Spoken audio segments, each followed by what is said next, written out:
Welcome back to Homebro Pie. I'm your host, Jimmy D. We are back for what is going to be the most outstanding form of gameplay for Flesh and Blood. I was sitting in the studio for 10 hours yesterday watching these matches. There's so many things that you're going to see today that I wish I could expand it to you. The players, the intensity, the just absolute gameplay, the sudden movements, the little trick and nods of trying to get to the certain action steps. And do you defend this or do you not? We had some amazing gameplay today. We have 8 rounds of content coming to you today of just some of the best players for Flesh and Blood. Not just in this region. We have pro players coming from outside this region representing themselves on camera today. Today we have 5 rounds of Swiss content that got cut to top 8, and today we are going to crown one of these amazing players as the new representative for the Pro Series in Flesh and Blood. This one, if you guys remind me, where is this going to be taking place? Yokohama, in Japan. Yokohama, Japan. I am being blessed today because I am not the expert when it comes to Flesh and Blood. You guys have seen my videos out here. I try to get a lot of cues from people like this with Mary behind me, who's going to be doing, you saw us last time when we did ProQuest. Mary knocked it out of the park. She did such an amazing job, and now I'm being blessed with her ability to bring back. And now I have an even, like, I'm not going to level set this. Like, I'm just even more blessed if I can, because now I don't have to be here all day. I get to be the studio manager.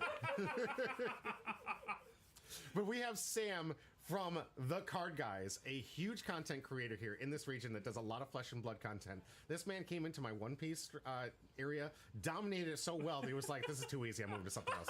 Like, I wish it was that. It's just my life has been dominated by Flesh and Blood now.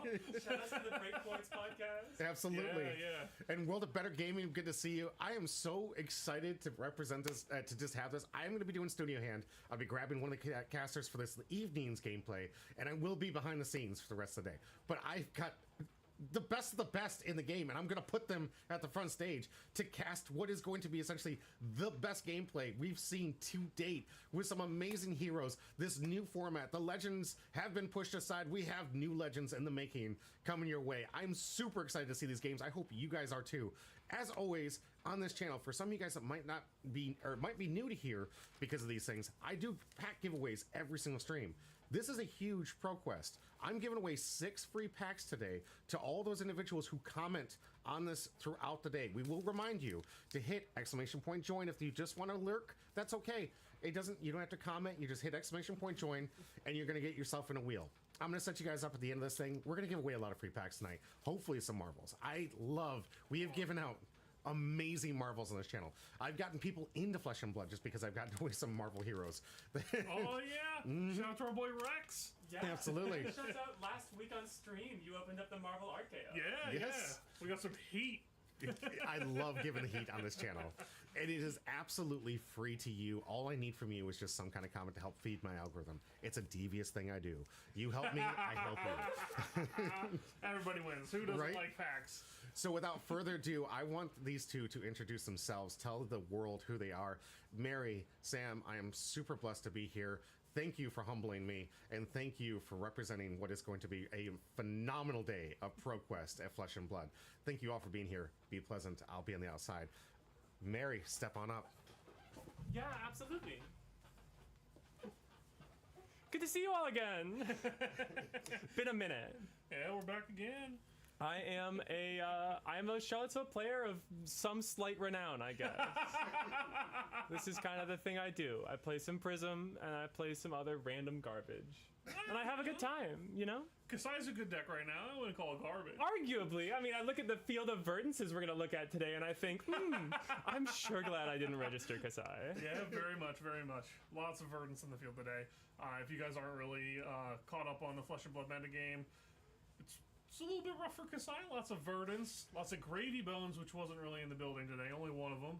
And Syndra is a pretty powerful pick right now. We see a couple of those, but not on the stream today. But you know, they were around.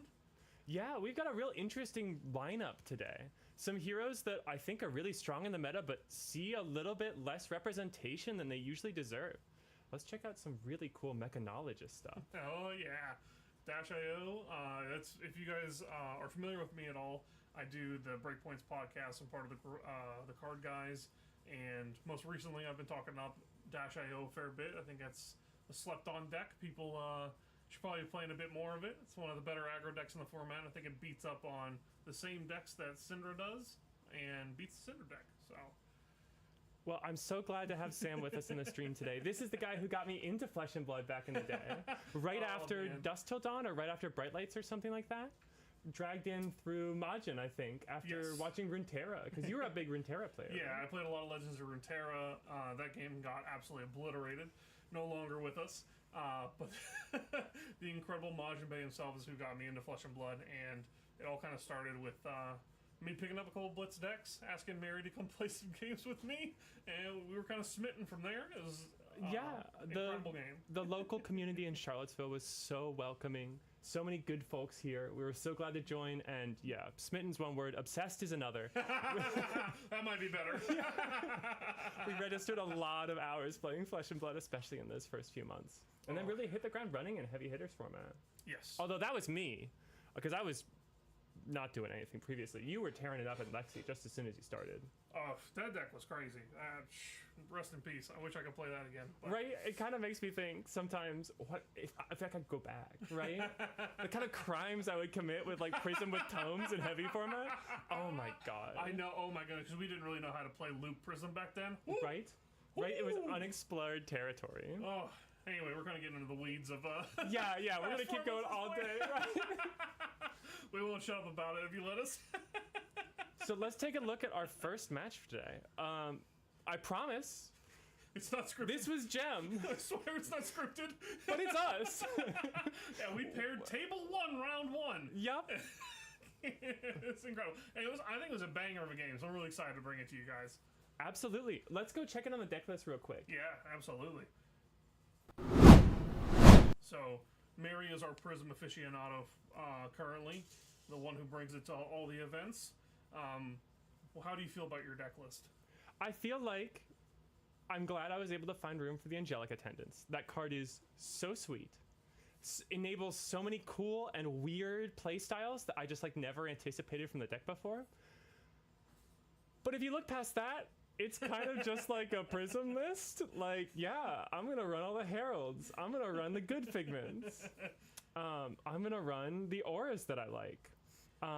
Only a few things worth really shouting out across the whole list. To me, to be able to fit in the Angelic Attendants, I went down the Parables of Humility I was running before. It hurt my Vincent matchup, which is a shame, because that's one of the most fun matchups in the game to me. But Vincent, I have not seen a Vincent in a long time, so I couldn't keep sitting on it. One of the most important meta calls that have been made with Prism recently, and this is something I learned from Kevin, is the inclusion of 3 yellow Herald of Rebirth instead of the classic Herald of Judgment. Once again, Vincent. But like, with Gravy and how many times you're just pointing angels that are, heralds that are going to get free on hits into allies, and how weirdly fatiguey that can be actually between a deck with that starts at 32 and a deck that has a bunch of no blocks. I think the Herald of Rebirths are a really, really interesting inclusion here. Yeah, they really help with the game plan, like you were mentioning with fatigue. The Gravy versus Prism game has developed so weirdly over the course of its existence. You know, we started out with it being like, oh, Prism just destroys this deck. How do you stop the Heralds from hitting and getting all the value? Well, it turns out if you just throw like 40 Tipples at them, it didn't matter. And yeah. the Tipple's gone. So now yes. we reverted to this like slower, less consistent Gravy Bones deck, and now Prism's like, maybe I can be the fatigue. Yup. And I love playing some fatigue. The only other really like notable thing here is I'm playing double Herald of Sekhem. I will admit, with my whole heart, I think that the art on this card makes a meaningful difference in why I'm including it in my deck list. It's like my favorite art in the game. I'm so excited that the upcoming Skirmish season's gonna be giving out EAs of these. You know, it's how I cope on the Brute matchup. Luckily, I didn't see any of them today, but. And maybe a change on the horizon, not RKO, but regular KO is seeing a lot of pickup in Steam. Noah Bagelman recently won the AGE tournament on the East Coast on KO, has put out a bunch of deck guides. So You may, watch out for KO popping up more in your local meta and maybe making a splash in Worlds in a month. Oh, for sure. I mean, we all walked into this format thinking KO was going to be an absolute monster. And it turned out to just be good. But sometimes you just play the good deck and win, so... Yeah, we can really get all the extra points out of a deck, really squeeze it for all its value. You can really just run the tables. But here we find ourselves talking about KO. Let's talk about Sam's Verdance list over here. Sam, run us through a few of the interesting tech choices you've made with this list. I'm seeing a blue Evergreen. Is that your only Evergreen in the list? It is the only Evergreen in the list, and I'm mainboarding it too, for the most part. Really? It never comes out? Yeah, I want my blue Earth count to be exactly where it is, pretty much. I brought in a blue So tomorrow over the third mental block as kind of like another Earth non-attack action, so it pairs well with the chest. It's also an anti-fatigue tool, which is one of the ways that people try to attack Verdance a lot. So you'll notice that my deck has a lot of anti-fatigue tools, and a really popular version of that normally is the red Evergreen. The problem with red Evergreen is when you draw it first cycle, you've got to put it in Arsenal and throw it. And that's a real pain sometimes. I don't always want to throw it when I don't want to be forced into that play line very often. So putting it in blue gives me a lot of flexibility with how I get to make my turn happen. The biggest downside is that this is also one of the ways you can combat being beaten by Gravy, because you have so many fatigue tools, you can try to become the fatiguer in that matchup. And the red Evergreen lets you kill Whaler Humperdinck with one attack. So keeping attacks that come in for 7+ are really important in the late game. So you have to now switch your game plan up to, I need to put this E-Strike on the bottom of my deck so I can attack for 7. Or I want to Everbloom Life the E-Strike to put it back on the bottom of my deck later so that I have an option to clear it late game. Where Evergreen just did that if you did the cycle, or if you did a first cycle where you play the red one out of Arsenal. So there's some ups and downs, but I really have found that I prefer the extra blue Earth pitch, as well as the flexibility of being able to pitch that card rather than play it. No one wants to pitch a red card. It's really, really bad value most of the time, even though you might be forced to do it from here and there. Yeah, let's take a look at the sideboard real quick. And like I was talking about, anti-fatigue, anti-fatigue, anti-fatigue. Yeah, I'm looking at the Channel the Tranquil Domain there and thinking... Yeah, so Channel the Tranquil Domain is a card that just came out as one of the new pieces in Super Slam. At first glance, this card doesn't make a ton of sense, but one of the more incredible things you can do with this is loop your own Millennium Trees. So if you play out a Millennium Tree and you draw into this, you can play this out after you've gotten your amp for the turn, bottom your tree, now you've got another tree for the end of the game. This comes up a lot more frequently than I thought it would when I first tried this out. And because I'm thinking, you've got all these anti-fatigue tools. What's the fatigue deck that you're concerned about? I'm concerned for mostly just any random fatigue pile deck, and then also like RKO is a big problem. Oh, sure. The brutes have access to item destruction, and the normal anti-fatigue plan is I play a bunch of these healing pots, and I have this combo turn where I play Rampant Growth Life 3 times, and I just send them into the sun with like a 50 damage spell. Brute, however, can just blow up your healing potions, and because it takes so long for you to assemble the combo, they're almost guaranteed to draw it before you can actually get there. So I've enacted a bit of a unorthodox method where I'm not playing all 4 pots. I'm trying to play 2 out, do a mini combo, and that's normally enough to get there alongside the trees and the Channel, the Tranquil Domain, looping them back into the deck if I really need that extra push. Now, it seems like a lot of decks these days can pivot to fatigue, including sometimes Prism in the right matchup, but this is not one of those matchups. Let's take a look at the gameplay, and let's talk a little bit about what the Verdance Prism matchup is like. Like, what are the priorities for each of the players? All right. So, here we're getting started. Like we said, it's me and Mary off first. Yep. I won the die roll, and I chose to go first. This is, I think, even something you could probably debate to get off the start. You don't really want to give Prism tempo, because then you're forced into the blocking patterns until you draw a popper to kind of like find yourself some space. But if you give Prism space turn 0 and they draw auras, all of a sudden you're also behind and you're going, and they're going to get the Herald beatdown plan going like immediately. Yeah, it is a really interesting option. I mean, it's something I've been exploring recently. Classically, Prism has either a very Herald-focused plan or a very Aura-focused plan. But here, I'm playing almost every Aura in my deck and presenting the Herald aggro chest piece Empyrean Rapture. Just to see if I can't get something going either first or second that Sam will have to combat. Because without a weapon that Verdance can swing at an Aura, just with the Waning Moon, it can be really tricky to clear some of the big, important auras.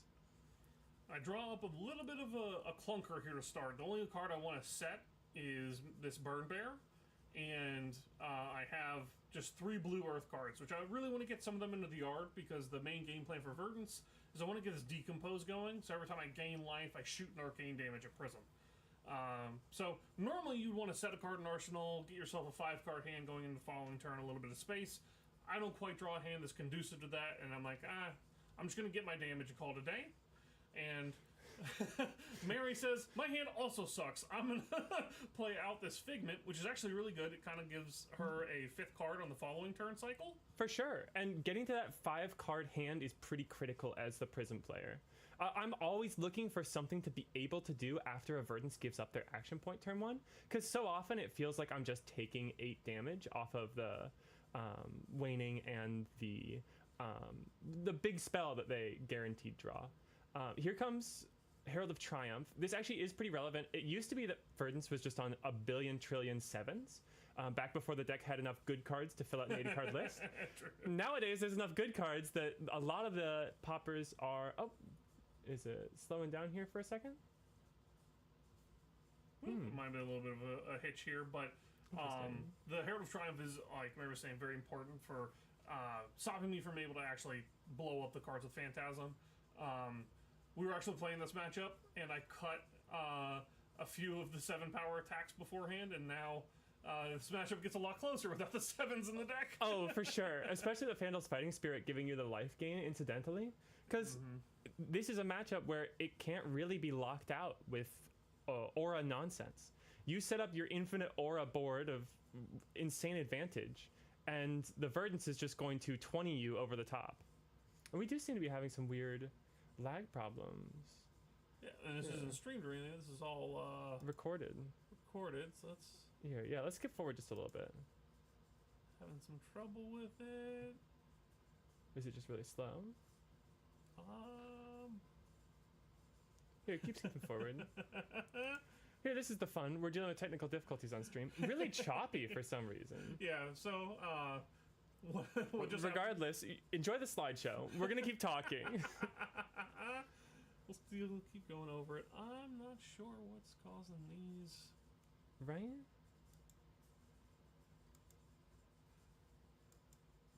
It might actually be reasonable to...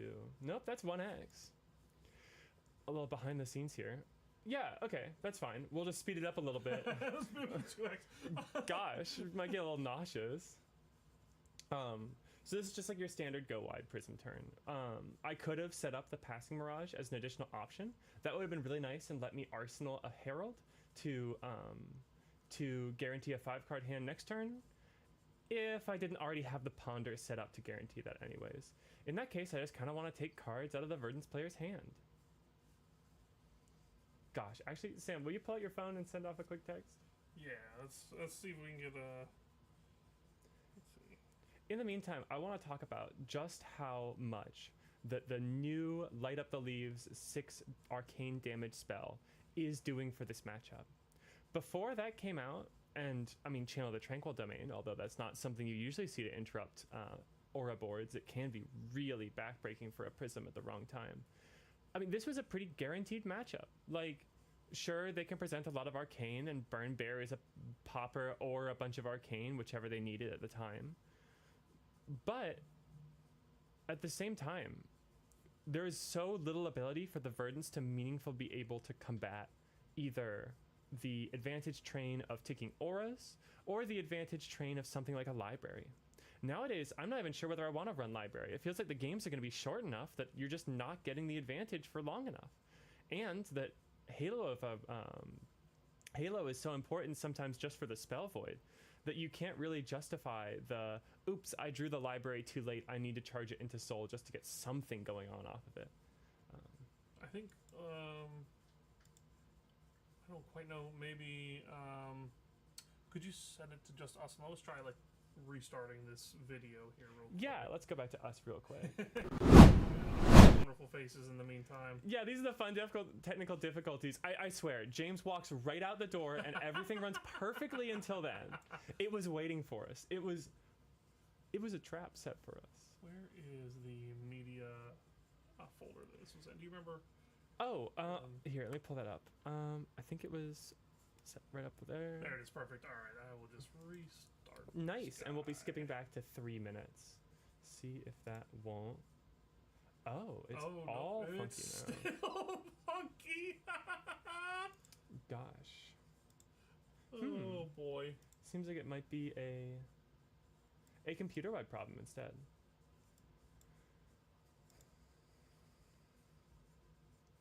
We're gonna keep taking a look at this. While we do, I want to talk a little bit about the. I don't know. I want to find something to talk about. Having fun dealing with technical difficulties over live. It's a good time. Yeah, I mean, ideally, that's where the technical difficulties come. It's all about sharing it with the community. Let's see. Oh yeah, is one of the other ones gonna work out pretty well? No, the other ones are also choppy, so we're just gonna have fun. Let's see. All right, I'm gonna wax poetic for a while about Angelic Attendant. That's what I'm gonna talk about. There you go. That card is fun. That card is just fun. It just does weird stuff. It lets you do whatever you want sometimes. It lets you set up the weirdest possible board states. Because as you learn Prism, a lot of learning Prism is just about learning when you're allowed to do one thing and when you're allowed to do another thing. Like internalizing the rules, right? One of the critical rules that you get early on is you can't just play an ALS in the middle of your opponent's turn. And it's what they're always afraid of, right? They're always sitting there between like chain links 2 and 3 thinking, oh no, what if they dropped an ALS right now? Heck, that's my whole Prism hand. I'm just gonna set it back. We're gonna be in the same exact state, but my opponent's gonna have like a guaranteed 5-card hand. Spooky. And so you internalize those rules over time. And you break them from time to time, but nothing breaks rules of Prism like Angelic Attendant. I didn't realize how critical it was that Prism's ability to awaken an angel was once per turn. I mean, I've felt it before, like, oh, you get the extra on hit when you already have like an angel up. You're like, oh man, well, maybe it would be cool to have like an extra 4 life here. This is doing something completely different. You're playing so freeform with Erudition, with Rebirth especially. I was talking to Kevin a little bit, Kevin Murphy, over with Smurf Fab on YouTube, who does the most incredible Prism tutorial content. I swear, for one of the hardest decks in the game, it might be one of the most reasonable to get into just because he is producing so much incredible stuff, always figuring out a new way to play the deck and a new way to share that with whoever's interested to learn. But I was saying, he was saying one time that he's never played as many Figments from hand. And I mean, in this game that we were looking at just now, you can see I just threw that Erudition on the field just because it's so great to have the ability to draw into Angelic Attendant and just immediately be threatening the draw, eliminating the need for the soul to flip the Figment, and then immediately giving you the extra soul off Angelic Attendant. You heard back from James? I've not. I'm not sure. I've gone through all these settings. I'm not really sure how to fix this. Yeah. Honestly, this might be a go offline, restart the whole computer kind of dealy. But I don't know how to set up all this stuff. That back scares again me. Is the problem? Yeah. Tried adjusting the speed properties. I'm really not sure. Do you want to step into the other room and give him a call on the phone? Oh, actually, wait. None of us have a cell phone number. Maybe you could call on Discord? I could. I'll do that real quick. Sounds great. It's fun, folks. We keep it new and fresh and exciting. And what's new and fresh and exciting today is I don't know how to be a Twitch streamer. It's my second time doing this. I'm not a computers person. I can navigate Windows Explorer, but that's about the length of my expertise.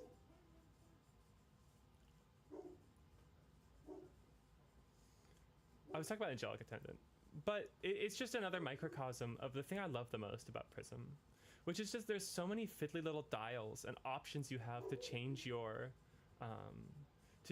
play in a way that's going to give you these really narrow options in different matchups. It just feels like sometimes the less fiddly decks have sort of blunt instruments that they sometimes have to navigate really complicated game states with. I mean, talk about like the Prism Guardian matchup. Guardian's left with this really complicated game state, and they basically have like a hammer and some blues. And so I'd always rather be on the side that's jumping through hoops and taking tiny little options and micro optimizations and learning every single time you play. Any luck, Sam? No dice. So Okay. how about we just do this a little bit more manual style then? Yeah, sure. Can I go back to the gameplay a little bit? Yeah, let's go back to the gameplay. Let's get a little bit more manual. It'll be a little bit more choppy and slow, but I'm just gonna go ahead, get this as fast. Okay, it is as fast as it will go. So Sounds good. So it looks like we're probably just going to skip through individual game states. So here's my 2 Herald turn. Pretty sweet having the double triumph. Looks like Sam either doesn't have one of the true poppers, one of the 7s to take it down, or is sitting on it, right? And what are you thinking about this Herald on hit here? I really don't want to let any of these Heralds actually go to Soul, because now we're turning on the ability for Prism to have her more powerful turns. The first one is always the most important, so if I have like a D-React, I'll try to sandbag it in case there's like a Wrath or something like that. Whoop, is it not? Yeah, just go ahead and pause and we'll skip between game states. Yeah, that's fine. Okay, sounds good. I mean, it's the same if I pause or it's live right now. It's just Yeah, true. My friend. Yup. Hey, Zach. Good to see you. Hey, what's going on? We're having some technical difficulties, Zach, so... Welcome to the slideshow. I'm more worried than anything about getting like hit over the top on the first Herald, so I'll always try to like sandbag a D-React if I can, and past that, stopping Prism from hitting unless I have a very powerful crackback is pretty important a lot of the time. I determined that this one isn't... I have something that I can do that's like productive, so I'm going to take this first Herald. It's going to go to Soul. Yeah, totally. And here I'm navigating my way towards the Figment of War. I want to just have an Angel to flip anytime the Verdance is keeping multiple cards in hand. I'm really respectful of those big arcane spells, or just the fact that Verdance doesn't really do anything small most of the time. I'd much rather have 4 healing than another Figment in the deck. And I think Figment of War with the Courage setup, given that I don't know what I'm arsenaling, could be something that makes a yellow Herald just that much more threatening. Alright. Mary decides to go ahead and flip the Angel, and I am just going to do something very simple here. I had 2 blocks in my hand, so I couldn't actually cover 5, and I wasn't actually willing to to use any armor on this. So a little bit of a gravy tech piece coming in here. I'm just going to go ahead and kill the Angel and gain a life, and I get 5 value that way. So my life total is being walked down. It's not the most ideal scenario, but gotta do what you gotta do. The mental block in hand helps me like evade the Angelic Wrath over the top, so I don't want to use it on the very first Herald coming through. Could have blocked with like balance and the mental block and the 3 block in my hand to stop 7 instead of the Stonewall Gauntlet. Here I have the option to activate Halo for Triumph and save the Angel, but that's like a way overcommitment on an Angel that just really isn't that critical. Bellona's sweet. I love her in very different game states, but like this is here she's just an additional 4 health. Yeah. I'm glad that she is. And there's the yellow Herald I was talking about. Being able to lead on yellow Triumph because of the Courage and have it come in for 7. Unless Sam has a D-Reactor, a 7 popper, this is set up for a more aggressive stance that's going to take more cards out of hand. So take a little bit of time, think about the 7.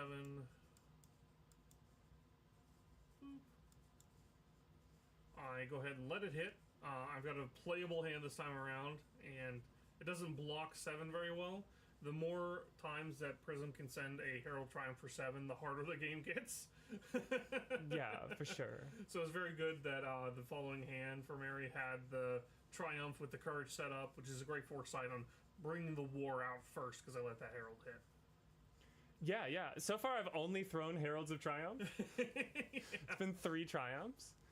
Thinking a bit on the Prism activation here, but also with that Ponder that I ended up drawing off of last turn, I thought a little bit before putting it into the arsenal. It wasn't an easy arsenal, and it wasn't a figment that I wanted to keep in hand, so I had to ponder a little bit on whether that was going there. Yeah, but as soon as you thought about it for a little bit, I was like, this is going to be like a Merciful or something, some kind of aura that you don't necessarily want to play in the matchup.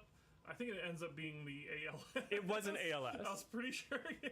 It wasn't ALS. If it were a Merciful, I would have windmill slammed it right into the arsenal, because you send like War Tune off a yellow, pitch a blue, get the Merciful in response to the pop. Gorgeous. Here, I don't quite remember actually what I end up getting off the Prism.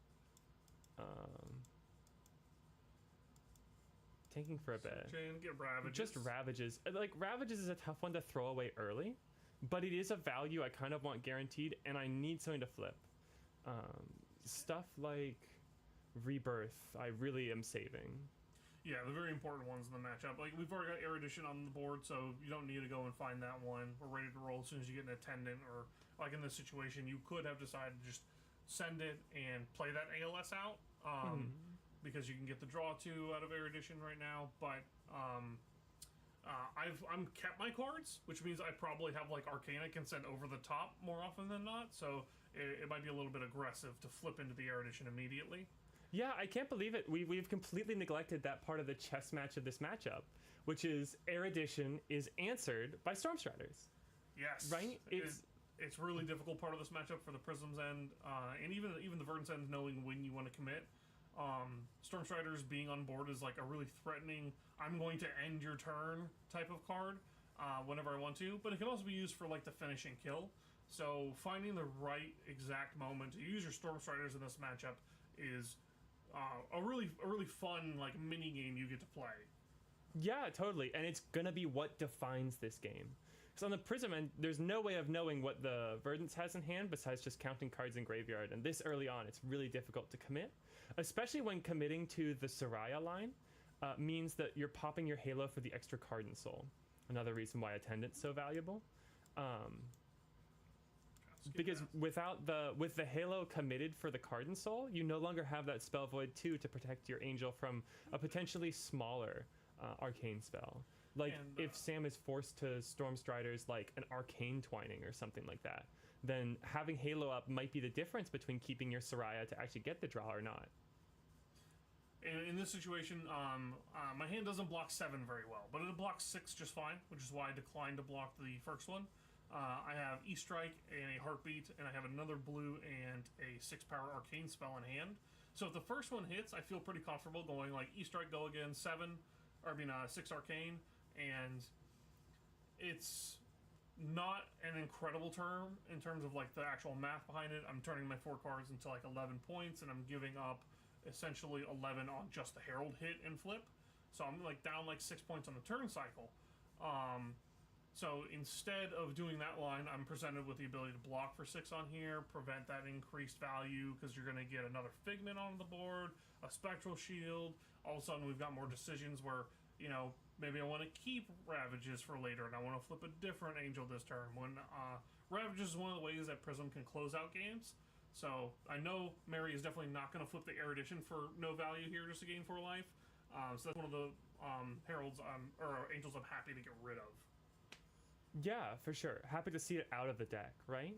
I think it's also worth noting that this is like why it's important that I've arsenaled this ALS. I'm not playing 5-card hands that could have swung the Ravages there. The second. Exactly. Which does kind of dilute your offensive options down the line a little bit. But especially because every time you do that, you're just asking for Stormstriders. Say, oh, you get to deny me my second Herald and this Angel Swing. Yeah, so I come in with 6 Arcane. There's no stopping it. Prism only has AB1, so I'm going to get rid of the Angel. Mary's going to take a couple damage, and we're going to run it back up. And that's going to be the theme of this match. You're going to see a lot of aggression from Prism and me trying to kind of weather the storm. I draw up this hand, and there is finally a popper, and not a Triumph coming at me. Yup. I finally sent. I guess we had the Herald of Protection last turn, but there was no popper. So this is the first time it's actually going to come into play. Yeah. Unfortunately, it does come in on War Tune, which is like the best one to be popped because you're kind of insulated with Footsteps since it costs only 1. Right? Yeah. If you have like 3 yellows in a War Tune Herald, having the extra resource available means that not having the blue isn't denying you the second Herald. Those hands where you have like 2 yellows and 2 2-cost Heralds, and the first one gets popped and you just pitch to Footsteps and then look at the other card you can't play, that can really, really hurt. Especially when you don't have an arsenal to navigate that card into. Any news from James? Nope, still no things. We're going to keep doing this. Heck yeah, the slideshow continues. So at this point I'm debating, do I want to just block with a piece of armor here to insulate myself from the Halo activation? One of the tricky points here that Prism always has access to is if I pop this Herald, I would need 2 D-reacts or like a mental block and a D-react to actually cover this up after blocks if she goes and grabs Triumph from deck off of Halo. Triumph says that all of the attacks this turn the opponent controls get all attack action cards, I should say, get -1 attack, which means that they're no longer going to trigger Phantasm. I no longer have like a 1-card block here.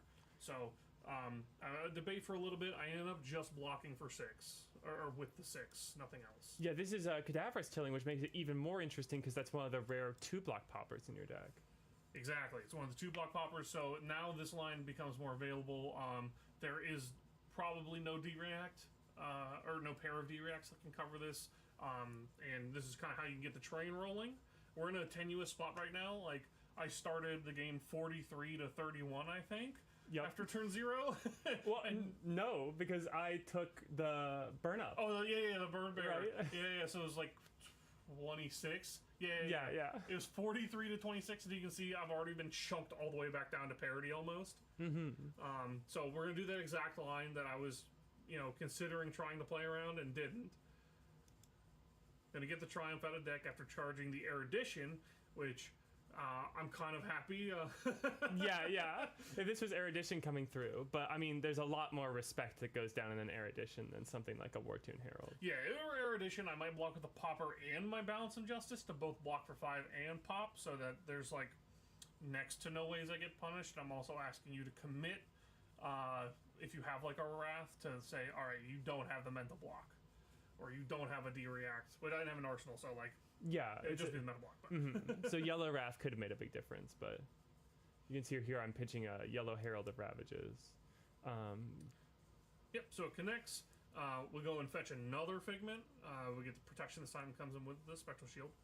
Mm-hmm. In my hand, as you can see, is the Felling, Fruits, and Scour. So I'm going to try to hold on to a little bit of this. This is still 0 cards in Banish from you, right? No Decompose? Yes, still no Decompose yet. So it's not going to be the most threatening, but it does slow Prism down. You want to disrupt Prism pretty regularly when you're playing this matchup. So I go ahead, I believe I take the 4 here. Yes, I just take the 4. Yes. There's another Herald, and I want to stop this. This is crazy, because I did not have that War Tune in the hand at the start. That's what I drew off of the Halo activation. Yes. And I'm like, oh, well, I just get to swing Aegis and present another Herald off the blue I already had in my hand. I chose to banish an additional card from Soul to make some extra Spectral Shields. That's a choice, because now I'm not really threatening Erudition as much off of just a single Herald connecting, because you need if you're not flipping Erudition and banishing Soul to draw, like, why are you flipping Erudition? At the same time, I'm trying to play a little bit away from it.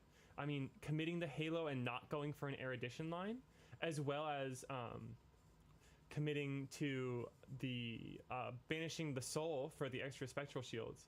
I'm trying to move away from that as a game plan, with the backup that a single Attendant drawn can immediately flip the Erudition and have it be ready to swing for with draw. Yeah, so when this happened, I audibly groaned, I'm pretty sure. I'm like, oh, well, I guess I have to block with equipment, because I can't just leave this on board for another turn. If you let Prism untap with an Angel, it's bad news, to say the least, and I really need to get this Decompose going. So the best way that I can do this is I can come in at the Angel with the Felling, still take a card, present some disruption at the same time. So I end up using my 3-block in the Scour, and I believe my Balance of Justice here. Or no, that's right. Oh, I considered. Yeah. Oh, this line was crazy. I remember. Never mind. I remember now. Okay, because Mary decided to make the extra spectral shields. I had a new line where. Oh yeah. Yeah. God. the Scour in Scour. my hand is now live for 3, which means that it all automatically eats an angel, and I can eat the spectral shields. So I really want to get the decompose going, and I want to disrupt Prism, but I can do the same thing, but like value math wise, I guess the same thing, where I blow up 3 shields and the 4 wards, so I'm effectively dealing 4 damage and taking options off the board. Where if I did the felling and attacked, I take 1 card, but I leave the 3 spectral shields. I remember I thought about this line for probably like 5 minutes, where I was like, is this right? Blocking with felling, one of the most powerful cards in my deck? Oh man. It was a cool line. Yeah, for sure. And anytime I see the Scour, like, I walked right into it. I just saw it hit the table. I was like, no, no. Yeah. That would mean a lot to that day. I got scoured for my life savings, and I think every wizard match, a Scour hit me pretty bad. Oh yeah, that last one was pretty good too. I need to maybe stop playing into that card as much as I am. That's a little self-criticism from today. So yeah, I've kind of equalized the game state at this point. I still haven't found the space to like set a D-React in Arsenal. That helps me play around like the Erudition plays with a Wrath behind it and stuff like that, which is something I'm like actively trying to play towards pretty often in this matchup. So I still haven't quite found the space. Prism's really good at not giving you that space. Turns out like 6 damage with the on hit of like gain 4 life and some other like point of value is very threatening. So until I can break the cycle of that, I can't really find the space to put something in Arsenal here. Yeah, and this is, I think that's the one angel we've seen pop so far that wasn't getting the full 4 value of healing. I mean, Prism's kind of starting at 56 in this matchup. So here we go again, insulated once more with the War Tune coming in. Here's an interesting option. I'm pitching the Attendant here. Looking back on this game, I think I could have maybe chosen to just directly play it. Power up the Erudition and immediately ask for the Stormstriders. I mean, it's into a completely unknown setup. No Arsenal, but a full hand from Verdance is usually going to be able to put together Stormstriders plus Waning Moon. But it's an option that I had available. And with the Genesis in hand and that ALS rotting in Arsenal kind of, unable to establish this, it could have been worth it to go for something a little bit more aggressive. Especially with, if I did have... I think the reason I chose not to do it is I'm missing the additional blue in hand, which could have played the ALS even in response to the Stormstriders as the Soraya died. So I was just being, I convinced myself out of it. But looking back, I still wonder if that wasn't an option that I should have pursued a little bit more seriously. Maybe. So this turn, I do come in with the 2/3 blocks, and I do finally want to find the space to set an Arsenal. So I end up blocking with my chess piece and 1 D-React. This is kind of a huge tell that the last card in my hand is something I want to put in Arsenal really badly. That means it's probably either another D-React that I wanted to get value out of, or some other like very important piece to my game plan, like a 6 arcane damage spell. Considering I blocked with the blue and the yellow and then used the D-React on the following chain link, it's probably not the arcane spell because they cost for 3, and I could just be stranded if like Mary decided to just play out a blue aura and end her turn. Yeah, and those blue auras are really critical in this matchup. I mean, especially passing Mirage, denying Phantasm. That's just so many fewer cards that Verdance is able to keep on her necessary 2-card hands. And I arsenal that card. Came up, I got a full 4-card, got 5-card grip in total. Mary takes a little bit of time and thinks, all right, I want to make a problem for you. I'm going to put 2 auras in play, and Verdance isn't very good at clearing auras. She's got that typical, 1 action point problem, and Spectre takes that from you. So what are you going to do about it if I put Genesis and passing on the board at the same time? Right, there's a 1 of Tranquil, but besides that, it's really hard to clear 2 auras in a single turn. And leaving a Verdance with a 4 or 5 card hand sometimes is just as dangerous as leaving them with a 2 card hand. Like, here's the challenge, Sam. How are you going to make use of those extra cards in hand? So, that card that I hate a lot makes this a lot more playable. It turns out. If I can find the right frame here. Yeah, but you know what's coming in for 5 go again. You can see it on top of the graveyard right there. There we are. So I attack for 5 go again. I send another pretty meaningless attack afterwards to just clear the Genesis off of the board here. Genesis can't stay on board or you enable everything that Prism hopes and dreams for. Yeah, the cards. It's a little engine that wins games. Yeah, and I'm playing a lower popper density deck, so the Passing Mirage has even less chance to come up. And I'm also sitting on a D-React and Arsenal, so I'm less afraid of these like 7 power Heralds actually being a problem for me. And this is where the life really starts to shoot downwards. I mean, especially having spent a turn getting these auras up, this is where the over-the-top Verdance game plan past the auras matters so much. Yeah, this is the point where I'm like, alright, we're ignoring auras for the rest of the game. We're just sending damage face. Alright, you can see right here, like I was saying, we have a 7 power Herald coming in. And I take that D-React that I had set in Arsenal, I use it to cover this, so I don't have to use armor again. So I kind of used armor earlier to make sure I didn't have to use it now. And insulate myself. Yeah, and hearing Sam talk about how he felt like that D-React was communicated and I didn't read it as well makes me think that maybe I should have saved this Triumph actually for the second chain link. See, to buy it out. Oh, but there we go. Yeah. Finally found the hand with the 2 blues necessary to get that dang thing out of my arsenal. And it is, in my head, at least protecting something. It's protecting the Passing Mirage. Now, Sam is going to be transitioning to a game state where he wants to throw the Burn Bears more at me than use them to pop. But I am still, like, the confidence that that Passing Mirage is giving me without the ability to Halo for Triumph and stuck on these 4-card hands is important to me. Important enough that I feel like I am protecting something with this Arclight Sentinel. That being said, I'm also at 20, which while low is still plenty of health. Like, that Arclight Sentinel is going to have to die. Yeah, it's going to be difficult for me to just straight up Burn Bear over the top through the Angels. So I do take the turn here to use the Popper that I drew, even though there's a Triumph coming at me, to go ahead and get rid of this Arclight Sentinel. This is kind of the play pattern you're kind of forced into here. If I want to actually get Prism's life total 0, this is probably going to have to get off of the board. Right, you think swinging Titan's Fist at these things is bad. Try keeping 2-card hands to kill an ALS. Yeah, it's pretty rough. But I do get a set in Arsenal, which is nice. It's something I'm looking for.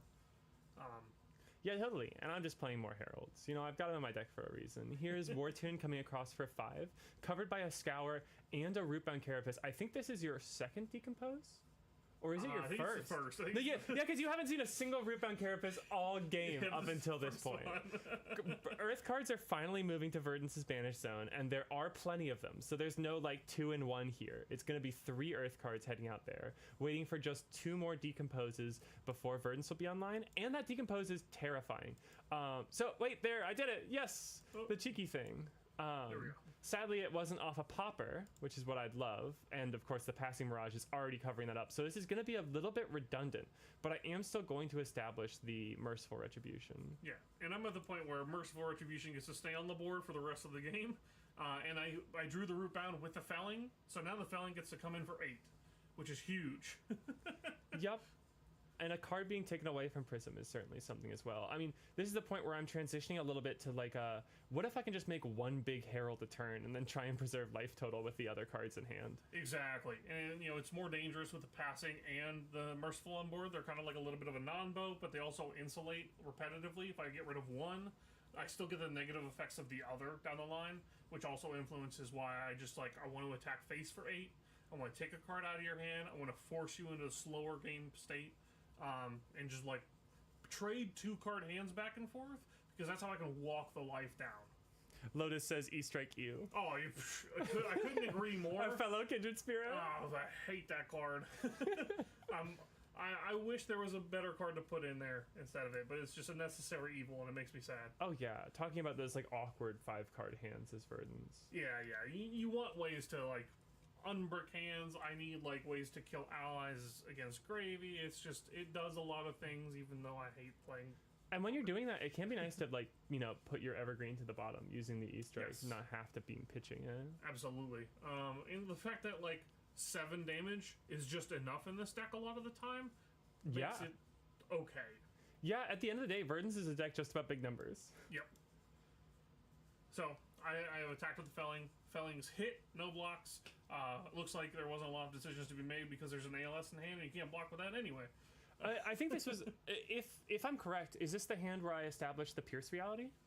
I believe it probably is. So looking at this no Phantasm yes. Herald of Protection, this is actually communicating more value because on hit the Spectral Shield is also transmuting the damage off of Merciful, actually letting that Merciful be doing something besides just saying you can never take my passing Mirage away from me effectively. Here I had the option with all these blues in hand to just play the ALS out, but I opted for a Herald and a Pierce reality instead, knowing that the Herald wouldn't be popped, so I was safe to just pitch the ALS for that effect. I can't remember for the life of me what the 4th card in hand was. I think it was another yellow non-block. That would make sense. This was kind of the decision. I remember I tanked on this for a while, so it's not just the screen being slow this time. I definitely tanked on this decision for a minute. I have the option with this hand to overblock this or not and play around essentially either Angelic Wrath, which I haven't seen any yet. So, like, I feel like not even in pitch. Yeah, they've got to be in there somewhere. They've got to be coming. I don't know how many are in Mary's deck at the moment. So it could be 3, it could be 5, it could be 6. I'm not sure. But there are almost always at least 3 of them in the deck. And the fact that I haven't seen one yet is really concerning. So for this play line, I think is probably like very pivotal for me to get correctly if I want to win this game. This connecting is going to be really bad. I just want to say, I kind of glossed over it because I was talking about the Arclight Sentinel, but that one Felling took me from a very comfortable life total to a very nearly dead life total.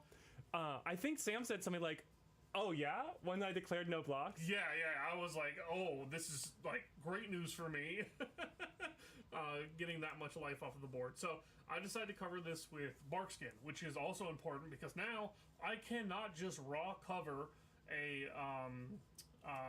Erudition. An Erudition with a non-attack action. So I'm with the passing already being on the board, like not being able to raw cover it, there doesn't need to be a Wrath to back it up. There doesn't need to be any combo potential. It's just as soon as I draw the card, I slam it on the board. Yeah, so you see me picking up, I'm thinking, is this right? Should I leave it? Should I not?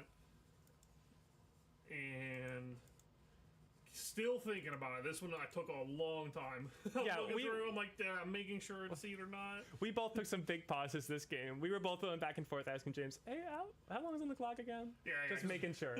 In the recording room, there's no clock, and I'm like, oh, God, I hope I'm not taking too much time. I think we ended with like a minute left on the clock. Yeah, it was really close. Really close. For such a like weirdly aggressive matchup, weirdly fast matchup these days, is kind of really interesting. But no Wrath. It's not going to be a Wrath. It's going to be this Pierce reality. I opted to take the line where I'm sending the Herald and setting up the Pierce reality, which is really going to make the single Herald a turn, just wait for Erudition to show up, game plan that much more locked in. Whereas instead of taking like 5 block and arsenaling like an ALS or whatever, I probably a Figment that was the last card in hand there. I think it was Figment of Rebirth maybe, or did I pitch that in an earlier turn? I'm not certain. But anyway, I do cover this. I end up blocking with a 3 block from hand, and the D-React I had sat in the arsenal. You see it in the grave there. There we go. So I do there's the shelter. Yep, shelter block. So this is just coming across for 7. And hold on, I need to start really blocking. Yeah, what am I pitching for here? I brain farted and I pitched the Plowwire here to the east right. It made it to the bottom of the deck regardless, but it's supposed to be hidden information.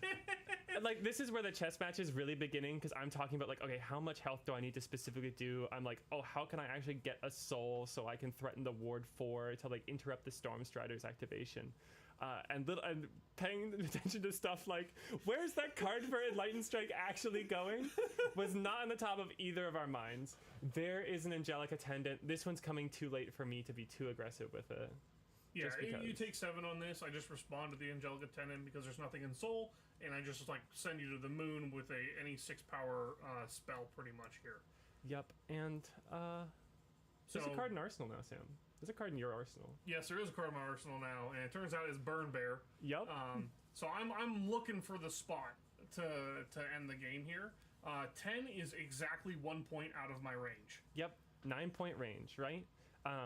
And looking at what options I have to get out of a potential checkmate scenario from Sam, without Soul, I can't flip that Ward 4. And the Ward 4 is probably getting eaten by the Waning Moon regardless. So that's probably only healing me for 3. But I do have Arcane Barrier 1 on the Calming Gesture, which I can use twice. And 1 instance of Ward 1 that I can activate on the Empyrean Rapture. With any number of Spectral Shields on the board, I can even cover the Waning Moon on my turn and preserve the Herald. So now we enter a point where we both kind of know Sam has it, and we're just trying to navigate it into a spot where one of us is in checkmate, where one of us has to go for the aggressive flip of the Angel, the aggressive Stormstriders, or I'm able to just communicate enough value in these Heralds coming across. And the compounding auras are starting to have an effect at this point. Like, I set the Burn Bear in Arsenal, so now I don't have a D-React to fall back on against this Pierce reality. So now I've got the decision of, do I want to let this hit to continue getting to this point of the game where you are so low that I can stop you even if you flip an Angel?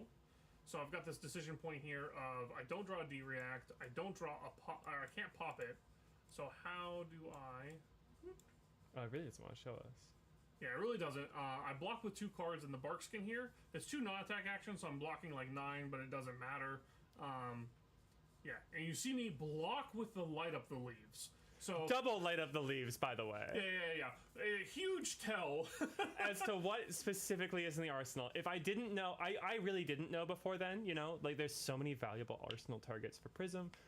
For Verdance here, especially moving into an ad break now. Oh yeah, But we'll like, go ahead and stop it. Verdance is always trying to set up an arsenal. 100%. Like, there's so many great arsenals. The fact that I'm at 10 doesn't really change that.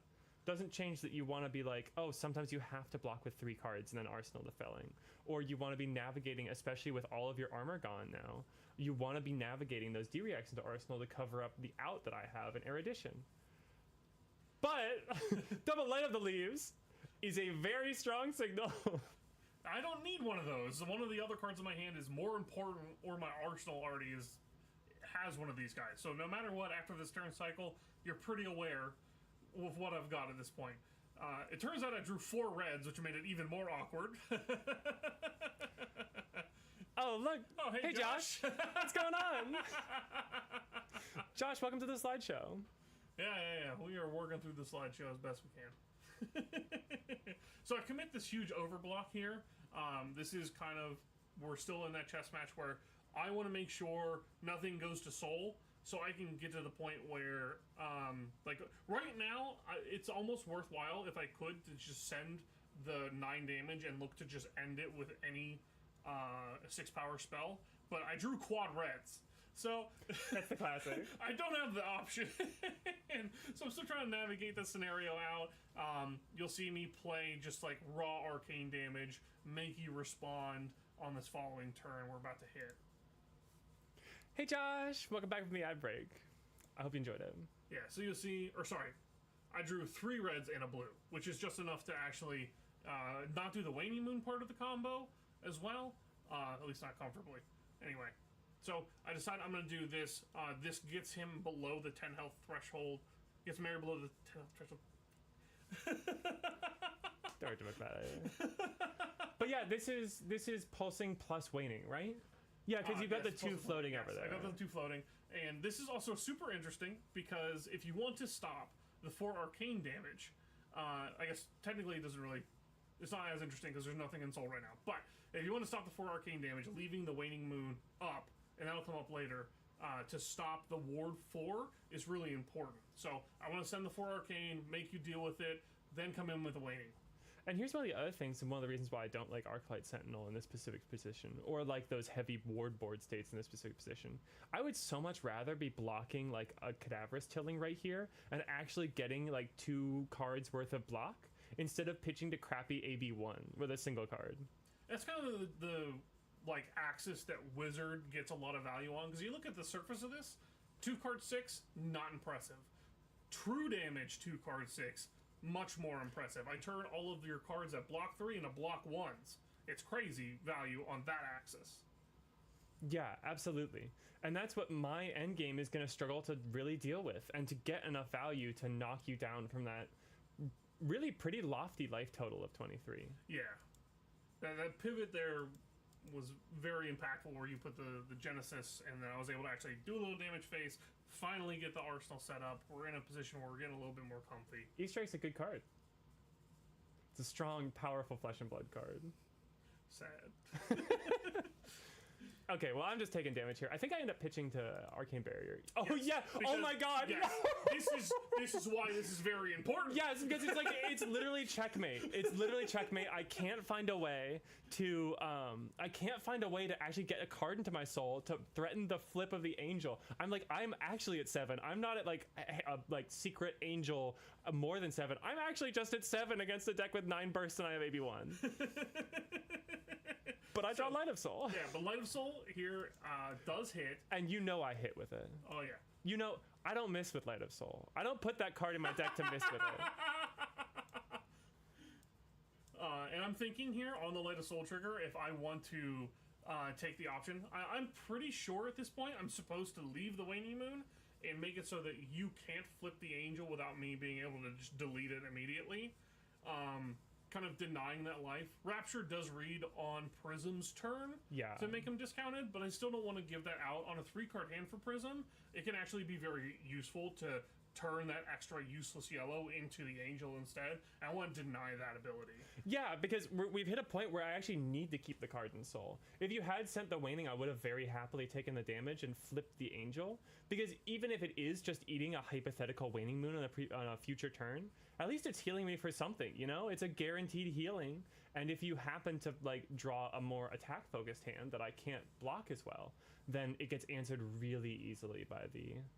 Exactly, just 4 raw life, because none of my attacks come in for less than 4. At this point, I'm really not trying to attack Prism, but the deck does what the deck does. Sometimes you're kind of forced into it. And here are the rebirth triggers on the stack. I'm looking through my graveyard, and I find what I blocked with earlier, that Angelic Attendant. I'm pretty sure that's what I put back on top. It's definitely the Angelic Attendant that goes back on top. There it is. And that's threatening the ability to flip multiple angels on my turn, as well as to hold the Prism activation to gain Ward 4 while I'm already trying to gain Ward 4. Another layer of prevention that I'm able to set up. Yeah, this is a super sick play, and I didn't see it right away. The Angelic Attendant, when you actually get it into your hand, now you can play it and flip an angel and always hold that Prism activation over my head, like the whole time that you have it. And getting to that point in the game, I was like, oh man, this now just got like 3 times more complicated. I didn't think about this. Oh boy.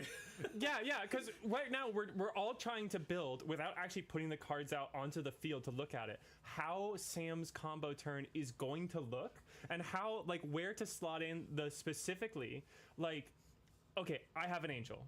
You have Storm Striders. They meet each other. But I have another angel activation with the Prism ready, and you have Waning. How do those meet each other? How is that communicating? And if I'm starting the turn by like trying to threaten damage, am I actually locking myself out of any of those options through my turn? This isn't the turn where I'm going to have the Attendant. I have to take one more turn before I'm going to draw it again. Yeah. So I end up just passing with the Waning Moon sitting up to make sure that there is no option to like flip the angel without me just eating it with Waning Moon for 2. So goes to the bottom, we move on. But you know, what if I were to draw some cards on my turn? Yeah, this gets really complicated. Yup, it's only the craziest possible card I could have had in this situation. And that checkmate that seemed to be so well established by the felling initially coming down and knocking me to that low life threshold is being answered by these really specific options from Prism. And so this is the point where I thought actually later on, I think actually missed lethal here. Oh, yeah? So my hand does the Burn Bear thing with you being able to essentially block 3 of the damage. You're theoretically safe here, right? Yeah. It would deal 6 damage through here with using Rapture, right? I drew up Arcane Twinning in this hand as an extra card, which, if you don't know what Arcane Twinning does, when you discard it, it amps for 1. And I realized this line after I already said, after the Herald had hit. So I think I actually missed lethal here. Well, there's one thing to say, too, is I actually haven't gotten a Herald into Soul yet this turn. Yes, but it would because you could. So I'm only getting the AB1 off of the Calming Gesture, and that's if I have a blue in hand. You're playing Kano. You're asking, is that last card in your 60 yellow deck a blue, or is it a yellow, right? Because if it is a yellow, that's answered immediately by the Waning, and then the Twinning is going to put the spell directly to 7, right? Yes. So if it's a yellow, it's lethal. If it's a blue, it's not. Yeah. So a bit of a gamble. I'm new to playing Wizard. I tell you that. I'm pretty sure it was a yellow too. I was like, yeah. Let's see if you can see my hand. It's blue, and a yellow and another blue. I think. Maybe see the hand. But I definitely do a bit of thinking. I let it hit. I'm still well outside of lethal, but this does complicate things heavily because now the attendant gets drawn and the herald is hit, so the instant activation of Prism is free. Yes. And I believe my next game action after that is to play the attendant, targeting the erudition. Yep. Say, I want to give you something to kill. Like, if you do, like, this is my last chance to possibly buy the Stormstriders in a way that is going to just be answering my questions instead of presenting your own lethal setup. Another very selfish thing that I do here is that I am a card gamer. And I kind of wanted the erudition to hit so I could use my balance and draw a card. And I think I was blinded by that opportunity a little bit. that dirty draw card text is very tempting. So yeah, now I'm thinking, do I need to respond to this? Like, is there anything I can do? And this is the point, I think, where I realize, oh no, I think I might have missed lethal because I could have sent the Burn Bear with the Twinning. Yeah. So I let this go through. I'm not going to respond. It's going to happen. One of the things that Prism does on these types of hands, she's going to be able to draw 4 cards this turn. But it's still going to be some variation of 7-4-7, 7-4-6, whatever. And the other scary option is it could be some aura card that they play. But we're at the point in the game where I'm just like, auras aren't real. They can't hurt me. It's just, Yeah, I think the best possible aura here is a Genesis, because it might heal me for 1. Not just that, but it also makes if it does make the Spectral Shield, now you're getting to the point where you can start threatening my life total with arcane damage. Oh, for sure. Having the Merciful already set up. Merciful Genesis is just the most fun thing in the world when it gets to sit on the field for a while. Yeah. And talk about an abundance of soul. Like, now we're from 0 to 3 soul immediately. Basically off of a Light of Soul hit. Exactly. Yeah. Like, without the Light of Soul hit, I was guaranteed dead. Don't you guys love Fables? Yes! I'm sure all of my opponents who's ever had a library resolved against them were really excited by the emergent gameplay experience that created. Yeah. So Sam is not going to activate the did not activate the Stormstriders in response to the activation. There is a window before it becomes considered attacking, where you can destroy the angel and prevent the on-attack banish to draw. Hey, puppy. Yes. But Sam's gonna let it go through, right? Like he said, he's already drawing the card, and the difference between the 2-card draw and the 4-card draw isn't actually that critical here. Even if I hit like the best possible thing. Where's a dog? We got a dog in here. We got a big, beautiful dog. Hey, sweetheart. Interrupting everything. So comes through again. I decide I have this extra essentially because the following turn. We're getting really close to stack, I think, even at this point, where I'm pretty likely to draw my final Burn Bear in the next hand or the hand after. So I decide what I'm going to do is just block a little bit, threaten to kill this angel, and get to the point where I'm working on that half turn ahead axis that Wizard really likes to abuse, where Mary can only use so many cards on defense over both of my attacks on essentially what is just one of her turns. There's that first Angelic Wrath, by the way. Yes. That was something I thought a while about whether I wanted or not, because you are actually getting really low as a result of this turn, both of us had turns where we took our opponent from a range that was very comfortable to a range where they could be dead in an instant. And I thought, maybe, actually, it is worth it for me to arsenal this Angelic Wrath instead of another War-Tune Herald, just to be able to threaten something if I do keep a larger hand. But ultimately decided that I just wanted to have the option to play the 2-card Herald out of Arsenal option. So there we go. I do block this one out. We go back to the following turn. And now Verdance is live with this Rootbound Carapace. So yeah, finally! Yes. And that means so much when it's an Angel flipped, right? Yeah, so I discard this Fruits of the Forest. So I say, give me a card, or I blow up the Angel with just one value. Yup, and here's 8 coming across with Cadaverous Tilling. Yeah. I mean, I'm trying to block with 2 or 3 cards. Trying to is a pretty key word there. When I've got enough 2 blocks and no blocks in my deck to make it really suspicious, my ability to do so most of the time. Additionally, I'm already pitching to figure out how to deal with this Verdance Ping. I think I end up pitching the blue. I do something that I think is also kind of important here. We're in a spot where if I discard Fruits first and see how Mary reacts, I open myself up to getting blown out by Arclight Sentinel. And buying like a full turn cycle and dealing like 2 to myself through Merciful Retribution triggers. Mm-hmm. I leave the Angel on the board, so it's like Nightmare scenario. So I play the Tilling, respond to the Tilling by discarding the Fruits, so I still get all of these activations. And little things like that are what like make a very simple, I throw big number attack a little bit more complicated. Yeah, Verdance, as much as I like to complain that she's not a Guardian. Yeah. Or maybe not anymore. And certainly not now with 6 spells. You have these little options like that to find these micro improvements to play around specific tech pieces your opponent might have. Yeah, especially when I'm already asking you to pitch 1 to Arcane. It's like, well, if you're going to do that and you have an ALS, what if I just pitch my whole hand and we reset the turn cycle and now you're just in pain? Yeah, totally.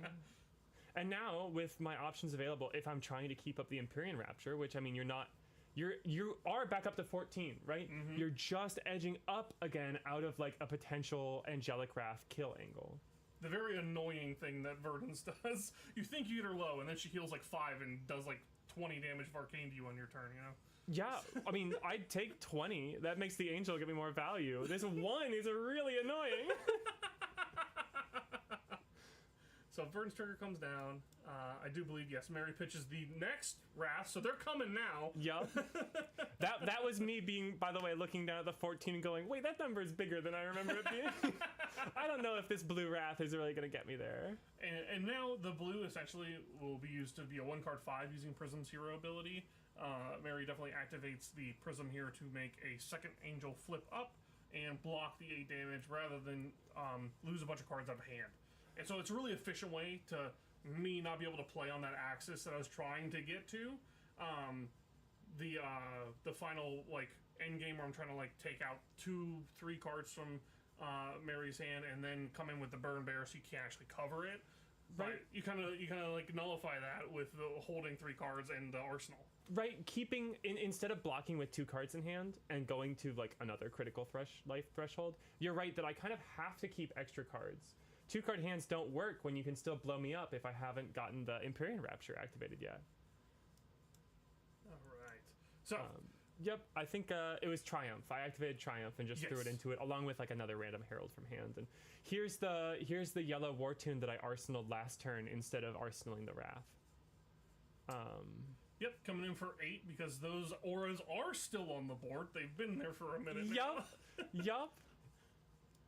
Because if they can't find the time to get over the top, it really does make a very impressive structure. You think Prism's 2-card hands are good when she has to play with all her rules text.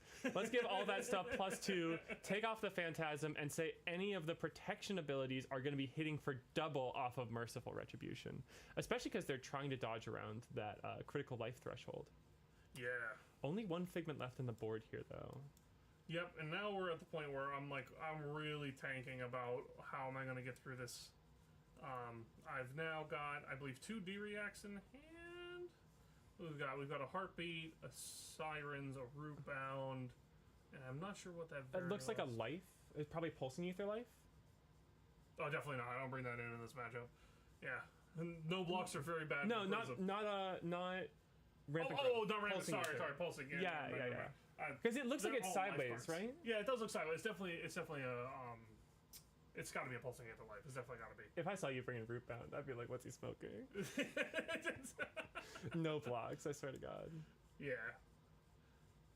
So I decide we're gonna take a lot of damage this turn, and we're gonna finally do the thing where I get to the turn cycle operation that I want really badly here. Yeah, I think on this Pulsing Ether Life, you actually are casting both Pulsing Ether and Life. Yes.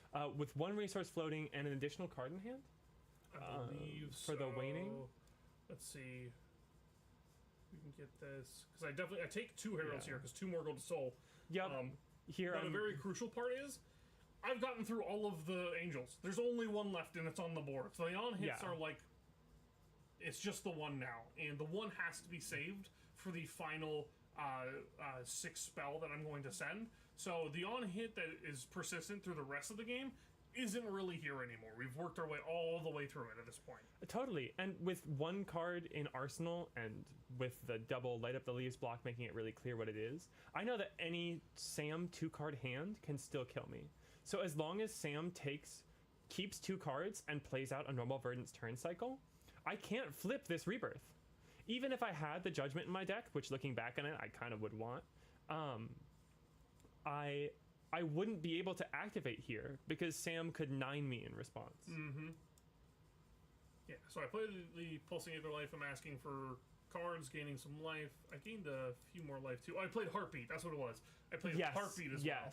Yeah, so I send a ton of arcane damage this turn. So no Waning Moon, but yes, Heartbeat. I have the blue in my hand to be able to cover it, which is not always a guarantee on Prism. But this is coming in for what? A total of 4 arcane and then 4 more single instances of arcane? Yeah, 8 total arcane, which is really difficult for Prism to deal with. I want to get that life threshold down a lot closer to guaranteed lethal range. Whoop, if I can pull it. Whoop. All yep, right. and now I'm at 2. Yeah. 2 is dead. like the checkmate was established with the Pulsing Ether and with the Heartbeat of Candlehold. I'm still holding cards in hand. I mean, I would have blocked with them if I had them, but I don't know if there's the correct choice either way, even if I could have blocked with them. But I figure, you know what? Maybe Sam drew 4 reds. It's happened before in this game. That's my out. It could happen again. Ravages, go! I believe in you. And yeah, I do block with the Tranquil Domain here. I take this down to 2. I take the 1 arcane. You are still not allowed to flip, so we're good to go. Oh, there we go. Oh, and I play another Pierce Reality because that's what it is. Yeah. I'm not putting in an arsenal. I couldn't really prevent with it. So yeah, it doesn't matter if you go full shields down at this point because it's lethal regardless. So I send off the Stormstrider's turn. That is officially lethal. Yep, I think I could have played the Angelic Attendant here to go like proactively flip, but I think that's just delaying the inevitable.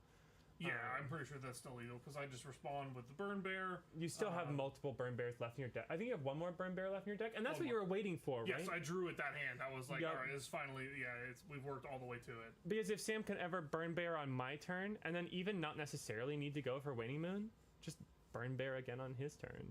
There's no way around that. This kills the Prism. Yeah. There's only Arcane Barrier 1. You're talking like 10 true damage on a hero that starts with 32 health, so... Or, 32, 56. Yeah. 60 if I brought in that dang Judgment. To be fair, like, through the course of the game, we probably both were, like, 50 plus health. So. Oh, yeah, it's incredible. That's peak Flesh and Blood. LSS. Unban.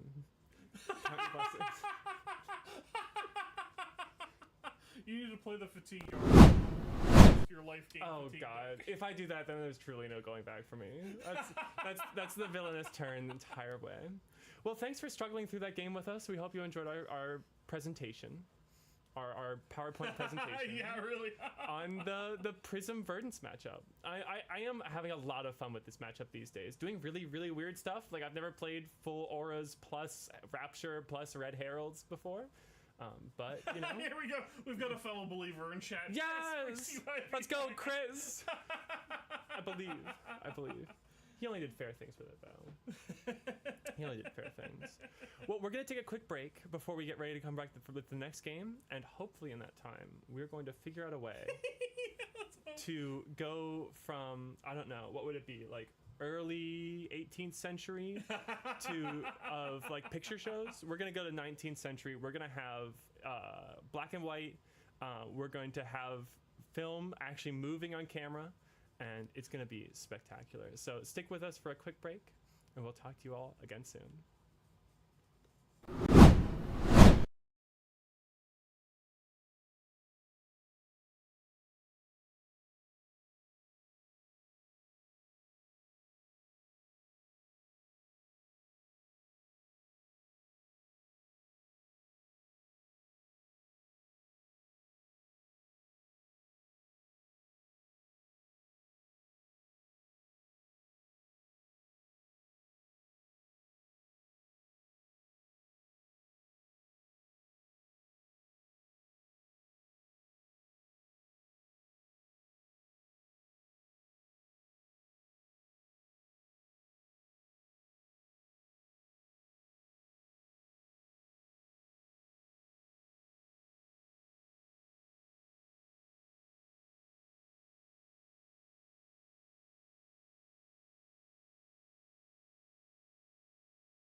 Hello all. We are back. We haven't figured out anything yet with the video, so we're gonna still be kind of talking through some choppy footage. But we are good to keep talking about round 2 at Lifelink ProQuest. Right after this ad break. But I guess that ad break will cover it up real nicely as we go to talk a little bit about these players' deck lists. So starting up with Kano. Tell me about Kano. What does Kano do?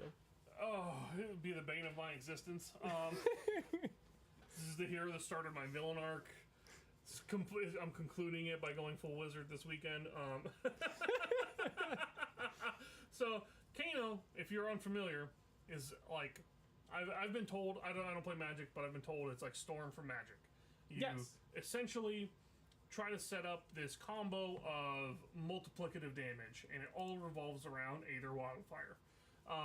This card says if you played it on your opponent's turn, it amps, which means it does a compounding amount of damage on all of your future spells. This card can also be amped itself, so you'll see Aether Wildfire for 7 into another spell that does normally come in for 1, but now comes in for 8 because Aether Wildfire hit. So the whole thing that Kano is trying to do is set up this combo where they play Aether Wildfire, hit you with the spell in between, maybe 2, and they play this card that we're showing right now called Blazing Aether, which on top of that multiplicative effect is a compounding every bit of damage you've dealt that turn with Arcane is now going to be dealt again, and this damage also gets amped by Wildfire. So if you hit with Wildfire for 4, you hit your opponent for 30 total Arcane, this comes in for 34 more damage, which is really crazy amount of damage when you've only got 40 health. Yep. 40 health seems like such a big number, especially to people coming in from Magic. Not to Kano. Not at all to Kano. That's why Kano starts at 30 life, because if you gave Kano 40 health, whoo, that's the stuff of nightmares. Because a lot of this stuff is coming right off the top of the deck. Looking at the top of your deck, sending in whatever you find, or with one of these effects like Open the Floodgates, continuing to draw cards on the combo turn. It can be really tough depending on what the top of your deck gives you. Ideally, when you activate Kano, you want to see valuable red spells that do a bunch of damage. Ideally, when you draw with Open the Floodgates, you want to draw blues. So the strength of Kano's combo isn't just finding the pieces for it, isn't just finding the Aether Wildfire or tutoring with the Lessons in Lava. It's also setting up a board state that will provide you reliability during that combo. Okay, you drew a red instead of a blue off of your Open the Floodgates. Completely checked by Energy Potion. Now it's basically like you drew a blue. Okay, you need to hit something good off the top. Here's Potion of Deja Vu, putting your pitch back on top so you know what the rest of your stack is going to be for the combo turn. And of course, Fables. I have a video. It's a card. It sure is a card, especially in Kano. This card feels broken wherever you play it. It does not feel nearly as broken anywhere else as it does in Kano. It's its own special drug. It feels pretty broken in the Pirate Heroes too, but that's different. Yeah. Okay. I used to say that a lot. We've gotten some new stuff. So we talked about how much damage Kano can do. What if the opponent is not starting at 40 health? Yep. Here's Dash.io, piloted by Armin today, starting at 36. This hero is also in that kind of all gas no brakes category that Kano's in, but a lot more like in your face. The thing that separates Kano from other aggro decks is that he plays on your turn as well, and most other decks in Flesh and Blood, they play on their turn. Wizards kind of break that dichotomy. Dash.io's specialty is I play a lot of really, really efficient attacks at the cost of deck damage to myself. So if you're not familiar with Flesh and Blood, fatigue is a very real thing. If you run out of cards in deck, you will effectively lose the game. And all of Dash's cards that attack say boost on them, which takes the top card of your deck, puts it in your banish zone so you can no longer get it, and then it gives that card go again. So the rate on these cards is really high. You have a lot of 0 for 4 go again, which is kind of illegal in Flesh and Blood for most decks. Yep. 0 for 4, red, go again, 3 block. Yeah, to get that kind of stat line even anywhere close at the generic card pool, you look for cards like Scar for a Scar, Ravenous Rabble, which have like qualifying text. They don't just say go again, and they also block for 2. Yes. So it comes at the cost of you can only run mech cards, but it means that your aggro engine is very efficient. And you come in for a lot of breakpoints, which is very important because Dash.io plays boom grenades off the top of her deck. So any item can be played off the top of the deck if it costs 1 or less, but it costs 1 more if you play off the top of the deck. So you play this boom grenade off the top for 1, your opponent's only blocking 3 under 0-60 for 4, all of a sudden they take 5 damage. It's a way to like sneak past people who are trying to run you out of cards in your deck, because that's one of the main ways that Dash.io can lose, is when she doesn't have enough gas in the tank to actually get there. And all of these items have the option to either keep the steam counter it comes in with on it and have it stick around for initial turn, or as it enters to remove that steam counter. So when you hit the boom grenade off the top of your deck, slap it into your arena, you already know your opponent can't block it because Kano doesn't play D-Reacts. They'll brick his combo. You can remove that. There are some sickos out there, but yes. That sicko was me at the end of every format. But you're getting an extra action point. What can you do with that extra action point? All sorts of nonsense. Heroes in Fab were not created to have 2 to 3 action points per turn, but when you do ridiculous things. Let's take a look at the gun. Symbiosis shot. Gets a counter on it, gets a little bullet loaded into it every time an item comes into the arena on your side, a mechanologist item, and you can just remove a steam counter from it to attack. Where's the once per turn? It's not on the card. If you get an extra action point, it usually transmits to at least 2 damage, but why would you stop there when you have something like Cerebellum Processor? You could do 2 damage, sure. Or you could draw a card. Cards that could be more items, cards that could be more boosts, cards that could set you up for a game plan where you've boosted enough, you've generated extra action points, and you're able to just slam your opponent for 10 raw damage. Yeah, you want to talk about raid on cards, this is about as good as it possibly gets. 2 resources for 10 damage. You pair this with a zipper hit, it's a 3-card 15. That's more than Aurora used to do. That's crazy.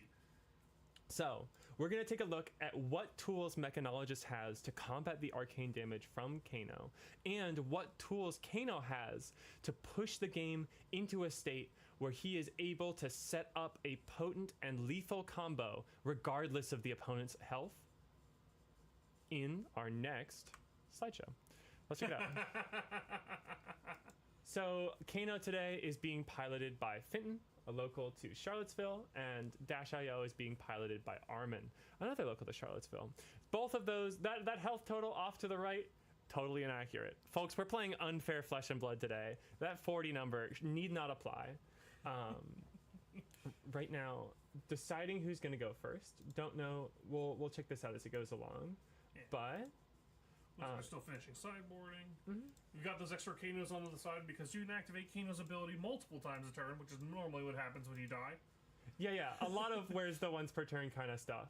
Oh, here we go. Here. Oh, wait. This is literally perfect. Let's talk about what tools Dash has to block arcane damage, right? Because you can't just, like we saw last game, you can't just throw a block card in front of arcane damage. Exactly. Most of the time you have to pitch for Arcane Barrier. So we see over here on the Dash.io side, you've got an instance of Arcane Barrier 2, an instance of Arcane Barrier 1, and this funky card called Misfire Dampener. So because of how the boost cards work, there is no response window to boosting. You play the card, and as a cost to play it, you have to boost the top of your deck if you want to. What Misfire Dampener does is if you've boosted this turn, then you essentially have 2 prevention you can crack at any point. So to get over that 2 prevention and the Arcane Barrier prevents a very difficult problem for Kano. A lot of these spells that kind of compound on each other have what's called Surge, and if you want to stop Kano from doing his most powerful thing and surging on an Open the Floodgates, you want to prevent damage with a Misfire Dampener. And most of the time when Kano does this combo, he's going all out. There's no backing out. It's one and done, or he's dead. So Misfire Dampener is a really big one-off sideboard piece that makes this matchup a lot easier on the Dash.io. So let's take a look at what tools Finton has in specific. I know that a lot of people are going to say, you know, every Kano deck list plays a lot of the same pieces, but I would like to shout out that sweet pumpkin that he's got sleeved up his Storm Striders. It's a very important piece of equipment. We want it protected. And I saw it. I think he just got this in the mail the other day. It's like one of those where they stack a bunch of the hero cards up and then cut it out. So like the Kano is like sticking out of the card. Yeah. Looks super like a sweet. shadow box. That's Yeah, exactly. Yeah, it's very sick. But besides bling, that's all about Kano brings into different matchups. Oh yeah, style points are everything. Let me tell you. Yeah, you can see from our last game we have an unhealthy relationship to pretty cards, Flesh and Blood. Yeah, don't look at my gravy deck. You'll get sad. Oh my god. Way too many pretty cards. Armin also has a very pretty Dash.io deck. Let me tell you. And yeah. Last night he was like, you know, I think I could make this deck a little prettier.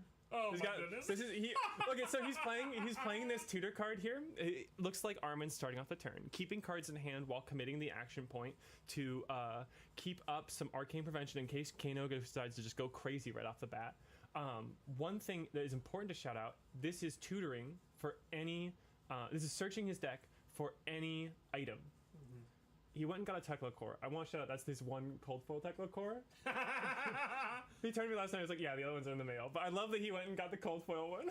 Oh yeah, That's always what I would do. Always what I would do. When I call to the grave, and I have one chum that isn't Marvel. That one stays in the deck. He doesn't come out until the end. So this Tekla core is coming in with 2 steam counters, and I mean, what a great start against Kano.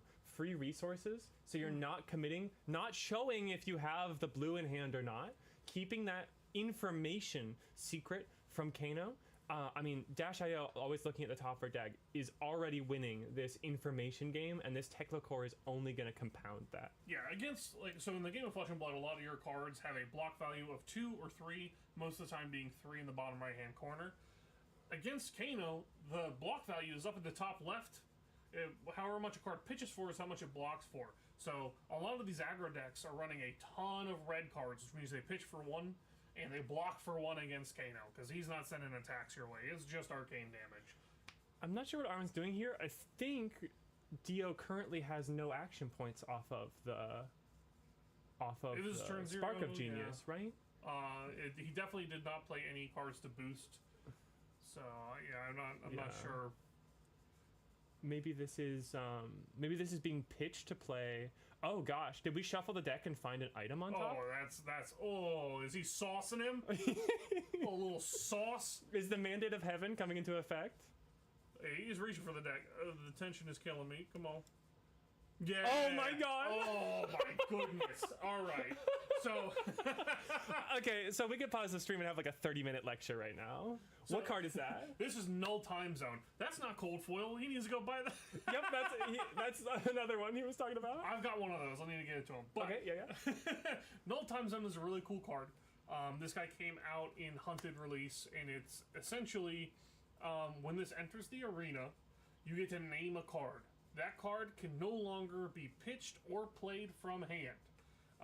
That is really relevant if Kano can't find the Wildfire and set it in Arsenal before he wants to go off. You can't just draw up 4 cards, Wildfire's in it, and just go off if this is on the table. Thankfully, for Kano, it doesn't stop you from playing cards that are in the Arsenal or when you banish them off the top to Kano's hero ability. So it can be a really inconvenient tech piece in a short game if it doesn't line up well for Kano, and other times you gotta play around it by setting your important piece or just finding it randomly off the top. And what Armin chooses here, if I remember correctly from speaking with him, is Energy Potion. Ooh, because that is interesting. It's super hard to find a good way to set up the Energy Potion going second. You probably have a more valuable arsenal. Committing to arsenaling the Energy Potion means that you're committing to a longer game against a deck that is pounding your face in. It also means that you can't pitch it. Yeah. And you certainly can't block with Energy Potion as a no block. Yeah. I mean, that is interesting. Potion of Deja Vu could be serving a similar role, or you could be going for like something that is, probably a 9 of, like Overflow the Etherwell or something like that. Yeah. You could pick, Open the Floodgates or Overflow. But going specifically into Kano on the turn 2. What I do wonder is if Finton is going to take the option of the enter the battlefield trigger of the null time zone to actually pitch some parts of his hand. But at the same time, Armin has regained the action point used to play Spark of Genius and could now be threatening more damage from the hand. Or if even he wants just to crank it. He may just not crank it at all and just say, all right, I've got my items, I've got my setup, what are you going to do to me, Kano? I'm disrupting you, I've got resources for next turn, I'm insulated from your nonsense.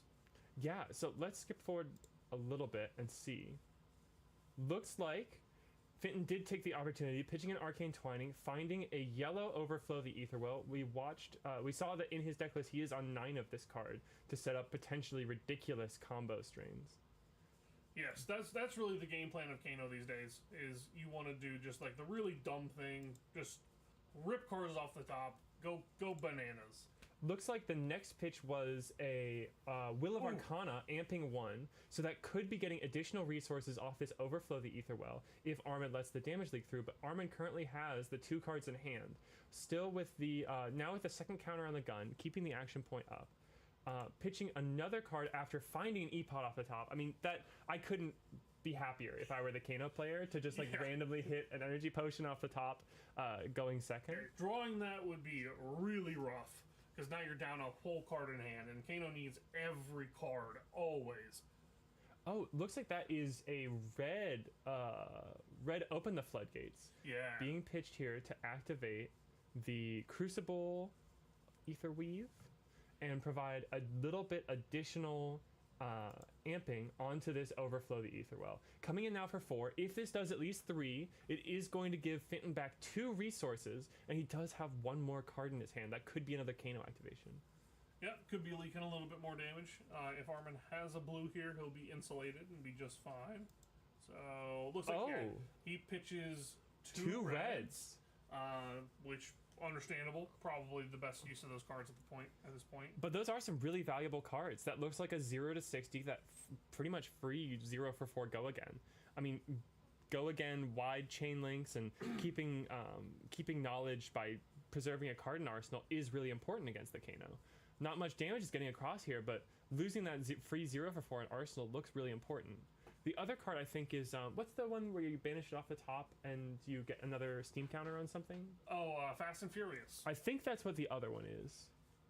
It does look like a bit of a long name. It looks like 3. It's probably Fast and Furious. I think I see the monkey monkey in the art. Yeah. New gem packs are sauced. You guys gotta make it down to your local armories, especially everyone here in Charlottesville. We gotta find that prism finally. We still haven't found any. All right. Looks like that's all that resolves, though. Preserving that last card in hand, that could be the critical combo piece he's trying to navigate into Arsenal. Yeah. I mean, 1 pot is already a pretty good setup. Oof, bit of a rough draw here as well. Pitching 2 cards to Kano is not really where you want to be. Yeah, 2 good cards, too, for the combo. Yeah, double Overflow. That means there's like, what? That's 3 Open the Floodgates at the bottom of the deck now. Yep. I mean, you play 9 of them for a reason, but those are cards you'd love to see hit off the top or drawn up and then Ragamuffins back in a combo turn. Yeah. So we're getting a little bit of chip damage, a couple of Kano, or a Kano activation. It looks like an Overflow the Aetherwell from hand coming in. But this is just chip. This is not actually... Oh, it looks like he may have responded to the first one with the second, or no, I think Armin just took the 2 damage from the first one. He took the 2 damage. The third one is what he's thinking about. Do I A-B this? Do I just take a little bit of damage? Looks like he just takes it. We're gonna move on to Armin's turn, where now we are insulated with 2 free resources. We've still got no time zone for another 2 turns, because they don't go when the Steam counters go off. They go when you can't remove any more Steam counters. But at the same time, none of those cards that I was seeing looked like the thing you'd want to be aggressively setting to your arsenal. I think that leaves me very suspicious as to a really powerful card. Maybe even a Wildfire already sitting in the Kano's arsenal. Yeah, you're thinking it's got to be a Wildfire or a Blazing just ready to roll. Starting Armin's turn, 2 resources up. And a boom grenade off the top. Immediately we get the boom. Extra action point. That looks like a yellow boom grenade. So that's transferring to 3 damage on an on hit.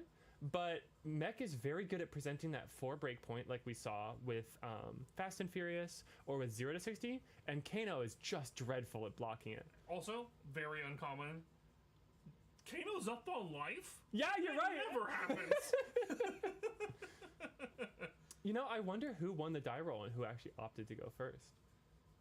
I'm sure we can ask him to find out soon. This is what is normally a very disruptive card to most decks. Does absolutely nothing into Kano unless you throw 4 of these in one turn. Is the T-Bone. It makes you block with an equipment. Kano's equipment all blocks for 0 and doesn't break when he blocks with it, so might as well just be a head jab, essentially. Well, we do have Old Knocker now, so that's what I'm saying. If you threw the 4th 4, one, the 4th one. Yeah, the 4th one, that would be real bad, really bad.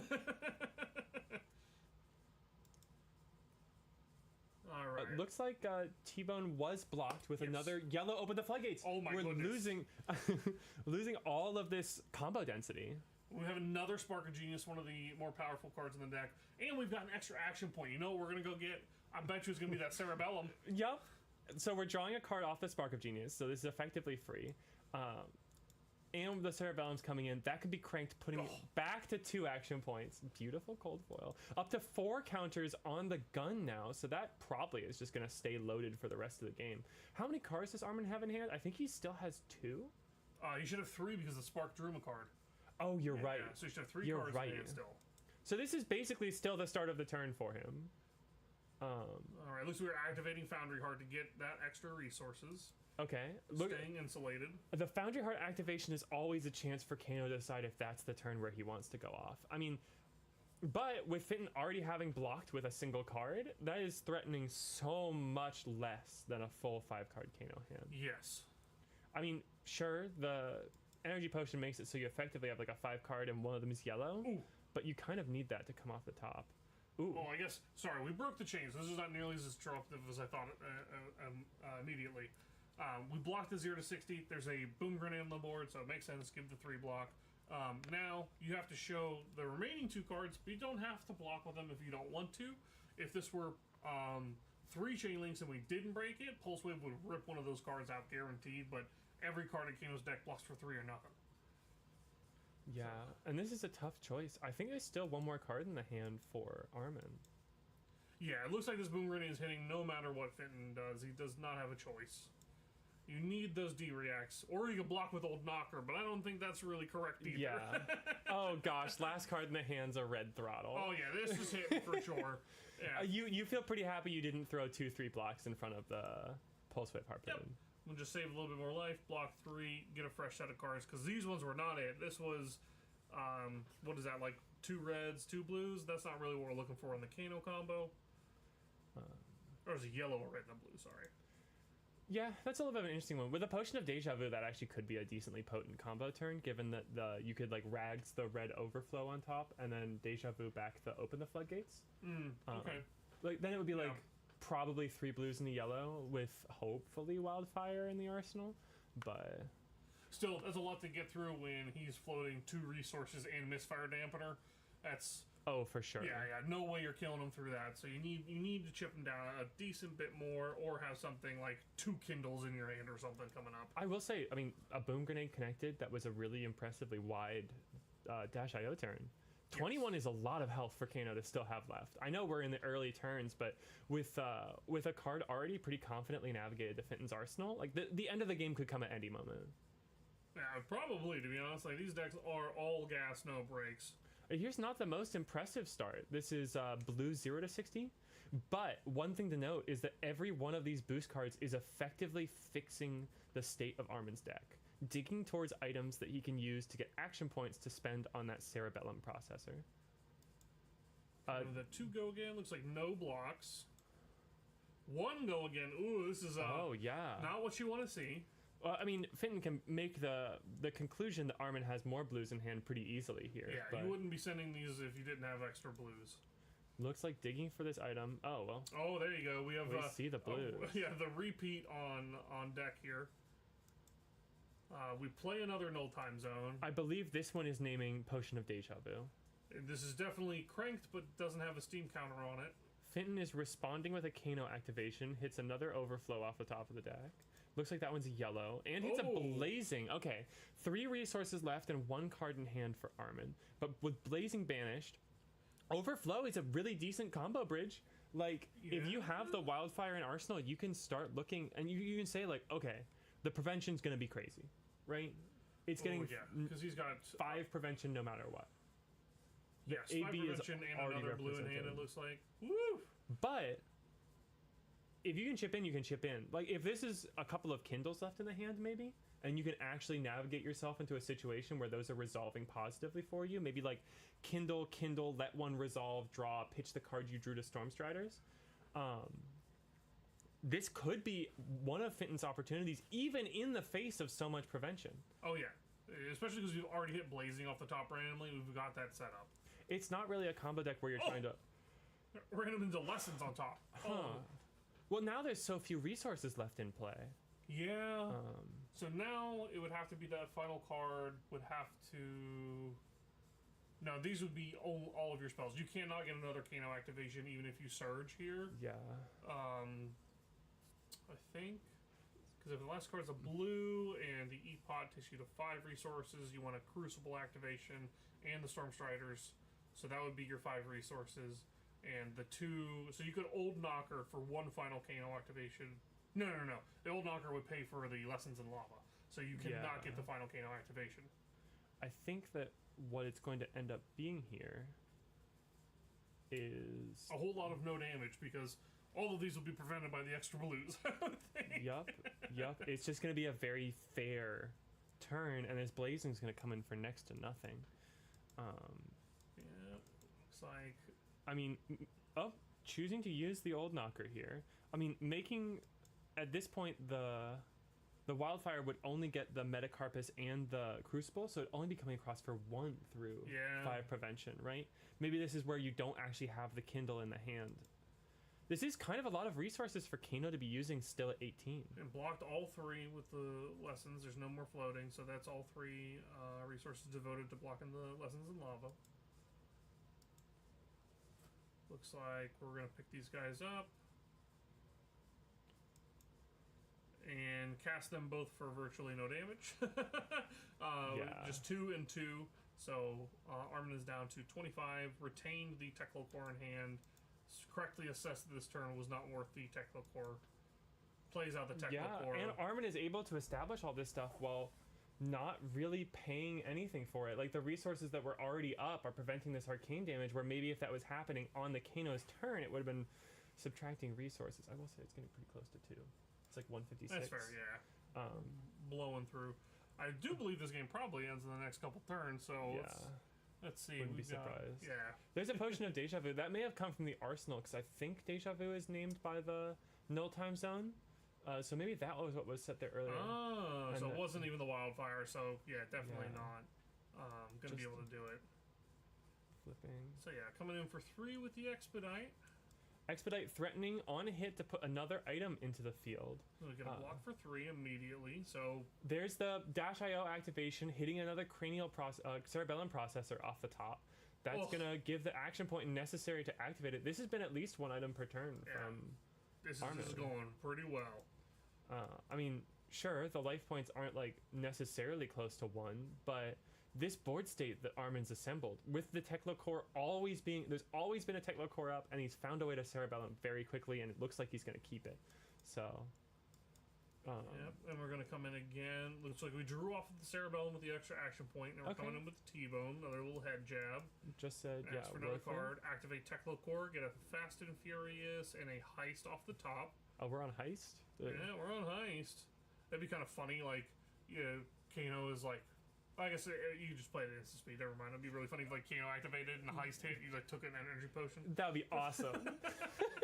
It never happened, but it'd be funny. I learned that you can do that in the mirror. Yes. Isn't that crazy? Yeah. I didn't know that was how that worked. That seems so ridiculous. Oh yeah, both of them are live. Yeah, super important mirror tech piece. Oh, looks like another blue zero. Another blue T-Bone and a lot of blues being resolved. There's the and Heist. the Heist. Okay, let's see if we get a Finton Kano activation into an E-Pot for Armin. And really lock in the victory. Heist here is probably I can't remember exactly the items that were banished. Looks like a backup red because it looks like this is connecting for 2 damage. Gotcha. I mean, that's just another action point that can mean another. Now Cerebellum draw. Oh, you're right. There is a second Cerebellum. Yep, we draw Oh again. dear, 6 intellect hero. Oh, and we max V. Oh gosh. Oh my goodness, we drew into the max V. Oh, Woo! playing max V into Kano? That is bananas. That's a called shot right there. Wow. Oh man, lit him up. Down to 5. The second mill And time zone. Here is a Maybe Deja it Vu was being back pitched. on. Maybe it was back on healing potion again. Oh, they're both. Oh no, there's one here. There's one here. So maybe the first one was Deja Vu, and this one was Energy Potion. That makes sense. Yeah, because otherwise you wouldn't be able to pitch it here to activate Kano. Kano'd a Wildfire. That's not what you want right now. No, not on your unfortunately. turn.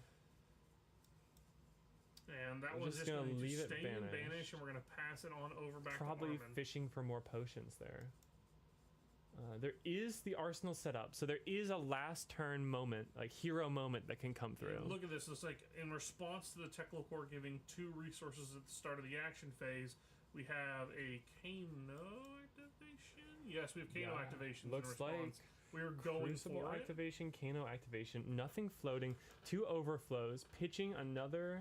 it. We Deja Vu'd the 2 blues back on top Yeah. and pitched the Epoch here to Striders. Striders in a Wildfire. We are Coming in for 6 off the Crucible and off, I believe, an activated Metacarpus is what we're seeing over there. The 2 overflows are on top. There is a Kano still on the stack to resolve. ooh. So this is going to be like a super resource positive.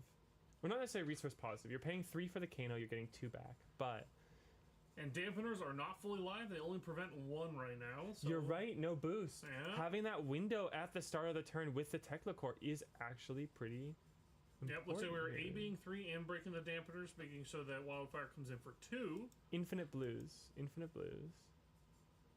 But He's gotta read the dampener. I understand. I've never played against that card really either.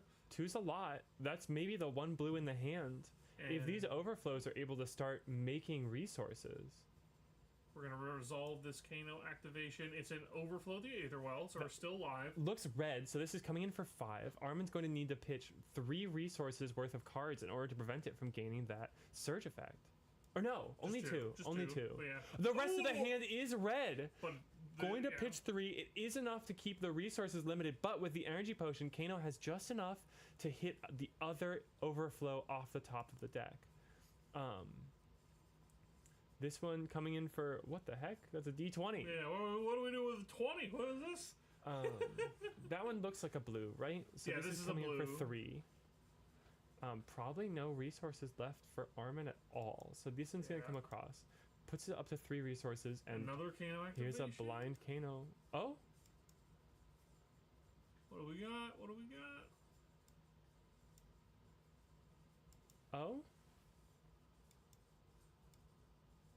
Why won't you let me pull it forward? Right, yeah. No. Oh, we hit Oh. what's the Aether Aether Flare. Flare? One yes. cost. Cost 1, cannot throw it. Using is the that end. old knocker earlier. Unable to continue to chain together damage. I mean, it would have just been, looks like a blue, would have just been 3 more damage. But now Kano has used all of his cards. Fenton's used all of his cards on Armin's turn, trying to set up that lethal push. And Armin is able to draw it back up. And like we're saying, that's Kano's like all in. No more Storm Striders, no more Metacarpus node. It's just Ragamuffins and blind Kano activations from here on, it looks like. So stringing together the kill at 18 is really hard when you're at 3 now. One thing I will say is that this did tax all the items. That turn by turn ticking away. Now the Cerebellum processor, there's only a single one remaining. There's no more resources coming across. Looks like We've got a Boom Grenade, an Expedite. double boom grenade, a Double 0 to boom. 60, and an expedite. So, looks like we're going to come in with the 0 to 60 for 4. We're going to get a block. Oh my for god. 3. A block for 3. Oh, and a boom off the boom top. off the top. Oh. Pitching another boom And grenade. you're going to activate Kano activations with the rest of the hand, Hit a hitting sonic a sonic boom and what looks to be a blue ether dart. This is all up to this sonic boom. Just enough resources for it to come across. It needs to do damage, and it's only coming in for 3. Coming in. Looks like we pitch for 3. We pitch Yup. 2 reds and the 1 floating. Yup. Block 3. Which means that only 1 damage is being brought Yep, across. and that is and going to be Fenton it. is taken down by a grenade off the top. Woo! When you're playing Dash.io and you're hitting them off the top, you're feeling good. Absolutely. Absolutely. What an exciting game. That was item after item after item and spell after spell after spell. But Armin with Dash.io did take the victory and will be headed 2-0 into the following rounds. We'll try and check back with him later in the tournament. In the meantime, though, we're going to take a little break. Sam's going to hop out and head up to a concert in DC. Sounds pretty exciting. And we're going to have James from Humbro Pie, Jimmy D, and our dear friend Zoe in to join us as well. So we'll catch you very soon with that. And hopefully, with James's help, we'll be able to fix our thing. Thanks for bearing with us for rounds 1 and 2. We'll see you for round 3 very soon.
again, everyone. I'm back. Just me this time. Sam's out. Zoe and Jimmy are on their way from Richmond. So this next game, it's gonna be me taking a look at it. But I am happy to say that with Zoe and James's help, on a quick emergency phone call, we got a hold of them once they landed in Richmond. We've been able to figure out a way to make pictures into video again.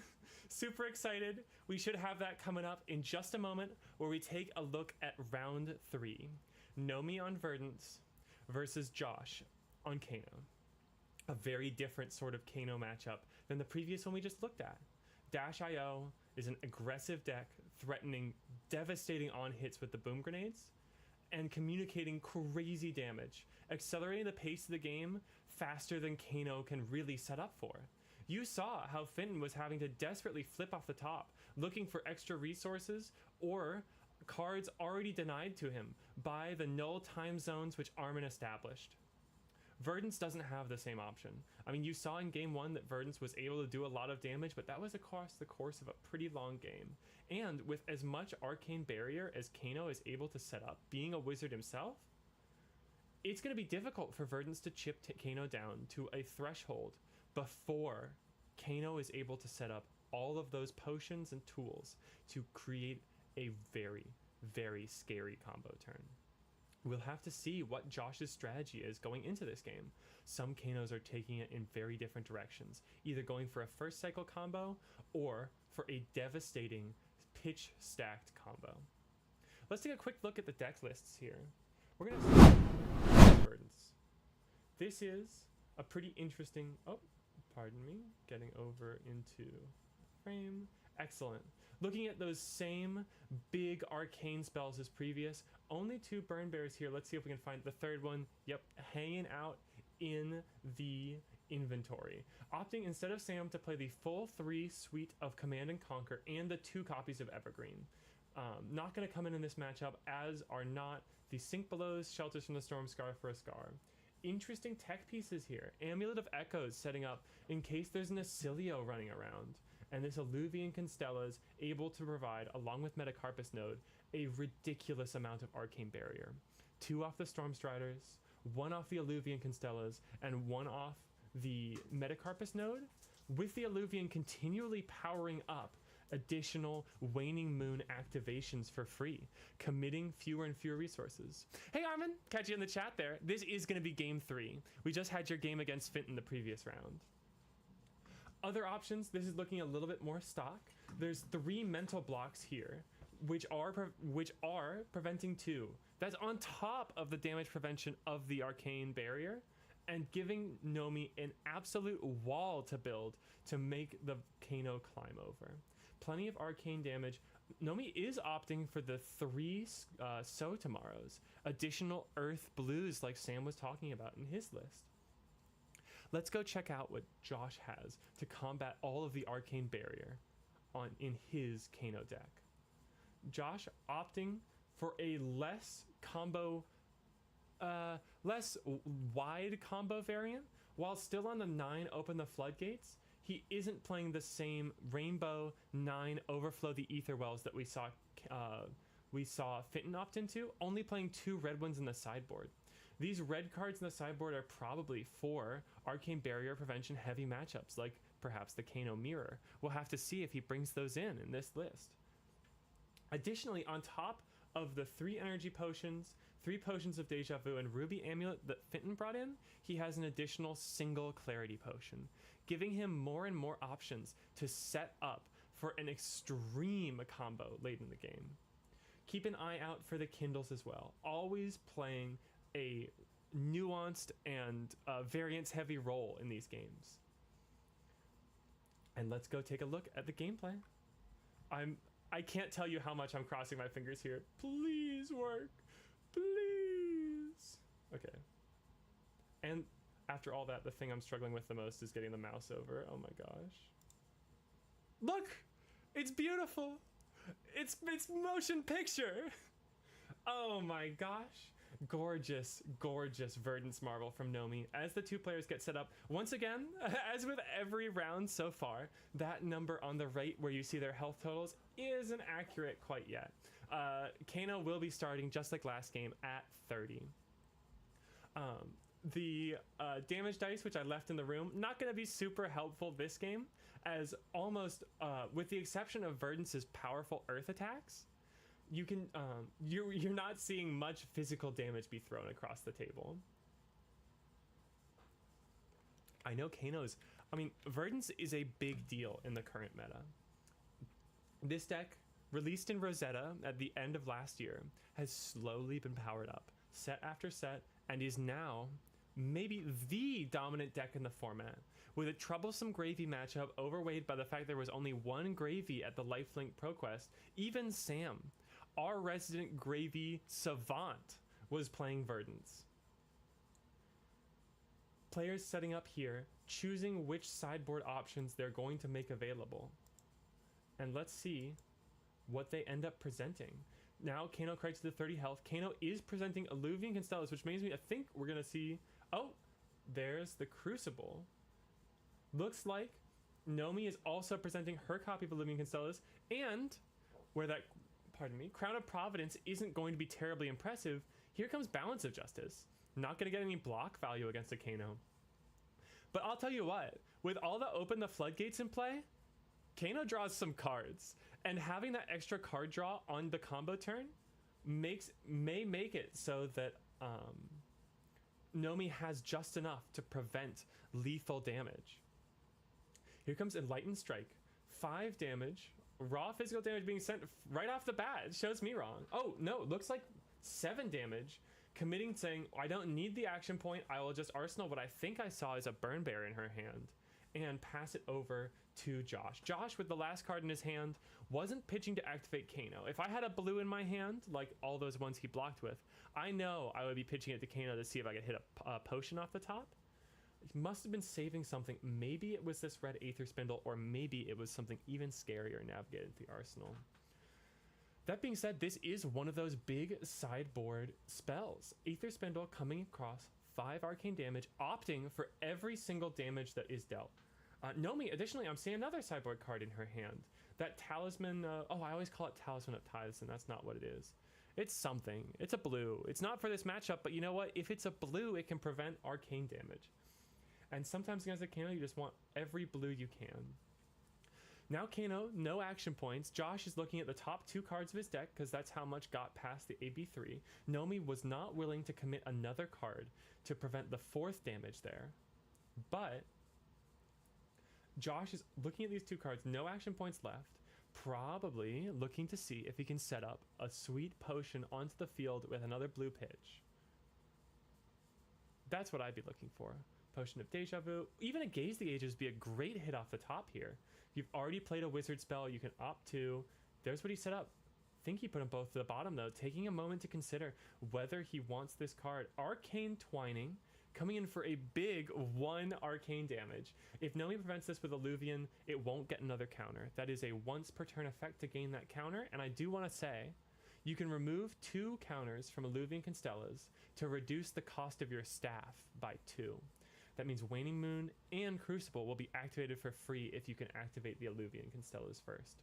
So both players are charging up and then discharging the energy that they're absorbing from the arcane spells they're preventing from each other. Nomi so far has not given Josh a chance to prevent any damage. That Alluvian Constellas on Josh's side sitting pretty at 0 counters still. Here comes Command and Conquer. 6 damage coming across, usually not too bad for Kano to cover, but sometimes you just want to give up the arsenal anyway. Double Open the Floodgates blocked with. Looks like a red and a yellow. Those are potentially powerful combo turn cards. Oh, Life Everbloom from Nomi. Now that the Kano's blocked, you're safer to extend more cards in your hand. I believe that was the last card in your hand. Able to get that 1 value and take up the health total just a little longer. But I would say even more critically is just getting another Earth card into the graveyard. Oh my gosh, look at that. That's a gorgeous energy potion. I think that was the Pro Tour LA promo. I remember it was right when I was looking into Kano that I saw those coming out, and I was jealous. I was jealous like you couldn't believe. But another Earth card navigated into Graveyard is pretty critical for this matchup. Because there's no Rootbound Carapaces to play, it's pretty hard to get your Fellings coming in for proper damage. So, Nomi's probably looking for one of those Cadaverous Tillings, those 3 for 6, decompose for +2 damage effects, to set up the first banish, so she's not losing value on any Plow Unders or Felling of the Crowns coming in for less. The interruption from Felling of the Crown, while it is solid if you get to the end of the turn, there is a window to respond to it, like any other interruption, that Kano can potentially take advantage of. So it's not really safe to go down to 2 cards in hand and then just throw a Felling off a blue. You always have to be keeping account of how and when is Kano keeping this 5-card hand. Here's another Earth card, and a little bit more healing. A mental block going to the bottom, I'm sure is something Josh is taking note of. Oh, that's one more mental block that I don't need to account for when I'm doing the math for how much I'm going off on this combo turn. Heartbeat of Candlehold, up to 3, up 3 more health, back up to 41, above the starting life total. Here's Nomi with Earth cards in the graveyard, and it looks like there's the Burn Bear, Arsenal turn 0, coming across for 6, the first arcane damage spell of the game so far. Floating 2 resources are incorrect. Yep, there we go. There's the 2 resource counter. And here's 2 cards being pitched to AB4. Knows that the Waning Moon is coming in for 2 more, willing to give up an additional card in hand. Josh does not have to worry about a combo turn from Nomi on his turn, and is able to block down and play these lower health, lower size hands, lower card hands. Talking about the Alluvian Constellas, I think that was probably just making sure that he could put the counter on there as we were moving towards the end of the turn. Oh, and a Ruby Amulet. Okay. 2 energy potions up effectively already. Means that Kano is now sitting pretty at 5 intellect, basically. That's another super blue, activatable at any time to power up a combo turn. Nomi just keeping it consistent, throwing consistent damage. Kano's able to block it, but he's getting chipped down. 1 health or so per turn at a time. But you can see how different this is from the gameplay against Dash.io. Finton still managed to get up a potion of Deja Vu and an energy potion under Armin's boom grenade pressure, booming pressure. But this time, Josh has all the room in the world to establish those potions. Here's 2 healing coming across from the Fruits of the Forest. Still no Decompose. No Earth cards navigated into Verdance's Banish yet, which means that this is only coming across for 2 healing instead of the additional damage from the Verdance activation. How soon Nomi is able to turn that on may be critical for her ability to properly pressure Kano in this matchup. There's a Plow Under in the hand. Looks like also a Light Up the Leaves, the new card. So should be able to probably decompose. But if there aren't blues there to hold back, you've got to be worried about a potential Kano combo going off. This time, Josh opted to take some more damage and is thinking on his turn. What was worth taking the 4 there? Could always be a bunch of no blocks. His deck is on 7 potions. 8 potions. 8 potions and 2 fables, with the 3 kindles as well. So that's 13 non-blocks, almost 1 non-block per hand. It's not inconceivable that he found 4 of them, or 3 of them. But I mean, if I saw multiple kindles and a Will of Arcana or an Eye of Ophidia, I'd be looking at like maybe trying to do some combo stuff. Okay, there's 1 potion. Keeping the last 2 cards in hand. No action points remaining from Kano.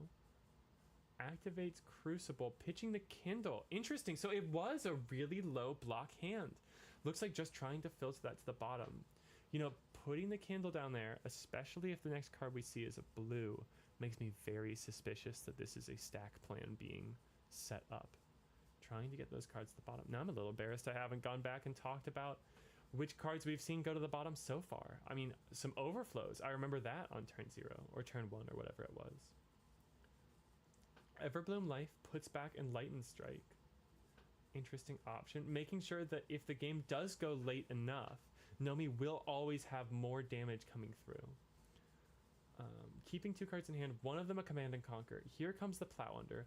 The Decompose is without a doubt going to have enough Earth cards to banish, 3 of them without a doubt, leaving Nomi's next Decompose effect to be powering up the card, but this is just going to be 2 on the Plow Under. Is threatening that arsenal though, and that arsenal has been sticking there since the beginning of the game. If Josh is planning on a stack plan, and that was something like an Ether Wildfire, having that stacked immediately after the Kindle might be trouble. That Kindle is no longer easily set up in your head to hit a blue. I remember that was always helpful for me in Kano. Like the easiest pitch stacks that were to like set up, remember, and resolve were the ones where I could have like tome blue, blue, tome blue, blue, just so I know, okay, you know, easy to remember, easy to stick in your head. But once cards start getting put to the bottom by your opponent's card effects, it can be really tricky to keep that. To keep those changes that you weren't necessarily intending to make to a potential stack plan in your head and ready to go. Here's a blue overflow of the Ether Well, hit off of the Kano activation. Josh pitching to send it off of the Crucible. Still a couple of cards in hand, I think, because declared no blocks to the Plow Under. Coming in for decent damage. Wait, decent damage. Oh, I see. Arcane Barrier 1 here puts it down to just a single damage coming across, but that is still a card out of Nomi's hand, which is still lowering her ability to send things. If the hand is like potentially, you know, like E-Strike 2 other cards, you know, you could see something like E-Strike CNC going. If she was able to keep a 4-card hand. And now this is scary. This is really scary, actually. We saw her pitch a red card on the previous turn, and we saw her pitch 2 red cards now. I believe this Command and Conquer is coming out of Arsenal, so 1 card left in hand. She could be faking out a blue that would do well for prevention. Looks like Josh either is willing to, isn't willing to call the bluff, the potential bluff, I should say, or is committed enough to this stacking plan that he doesn't have access to the explosive combo cards at this moment to keep, to potentially threaten a damage there. Oh, I think I missed an ad break. Oopsie. Got too much to think about right now. 2 damage coming across on the Ether Spindle, and now I'm looking back at that first Ether Spindle putting both cards to the bottom. I had just assumed, you know, oh man, what a shame. Didn't hit good cards, maybe hit like zaps, like blue zaps or something. Now I'm starting to think, oh no, Josh is just accelerating his way through his deck, sending damage as, sending incidental damage as he opts cards to the bottom, lowering the number of cards necessary before he hits his pitch stack. Nomi's still at 41, of course, and with a lot more healing in the deck. Burn Bear coming across, putting another blue, another Open the Floodgates to the bottom. This might be the second counter on Alluvian Constellas, and that's all he needs for effectively to have like a Tunic up, right? Like the Tunic paying for the Crucible at the end of the game. Yep, there we go. There's the... appropriate would be Tunic. There's like the Tunic die, right? I'm always using that yellow one for my Tunic. Oh my gosh, every single energy potion in the deck has now been resolved by Josh. The Clarity Potion was pitched to the bottom, and additional Deja Vus can be helpful, but the value on those falls off pretty quickly.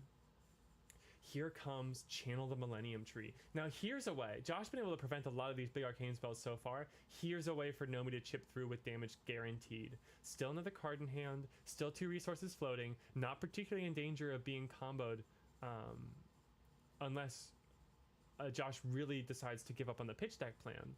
She's presenting a huge chunk of 7 arcane damage. And if Josh pitches to Arcane Barrier this, is threatening 2 more with the Alluvian Constellas that might not be as easy to prevent. This is the point where also an Earth card loaded up in the pitch zone, making sure that that Channel Millennium Tree is going to stick around. If Nomi is able to chain these trees, this could be a way that she's able to threaten Josh's life total enough that it could she could interrupt him and force him into a desperation combo before hitting that pitch stack, assuming that he hadn't already put all the wildfires to the bottom. This might be time where Nomi is going to be more aggressive, sending in... Oh, gosh. Okay. Ad break. I think there was just one.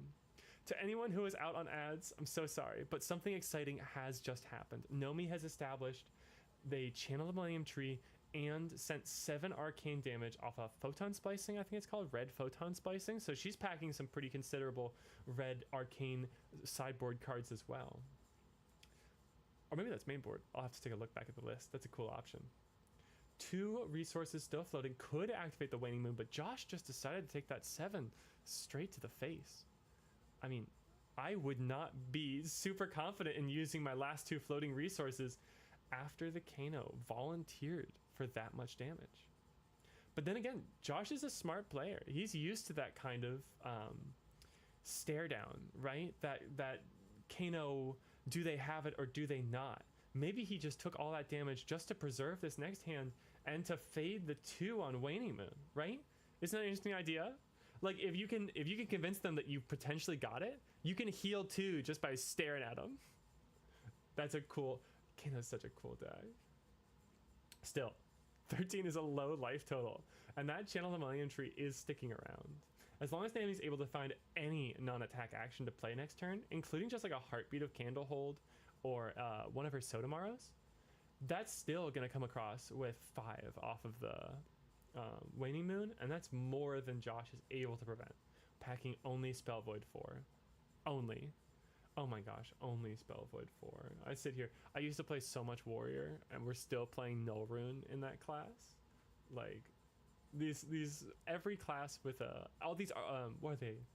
The Arcane Rising classes with their Spell Void 2 equipment. I'm just infinitely jealous. Infinitely jealous. Oh my gosh, yeah. Nomi passes priority, saying no, I'll keep the resources. Josh wasn't trying to bait it out. Does actually have a combo set up here. There's Storm Striders into Open the Floodgates. Is he at stack? There's no way. But I guess if you can just draw your way there, you might get there anyways. And there's a point to be said that maybe Storm Striders actually isn't as valuable in a stack situation. Here's Kano. Oh, this feels like it's being executed with confidence. He's got the turn planned out. Ragamuffin's Hat with only 1 card left in hand. The 4 cards in hand were whatever's getting put on top with Rags, 2 blues, and a Kindle. It's another blue. Oh gosh. Kano's going to resolve before the Kindle, drawing a card off the top of the deck. We'll have to see what it is. Did not activate Potion of Deja Vu to guarantee the blue there. Oh, there's the Wildfire. There's the Wildfire. It was sitting in the hand. With 1 card still in hand, Josh has so many more resources than you'd expect. 8 resources sitting over there in the energy potions. The Potion of Deja Vu is threatening sort of additional resources because it can put these blues onto the top to be drawn with this Overflow the Ether Well. And then the Alluvian Constellas has an additional resource in that its activation is able to make your Crucible free. Now Josh is just left with the card he drew off of the Ragamuffin's Hat, thinking, what can he do with this? Is it a blue? Blue is obviously the best thing it could be, because right now that card's only going to be resources. But then again, if it is a powerful red spell, he could pitch it to put back on top with the Potion of Deja Vu. Let's take a look at how much Nomi is able to prevent. Oh! Lessons in Lava back to the top. Paying to activate the Crucible of Aetherweave doesn't look like... Oh! You know, maybe that's the thing where he needed to get that card out of hand to resolve the Kindle, of course. Because if you don't pitch to the Crucible here, you can't pay for anything and you won't get the amp on the Wildfire anyway. Right? Crucible works in a weird way. So all the amp stuff resolves and then applies to whichever arcane spell effect resolves next. Crucible applies to whichever card you play next. So even if this Open the Floodgates resolves right now, it wouldn't get the boost from Crucible. Where that boost is going to is going to be this Wildfire. On play, that's going to trigger... Oh, drew a blue off the Kindle. On play, that is going to trigger the Metacarpus nodes. Going to 2 resources, paying 1 for nodes, it looks like. So, off of the Crucible and the Metacarpus node and the Kindle, as Josh counted up right now, this is coming across for 7 arcane damage. Another... The red in hand. Red in hand means only preventing 3 here. And I was going to talk about whether it was mental block or not. Now, that is the only damage that can be prevented on the Wildfire, but this Floodgates is going to draw some cards. Nomi is going to be able to activate the Balance of Justice, and we're going to have to watch for how she does that. Because if she activates it at the wrong time, Josh may be able to go off in response to the activation to draw and deny her that potential arcane barrier. I do also just want to point out, if you're not familiar with Kano, Nomi was above starting life health at the start of this turn. Like, Kano just does things. Thinking about this Potion of Deja Vu, it looks like. The question is not which cards do you want to draw, right? The 2 blues are beautiful right there. The question is, which cards do you want to play? And Lessons in Lava is a great option. Lessons in Lava could be anything. It could even be Blazing Ether, especially with all that resource represented. Although you could just go to threaten longer and longer combos. This Open the Floodgates coming across for, I believe, another 7. So that's going to put Nomi to 30 before she gets a chance to activate the Balance of Justice. Yeah, okay. 30 means that just getting, like... let's see. Lessons, probably 3 more prevention. Just puts it straight back on top. Okay, so 2 blues, then the lessons, then the twining. Twining, not the worst card to draw, honestly, because sometimes that discard effect can be critical. But this is coming across for 7. Okay. Nomi activating the Balance of Justice, which means those 2 draws have resolved, but I think in response to the Balance of Justice activation, Josh is going to have another window. In fact, I'm not even sure if, like, this is getting into the weeds of it, and I am not a judge. I am not a lawyer. This is not legal advice. I'm not sure if you can activate Balance of Justice there, right? Because once it resolves, you're moving to an open game state? No, wait, I'm wrong. That Balance of Justice activation isn't after the Open the Floodgates. It's before. It's when Josh has no options besides cracking energy potions. Because there was a draw off of the Kindle and a draw off of the Ragamuffin's hat. So the condition for balance, cold foil balance, by the way, gorgeous. The condition for balance to draw is already live. And from this point onwards, it doesn't really matter what gets prevented as long as it gets prevented early. That Ether Flare was put on top, so it was going to be drawn. So there was never any worry about that needing to be the thing that was prevented. Now it's just Josh wondering if he wants to cast this extra zap on top of his deck by activating Energy Potion. Here comes Lessons. This is going to be for 7. Looks like Nomi drew... looks like she drew a yellow or a red, to be honest. Like... Otherwise, I feel like, yeah, more would have been prevented on the Open the Floodgates. Gosh, I mean, if this does end in a Blazing, that red draw instead of a blue draw is going to mean that Josh is going to deal an additional 4 damage, I think? Yeah, 4 damage across the course of the turn.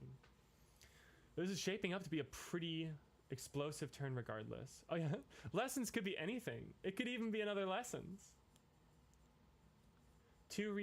These crack for 4 resources, just enough to Kano and play the extra Lessons. Another 7 damage. That puts the total damage dealt so far to 14, 20, 24 damage, which happens to be Nomi's life. So this next one can search up a Blazing Ether, which off of this activation, off of the 4 resources and 1 more Metacarpus that I think could have been squeezed in there, is going to come across for another 29 damage, I think. More than enough to deal lethal damage to Nomi's Verdants. Hey, 4 energy potions is a heck of a lot. Shouts out to Ruby Amulet coming out in high seas, just giving Kano another one of the best potions in his deck. Congratulations to Josh on an explosive finish with Kano the Dressai of Ether. After Kano got boom grenaded the previous round, this time he was the one casting the Sonic Booms. Overall, looks like a really tough matchup for Verdance. It's between the number of 3 blocks that Kano is able to have and the lack of on hits that makes Verdance's breakpoints that much less meaningful, it looks like a really difficult matchup, especially if they can find a critical, explosive hand right as Nomi was about to shift into a state where she could really start putting on the pressure. Interested to see how that matchup plays out, and to look at Josh and wonder, was he setting up that from the bottom of his deck? Because by the time we get around to actually the combo turn going off, the lessons are shuffling, and all that stacking didn't really matter. Ultimately, a super exciting wizard duel. That's it for me for now. I'm going to take a quick break, and we'll come back with round 4. We're going to keep Josh here on Kano and throw him up against Dash.io number 2. This time, it's Mara. And this time, we'll have to see if those boom grenades are going to be enough to disrupt this Kano player. Catch you all very soon.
and welcome back.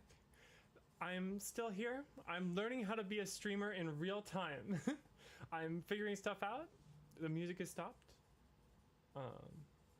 I'm just getting started. And here we go. I figured out how to set up the video so we don't see the extra sides of the VLC player screen thing. It's amazing. Technology is amazing. And no one believes that more than Dash.io. And no one believes in Dash.io more than Mara Ferris. We're actually going to not take a look at the deck list this time. Josh is because it's what we looked at last time. Not going to be bringing in all those big arcane spells. This time he'll be focusing on playing a lean, mean 60, which is able to take down Mara before she can boom grenade him to death. Mara's list we're not looking at because I want to keep it a little bit of a surprise. She is playing a sweet Dia list, but it's not a stock Dia list, not by any imagination.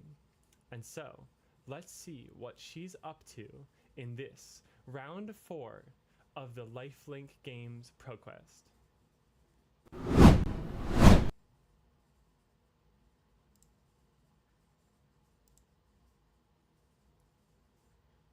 Both players getting set up. There's John. There's Josh leaning into the camera.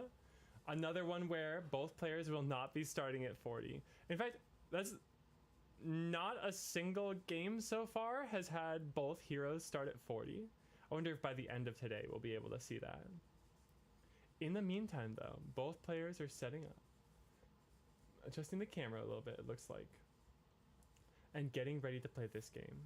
So, like before, and like we talked about, Dio is playing a different and far more aggressive game plan into Kano than Verdance was.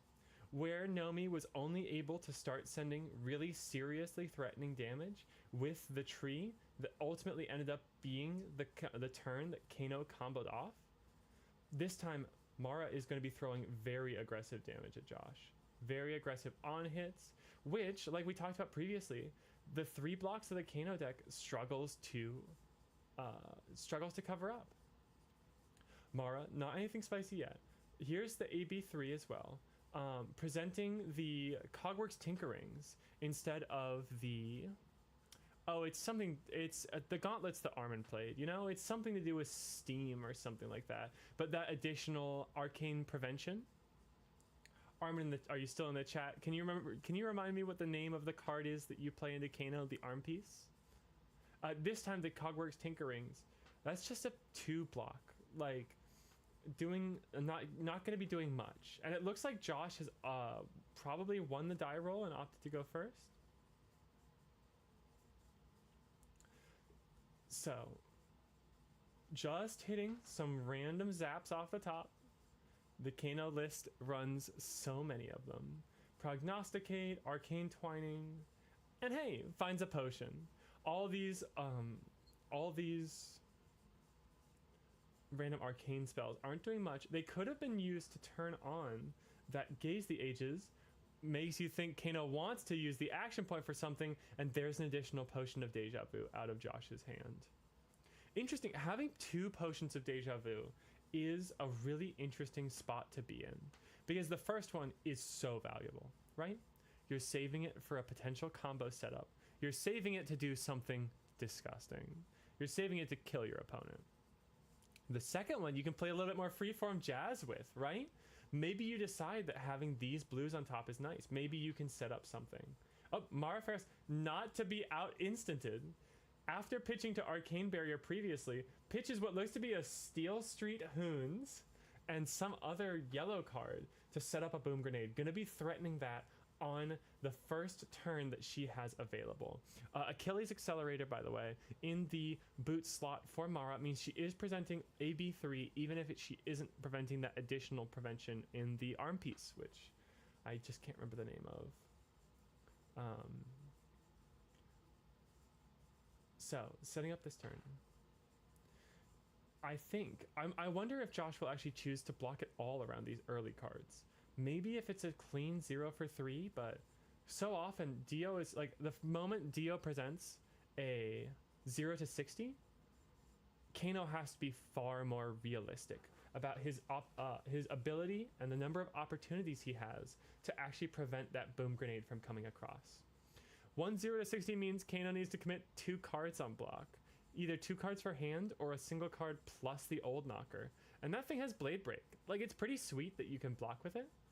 But, wait a second. That's turn 1 started off with Spark of Genius.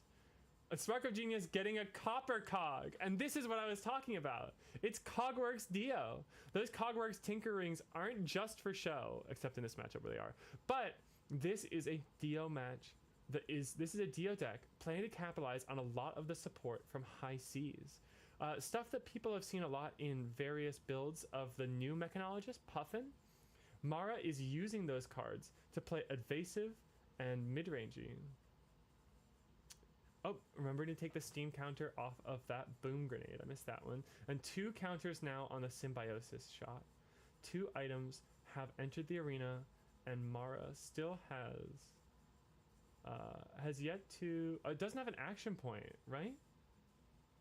Oh no, what am I saying? The Spark of Genius searches the copper cog, and then the cog, you use the crank ability of the cog to get back the action point.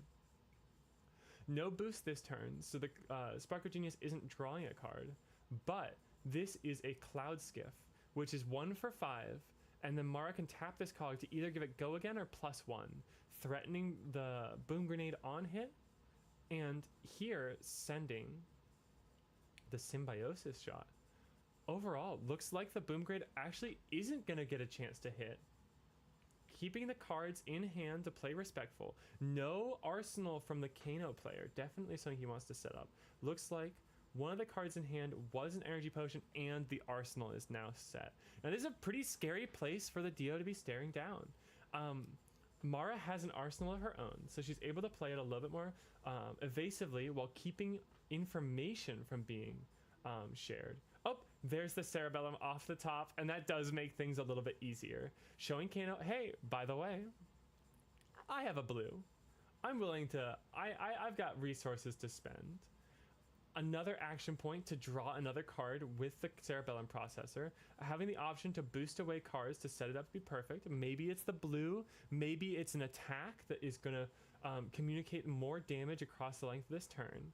And now choices on blocking get, you know, at the same time, more difficult for Josh, because he is in a potential spot where he could start to combo, or a little bit easier, because this time there's no Dio has already been used to get the Cerebellum. There's no threat in, like Armin did to Finton, just tossing boom grenades off the top of the library. Here we go. This is Medex, and it's going to show my inexperience with Mechanologist, but I am actually not totally sure what this card says. 1 for 4, I believe, and I think when it hits, you put a 0 or 1 cost item into the arena. 4 an attack means it's probably connecting. So if it is that on-hit effect, we'll see if Mara is able to make use of it. Already used 1 extra action point. That had boost, that had go again. Let's see. Looking at the arsenal, should still be a good number of cards in hand. The 2 cards in hand, I believe, because maybe even more. Emma, good to see you in the chat. How you doing, man? This is my dear friend Emma, who is a absolutely stellar Dio and Puffin player. We are at the and here in this game where we're sort of at the interface between the two of them, at the intersection of Dio and Puffin. It's a beautiful place to have him. Good to see you. Here comes Null Time Zone. And just like last time, this is critical. I didn't have the luxury of talking to Mara after this particular game. I know she likes to name Open the Floodgates off of this, just because there's such a density of that card in the deck. But it looks like this is probably going to end out her turn. Maybe kept around at 2 counters, taking a look through the grave, looking at what options are still available, what's gone through a lot of. I think there's 1 Open the Floodgates already blocked with, we can see on top of the graveyard, but I believe she's still... Oh, perfect! Oh, this is nice. Okay, we're taking a brief ad break. I am going to talk just for a little bit about random stuff as I pause the video here, now that we're not on slideshow mode anymore. My topic of random conversation this time, to anyone who's still around, is how much I appreciate Mara for writing this down, right? And this is how you can tell that someone's been on stream a lot, right? That this sort of thing is just coming second nature to her. Oh, let me make sure everyone knows what I named off of the null time zone. It's like, because really in the middle of a game, it's tougher to say, like, note-taking rules and everything aside. But for us sitting here right now, her writing down open the floodgates on this, I really appreciate it. And that's one of the things that I'm starting to pick up, looking at like what it's like to be casting these games, you know? Trying to think of more options I can do in the future, more ways to communicate better to the players while they're in the recording studio. More opportunities to use ad breaks to drink water. Oh my gosh.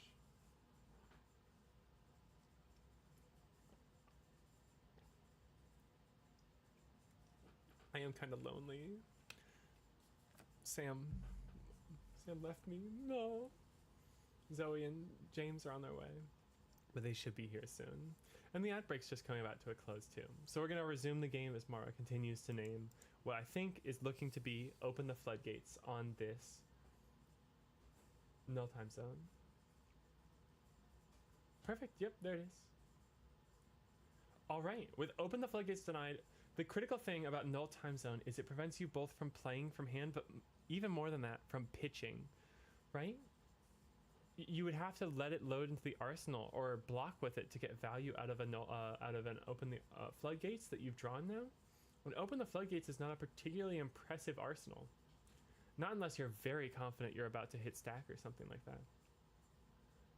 So here comes an honest 5 off of his red zipper hit, blocking with prognosticate, taking 2 damage. No boom grenades to back it up and no Dio activation to sneak one in off the top of the deck.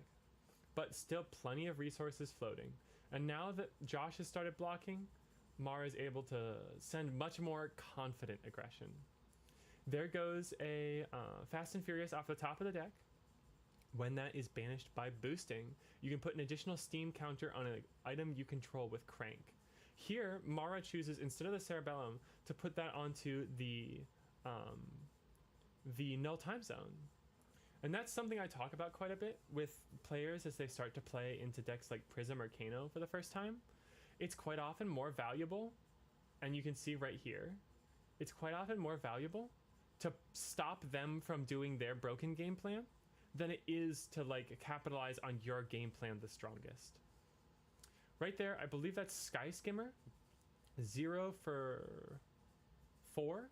And you can tap the copper cog, or tap a cog, here always a copper cog, because she doesn't have access to the pirate style golden cogs, to either give it go again or +1.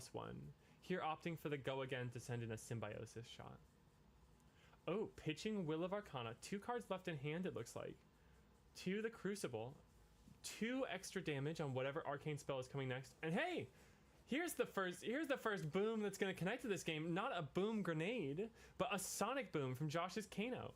Coming across for, I believe this is going to be 5 damage. If any of this damage goes through, and with AB3 it looks like it's pretty guaranteed, Josh will be able to banish the top card of his deck. And play it this turn with its cost reduced by the amount of damage Sonic Boom did. Kindle only pushing that up further. This is up to 6 damage on this Sonic Boom and an additional card in hand. Still holding priority in case he wants to...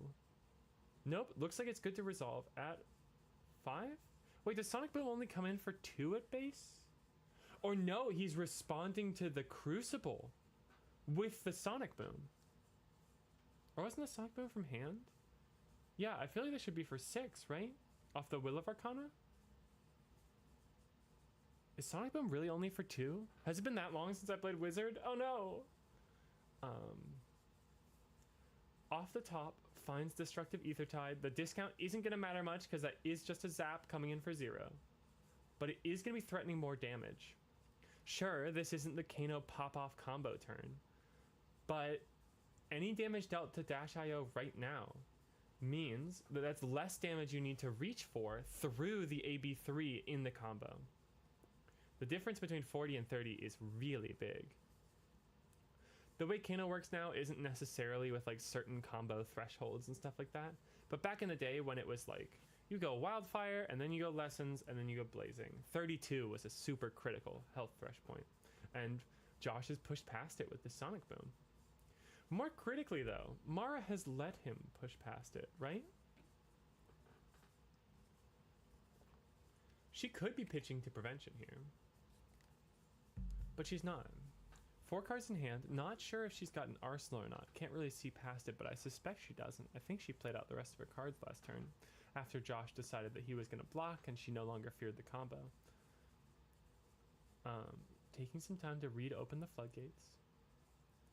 What this means about Mara's hand is tough to think about, because it could be that she has an extremely aggressively capable hand, or it could mean that she's really low on resources and doesn't want to give up any knowledge. If she pitches the blue now, maybe she doesn't have one later on to prevent a potential explosive turn next turn. All that AB3 doesn't matter much if Kano catches you with a single red left in hand or something like that. Taking some time, thinking it through. Okay, while they think it through, can someone please Google Sonic Boom for me? Does that really only come in for 2? Is it a 2 for 2?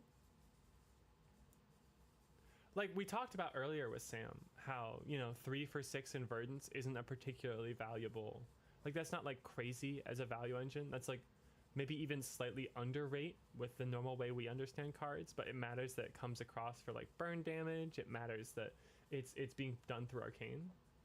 But 2 for 2? Come on! Like, I know it's banishing an additional card off the top, but here it's only transmuting to like 1 value.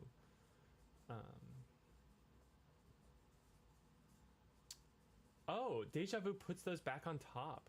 Interesting. Oh, now I feel like what was pitched over there? I think there's an open.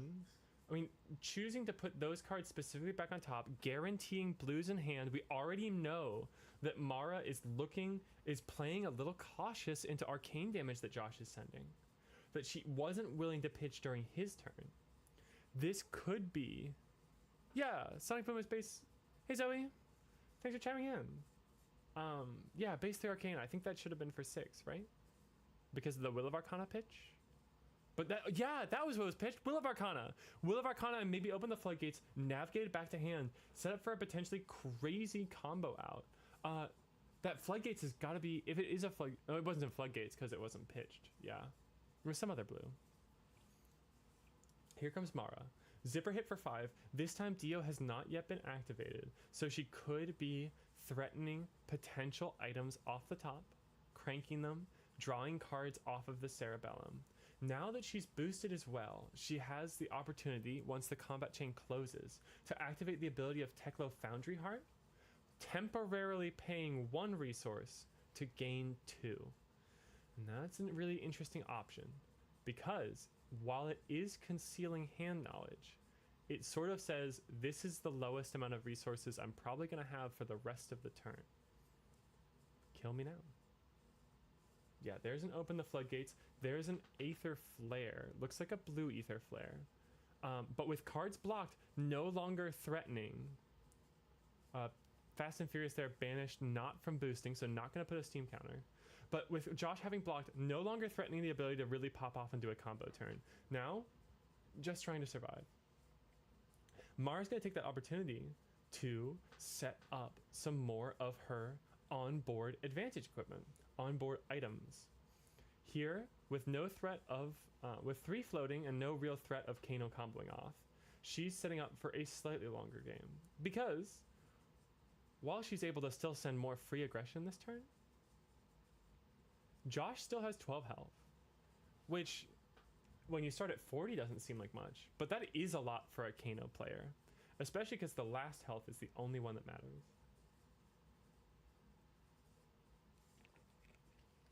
This time going for a boom grenade, probably going to crank it and draw. That means trying to get across some more damage, already knows that Josh only has 2 cards in hand, and that's child's play for a Dio to be able to dodge around, especially with the options that Mara plays. All of these new high seas, I suppose not that new, we do have Super Slam, but all of these high seas cards, tapping cogs, potentially looking for cogs off the top of the deck, leave Mara with the ability to fake out whether she's giving something +1 or go again, able to really decisively sneak through boom grenade breakpoints. And here, this is a primo puffing card. Here we go, making some golden cogs, not just for pirates.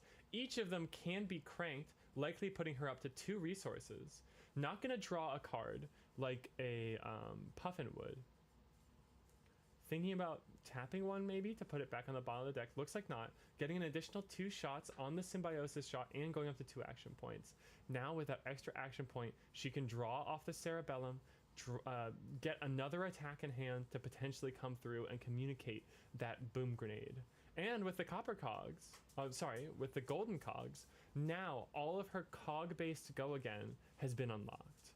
Stuff that can be a little awkward. Sometimes I imagine that deck is going to leave you with hands where your go again is dependent on having a cog. Something like, you know, the Syndra hand where you have to lead on cut through and then hope the flick communicates in order to actually get the go again.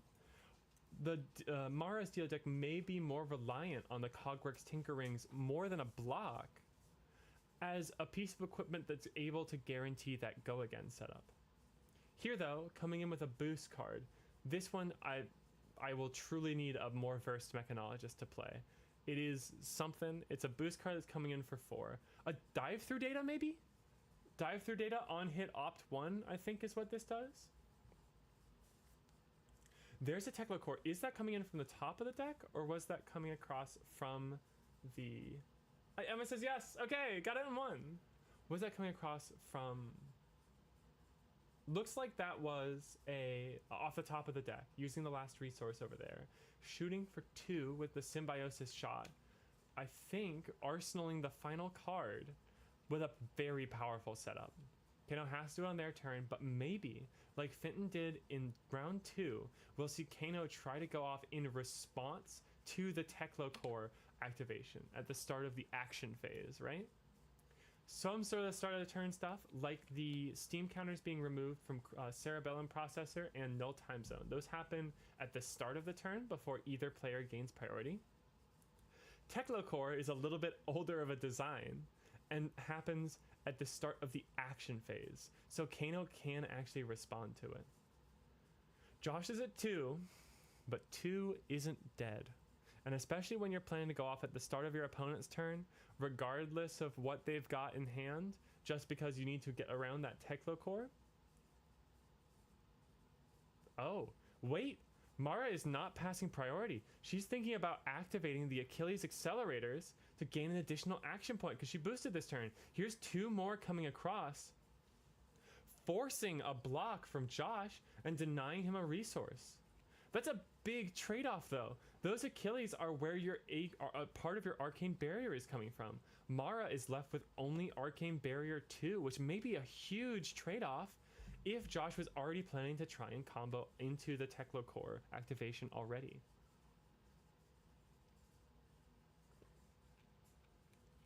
Let's see, what are the 2 cards left in hand that Josh needed to keep in order to... Oh, one's a Will of Arcana, the other was a Ruby Amulet. There was no more blocking Josh could have done that turn. Welcome to the chat, Plasmic. We're glad to have you here. We are in what has to be the final turn of this game. With Kano's blocking being what it is, I don't see how he survives this turn if he doesn't simply kill Mara in response. Decides not to go off in response to the Teklo core. Looks like that's Boom Grenade from hand being cranked, going back to 1 action point, which is interesting to say. Like, what is the Boom Grenade doing here? Is it just putting another counter? Because surely if the 1 damage comes across anyway, he's still dead. Could be trying to deal with potential life gain that the Kano could have. This is Outpace, red outpace, can't be defended by equipment. Not critical, as the Kano has already blocked with the one piece of equipment that that he has available, right? But this is effectively asking for either 2 cards or Speak Now or Forever Hold Your Peace. I believe that's a Blazing Ether pitched alongside the Will of Arcana. So if Josh has enough resources to make this combo go through, he can use the Potion of Deja Vu to set up the Blazing as a vicious combo ender.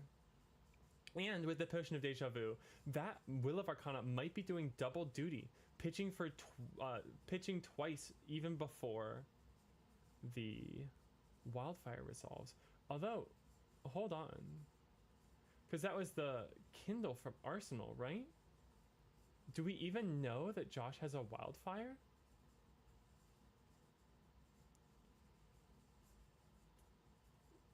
If he just hasn't found Wildfire this whole time, maybe that's why he's been so reluctant to go off. If you're playing off the top of your deck, that Blazing Ether is going to have to do incredible work. Not only that, but you're also... Oh, Rex! Welcome in! Not only that, but you're also much more cautious about activating the Potion of Deja Vu, right? If you do activate the Potion of Deja Vu and you haven't found the Wildfire yet, that's 3 more cards that are going back on top of your deck before you could find something like that. And without a Wildfire, it's going to be really, really tough to send 30 damage. Blazing does a good bit of work, but I'm not sure 30 by itself. Because the deck is so reliant upon cards like Open the Floodgates, which need to be surging if they're going to be drawing cards, and need to be drawing cards if you're going to be able to continue the combo. Open the Floodgates off the top. Interesting option. Stormstrider's still preserved, so if this Open the Floodgates is set up and draws into a Wildfire, Josh could then play it. But at that point, you're already having spells resolve without having the Wildfire sent. 1 card in hand, and kind of honestly struggling to find a way to spend it, right? You need that card out of there before that Kindle resolves. But you could, in order to do that, you'd maybe have to either activate Kano again, or do something like activate Crucible and Stormstriders, at which point it becomes really difficult to say, oh well, how am I going to get this to resolve in the proper order to make sure that my, the Stormstriders is being used. Stormstriders, by the way, says you can play your next wizard card, non-attack action card, anytime you could play an instant. And if you play a wizard card like this currently banished Open the Floodgates that you already could play anytime you could play an instant, it's like you just wasted the Stormstriders, right? Here, with the card still in hand, after thinking for a while, Josh is just going to opt to let the Kindle resolve. He really wants to see what that Kano activation is. Values the amp and letting it resolve over what the Kindle actually is going to draw into. That's a tough spot to be in. And Kindle often puts you in these situations as the Kano player, thinking, oh, well, how do I get the Kindle to resolve after all of this? Destructive Aethertide, just a zap, would be pretty nice if the Wildfire had already gone, but here not communicating much. I can only assume that if it was that important that the Kano resolve there, that this card in hand is not a blue. Pitch it to Kano in response there, like in response to the Kindle. 3 resources floating, activated the Ruby Amulet. I guess that's supposed to be face down, but who's counting? It's not like he's Gravy Bones gonna try and play it back. What is this last card in hand? Oh my gosh. Blocking with the Open the Floodgates? That looks like... No, wait! Open the Floodgates is still named by Null Time Zone. It's a completely dead draw. You can't pitch it. The Kindle can't draw a card because it's stuck in your hand. Only by blocking with it can you get it out of the hand, and there was no way to do that before the Kindle resolved, because the Kindle was activated in response to the declaration of the attack. Oh my gosh, what an awkward spot to be in. Here, I'm struggling to think of a way that he can put together this turn. Still two amping, amp 2 still going. So, with a Crucible activation off of an energy potion, Josh could look to send this, open the floodgates, and draw some cards. But now, even drawing cards to set up potential blocks is not an out here, because he's locked into blocking 3 on this outpace. Okay, looks like that's the option. Having that resolved, this will be coming in. Oh, and going for the Metacarpus as well. Looks like amping 4 on this. So there's no way Mara has, unless she plays some funky anti-Kano tech item off the top, to prevent this draw effect from resolving. But they're going to have to be really incredible hits off the top. Mara AB's 2, takes 5. But gosh, what a tough spot for Josh to be in as the Kano. That opened the floodgates name on Null Time Zone. Even though it's not preventing this open the floodgates from being played from the banish, from the Kano activation, was brutal in denying the pitch of the open the floodgates in hand, especially with how the Kindle resolved.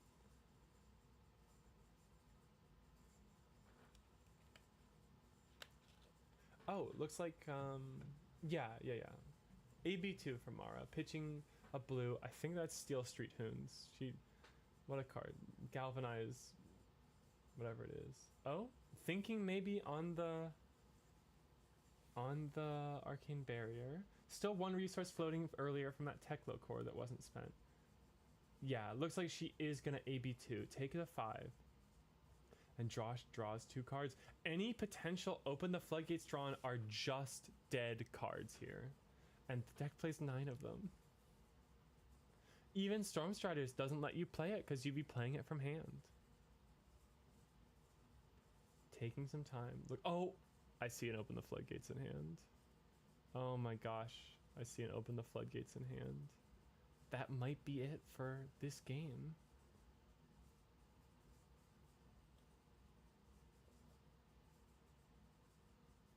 Open the floodgates. And 2 copies of Open the Floodgates. Both of them cannot be pitched, cannot be played. Null Time Zone is a heck of a card, right? Looks like that final damage will be dealt by Mara Ferris as this outpace connects. This Destructive Ether Tide isn't doing much, and there's the fist bump. What a crazy scenario. Well, it looks like Open the Floodgates is a pretty good name for the Null Time Zone. Oh my gosh, and the next card was the Wildfire. What an incredible game. So far, even after doing such an impressive and explosive combo turn into Nomi's Verdance the previous game, it's been an uphill battle for Kano into Mechanologist, with their breakpoints, boom grenades, and especially the devastating effects of Null Time Zone on their ability to pitch cards and manipulate their own hands. Potent aggro is always a recipe to try and push the game to an early conclusion before a combo deck like Kano has the time to set up a devastating combo turn. One more turn could have made the difference. If Mara had been just a little bit slower and the Null Time Zone had had the chance to expire. In fact, that Null Time Zone stuck around for a little longer than it should have, right? The boosting the Fast and Furious off the top, choosing to put the counter onto Null Time Zone instead of onto the Cerebellum, where it could have potentially drawn more cards, playing a game plan to deny Kano the ability to combo, rather than trying to promote her own game plan as quickly as possible, set up Mara for a position where she could close out the game and prevent that devastating combo. In the meantime, we're going to be taking another quick break, coming into round 5, the final round of Swiss, where we're very happy to say that we have a tough nut on stream. Super sweet stuff. I'm going to check in with my colleagues who are headed here now, and hopefully we'll get another smiling face next to me for the next round. But if not, you know I will be here, super happy to talk you through all of these complicated instant speed shenanigans going on in all of the decks we've seen on stream so far. I hope you'll stick around.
Welcome back to Humbro Pie. I'm your host, Jimmy D. With me, special guest right here.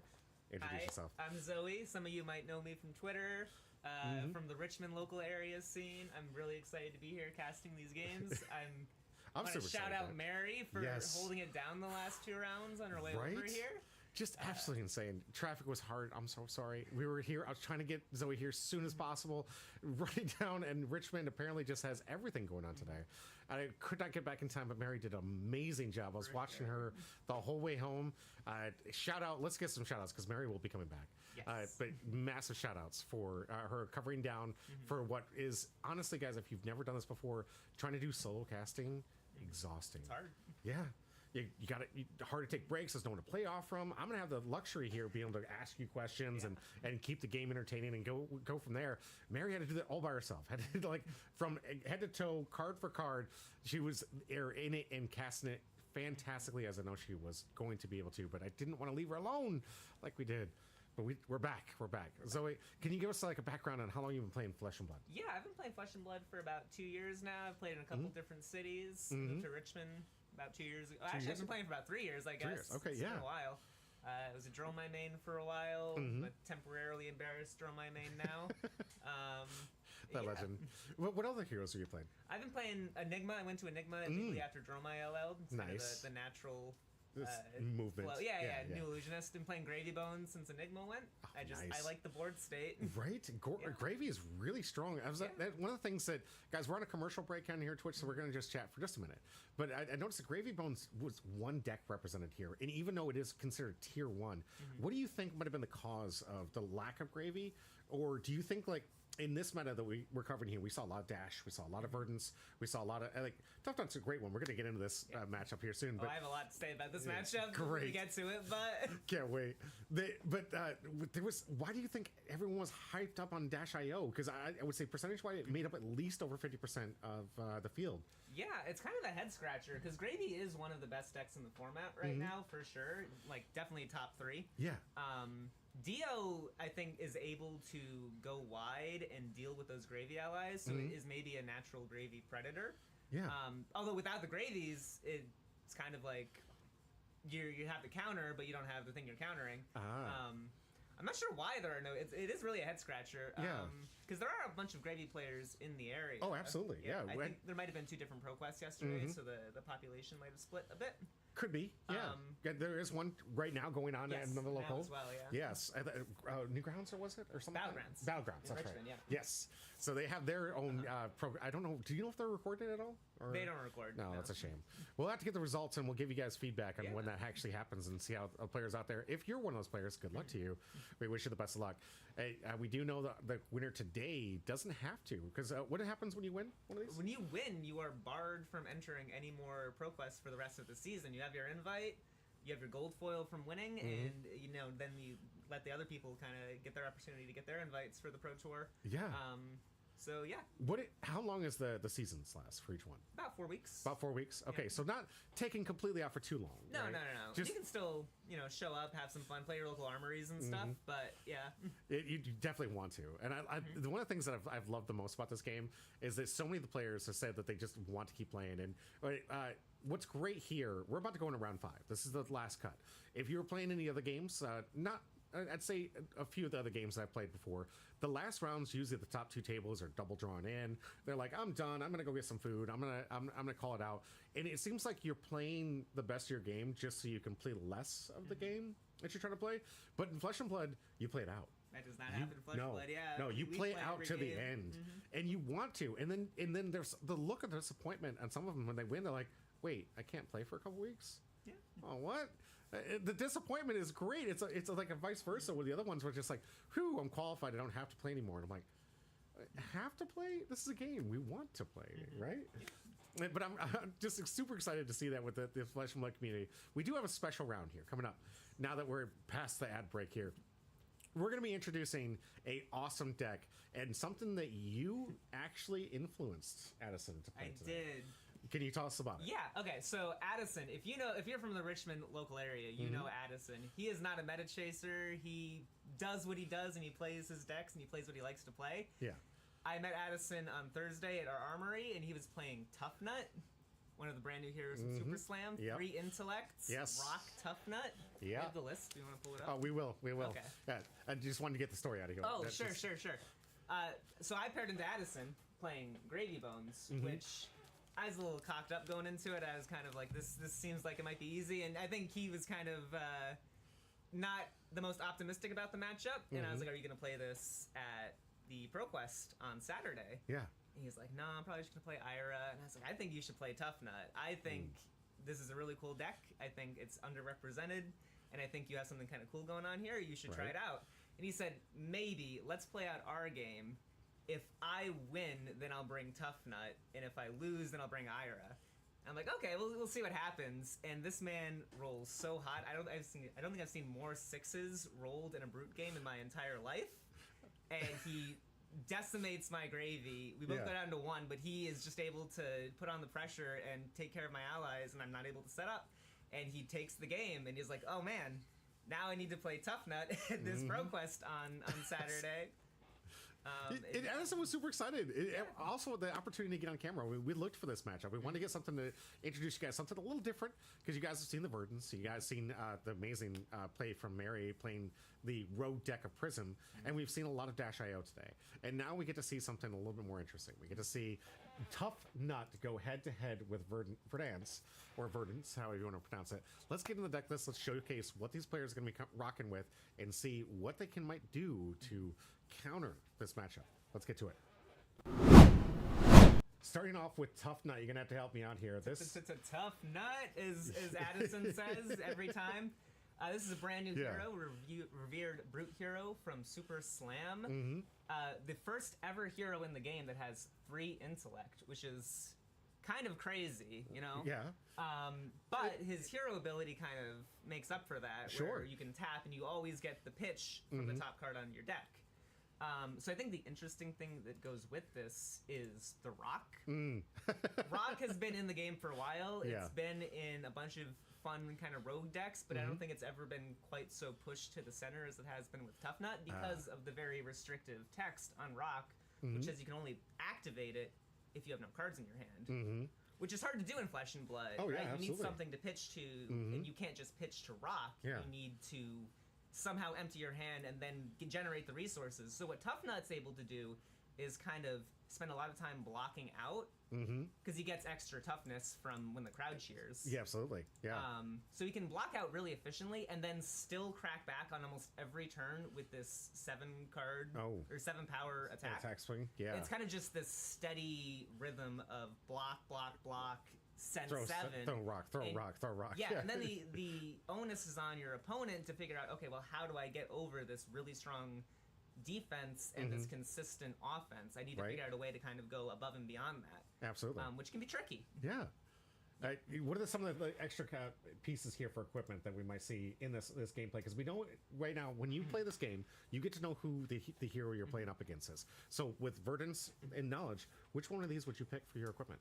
So you're definitely running the AB in this. It's kind of basically the only reason the AB is really in the list is to deal with these arcane dealing heroes like Verdance. Skullhorn, I'm going to assume, is mostly just here for the AB2 text on it. Makes sense. You just want to have this. And Tough Nut's actually able to. Because, okay, Verdance is like a mixed damage hero, right? She does both physical and arcane damage. Yeah. So what Tough Nut can really do is take advantage of his hero power. You can pitch the card off the top of your deck, generate the toughness to block the physical damage, and then also have the resources from that pitching to then prevent the arcane damage. Nice. So you're kind of being defensive on both axes there. Absolutely. So I think you're very likely going to see both the Skullhorn and the Nullrun boots in this matchup, just to present an easy AB3. Really make the use of all of your blues and yellows and stuff in your deck. Absolutely. And kind of have a bit of flexibility with how you're choosing to prevent this arcane damage. Yeah. You can scroll down. Let's talk about some of these blues and yellows. Yeah. Okay, so the big thing in this deck is you want a lot of these 6-power pitch cards. So we have a lot of 6 yellows in this list. That's gonna let Addison get the resources to swing his Rock, because you have the the failsafe of Tunic, and then you have overpitching if you can do that. So you have the resources to play a Rock and then also generate that toughness. The other thing that Addison is going to want to keep an eye on is having these accesses to go again. Oh, absolutely, yeah. Because what's one thing that can happen in Tough Nut, right, is your opponent doesn't attack you. That could be a problem, because you need to have your hand empty in order to attack with the rock. So how do you get cards out of your hand? You need things that have go again. Absolutely. So we have things like Buck Wild. If a card with 6 or more is in your pitch zone, this gets go again, which synergizes nicely with Tough Nut. You know, you pitch from the top of your deck, you get the toughness, and then you swing go again into rock. So you're getting these kind of, you can go wider than you might expect if you give it the opening, I think. Yeah, and I'm glad that they're prepared for that. Is there a particular hero that wants to do the stall, not swing, kind of pass, force you off your tempo? Is there a lot of heroes that have that kind of play style? I think Gravy can kind of do that, where you're more so setting up. You're not just always attacking every turn. Absolutely. Because, again, the way you beat this kind of deck is you need to find a way to go over. Because if you just play a mid-range kind of game plan, you're sending like between 6 and 12 damage, they can block that out and then do more than you on their turn. So you need to figure out a way to go over that. No, not always easy, because some of them like to poke, and we've seen some decks with like Kano that has the capability, I think, to go over top like that. Would you say Dash.io can really go over top like that, though? I think Dash.io can present some tricky scenarios, especially with like the cog list that we saw Mara on earlier, where it's presenting these really awkward breakpoints and then making you having to second guess, you know, is it going to be this number, it's going to be higher than that, if I overblock it, are they just going to get me on the next one? I think Verdance actually is also very good at kind of playing around this. Okay. Where she can set up kind of a longer game plan and then just blast you not out of nowhere. You kind of see it coming, right? But there's not much you can do about it besides just kind of putting the pressure on. Absolutely. Yeah. And all right, let's talk about Verdance. So, as Sam's list here, back on camera, this is the second time we've seen this already. We got to see Mary in the first round, but now in the final of the Swiss round here, Sam is going to bring this deck back in, and we already know he's been pro qualified multiple times. He's an outstanding player. What are some of the key cards that you think he's going to be bringing in for this matchup? I reckon we probably end up seeing Healing Potion in this matchup. That's kind of the way the combo, basically, that Verdance takes advantage of to get over these kind of fatiguey decks. Absolutely. Same with Channel Millennium Tree. Because Tough Nut has access to AB3 here, you want to figure out ways to present more damage than they can realistically AB. So you have Channel Millennium Tree to get your 3s and 4s into 6s and 7s. Yes. And then you have your Burn Bears and your Light Up the Leaves, which can also go over that AB3, because there's just no way for them to realistically prevent all of that. Absolutely. I think I have to imagine that Felling is also going to be very good in this matchup. Yes. Because Fell in the Crown, a great card. We've seen this put in a lot of work already, but go ahead. Absolutely. Tough Nut only has access to 3 cards in his hand. So if you can present more damage than they're able to actually block, and Felling of the Crown puts one of their 3 cards, so they only have 2 cards to put up a defense with. Yeah. So I think this might also be a way for them to kind of get over that really strong defense that Tough Nut has access to. Yeah, it might be the key card in the situation. For sure. So, any other like little tech choices you see in here that look a little bit different for Verdance? We have Evergreen, which was also likely going to be used in this matchup. This is kind of out to play around getting completely fatigued. Sure. Some Verdances that are on Evergreen, if you run out of spells, you're out of damage. You don't have a weapon, you just have Waning Moon. So Evergreen is kind of this just kind of consistent endgame piece that they have access to. Yeah. And otherwise I think it looks good. Now, before we get into the match, would you say a percentage-wise, who do you think's favored? Is Tough Nut favored in this matchup? As Verdance really have the key pieces to get around? It's kind of hard to say. I feel like Tough Nut's kind of a rogue hero. We don't know much about him. He hasn't really been proven yet. Yeah. Verdance is obviously very good, right? Like, one of the top decks in the meta right now. Absolutely. But there is a chance that, Tough Nut could kind of just get them out of tempo. Yeah, kind of throw them off their game and be like, how do I even play into Tough Nut? I can't imagine Sam has had a lot of testing experience into Tough Nut. It's just not a very present deck. So if you're practicing, you're testing. I think locally we only have just 2. I mean, Zach's in the chat here saying him and Addison actually played the mirror at the event, and it was a ton of fun because he learned a lot from it. Yeah. And Addison, talking to Addison as little as I did, fits with a lot of what I love about our local community. A lot of these people like to talk about their strategies and how they're building their deck and how they've been working against bad matchups and good matchups. And Addison's definitely one of those one that would go out to reach out to other players that were trying to play similar decks and say, hey, this is what I've learned. Here's some of the side deck cards maybe you want to tech in, or maybe here's some strategies to gain advantage against certain heroes in the meta. So I'm really glad that Zach had that opportunity to talk to Addison. Great player. I'm really super looking forward to this. How long have you been friends with Addison? Since he started playing. All right, Him and excellent. Nomi, yeah. Who was on the stream earlier. Yeah. Yeah. Fantastic. Well, we got ourselves some legends here. Let's see how these heroes go head to head. Sam, our Pro Tour representative at Lifelink, and Addison on Tough Nut. Let's get this game going. I'm excited. You excited? I'm very excited. I've been looking forward. I'm very glad I got here in time for this match specifically. This is the one I've been most looking forward to. Absolutely. I know Sam was super excited. He was like, all right, I'm on camera, because he didn't think he was going to be able to get a second shot. But when we saw this deck in the meta, we couldn't not. You can't ignore it. You can't ignore Tough Nut. We got to get some coverage for it. It's too special. And yes, you can see the AB3 was presented. So a lot of flexibility, able to prevent a lot of that arcane damage. Yeah. It's a bit tricky to get over. You need to have a plan for how you get over AB3. You can't just be sending, spells and just kind of playing a mid-range game. You need to have a plan. Exactly. Right? And Addison definitely came prepared. Now, what I love about this, Zoe didn't have any advanced knowledge. We didn't give her any footage. She didn't see any of this stuff. So she went in this blind, saw it, and read the deck list exactly as you should have, and said, this is exactly what we should do. And Addison, of course, followed suit. So I love that. Great analysis. Thank you. All right, so I don't know if we saw the die roll to see who goes first I'm not here. sure who's going. We'll find out in just a second, I'm sure. Yeah. And in Flesh and Blood, would you say it's always optimal to go first? No, I think there's a lot of variance. It depends on the hero who you're playing against. Sometimes you want to take the first turn to set up if you're a very setup-based deck. Sometimes you want to deny your opponent the opportunity of going second, because the person that goes second is really the aggressor, right? You're able to block out on the first turn, and then be the first person to crack back with a real turn that the other opponent can't just freely block out on.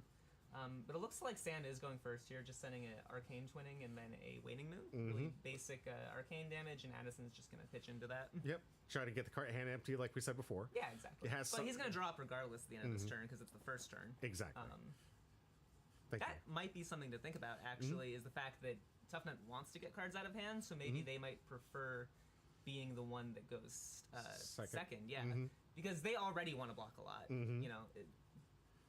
It's interesting. I'm curious. So what's the play here? We just saw a pitch for the cost here. What are we playing here? So this was a discard for Ripple Away. Okay. I think he's probably just trying to get it out of his hand. There's no Ripple Away basically says that whenever you would make a token, you can discard this, and your opponent makes one less of those tokens for that turn. Okay. There were no tokens that I think were being threatened to be made. I think it was just a discard to filter the hand a little bit and try and get something a little bit better. Because especially if you're Tough Nut in the situation, you want a hand that you can convert, because you can have a full grip on this first turn regardless. And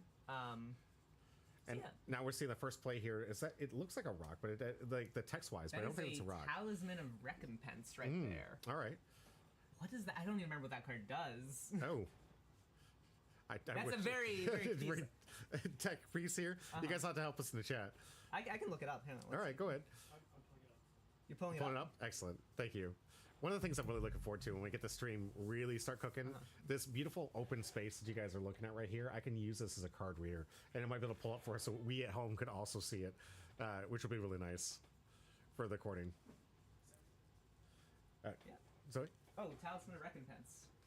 Whenever you pitch a card, if you would gain exactly 1, instead destroy Talisman of Recompense and gain 3. So this is kind of an out.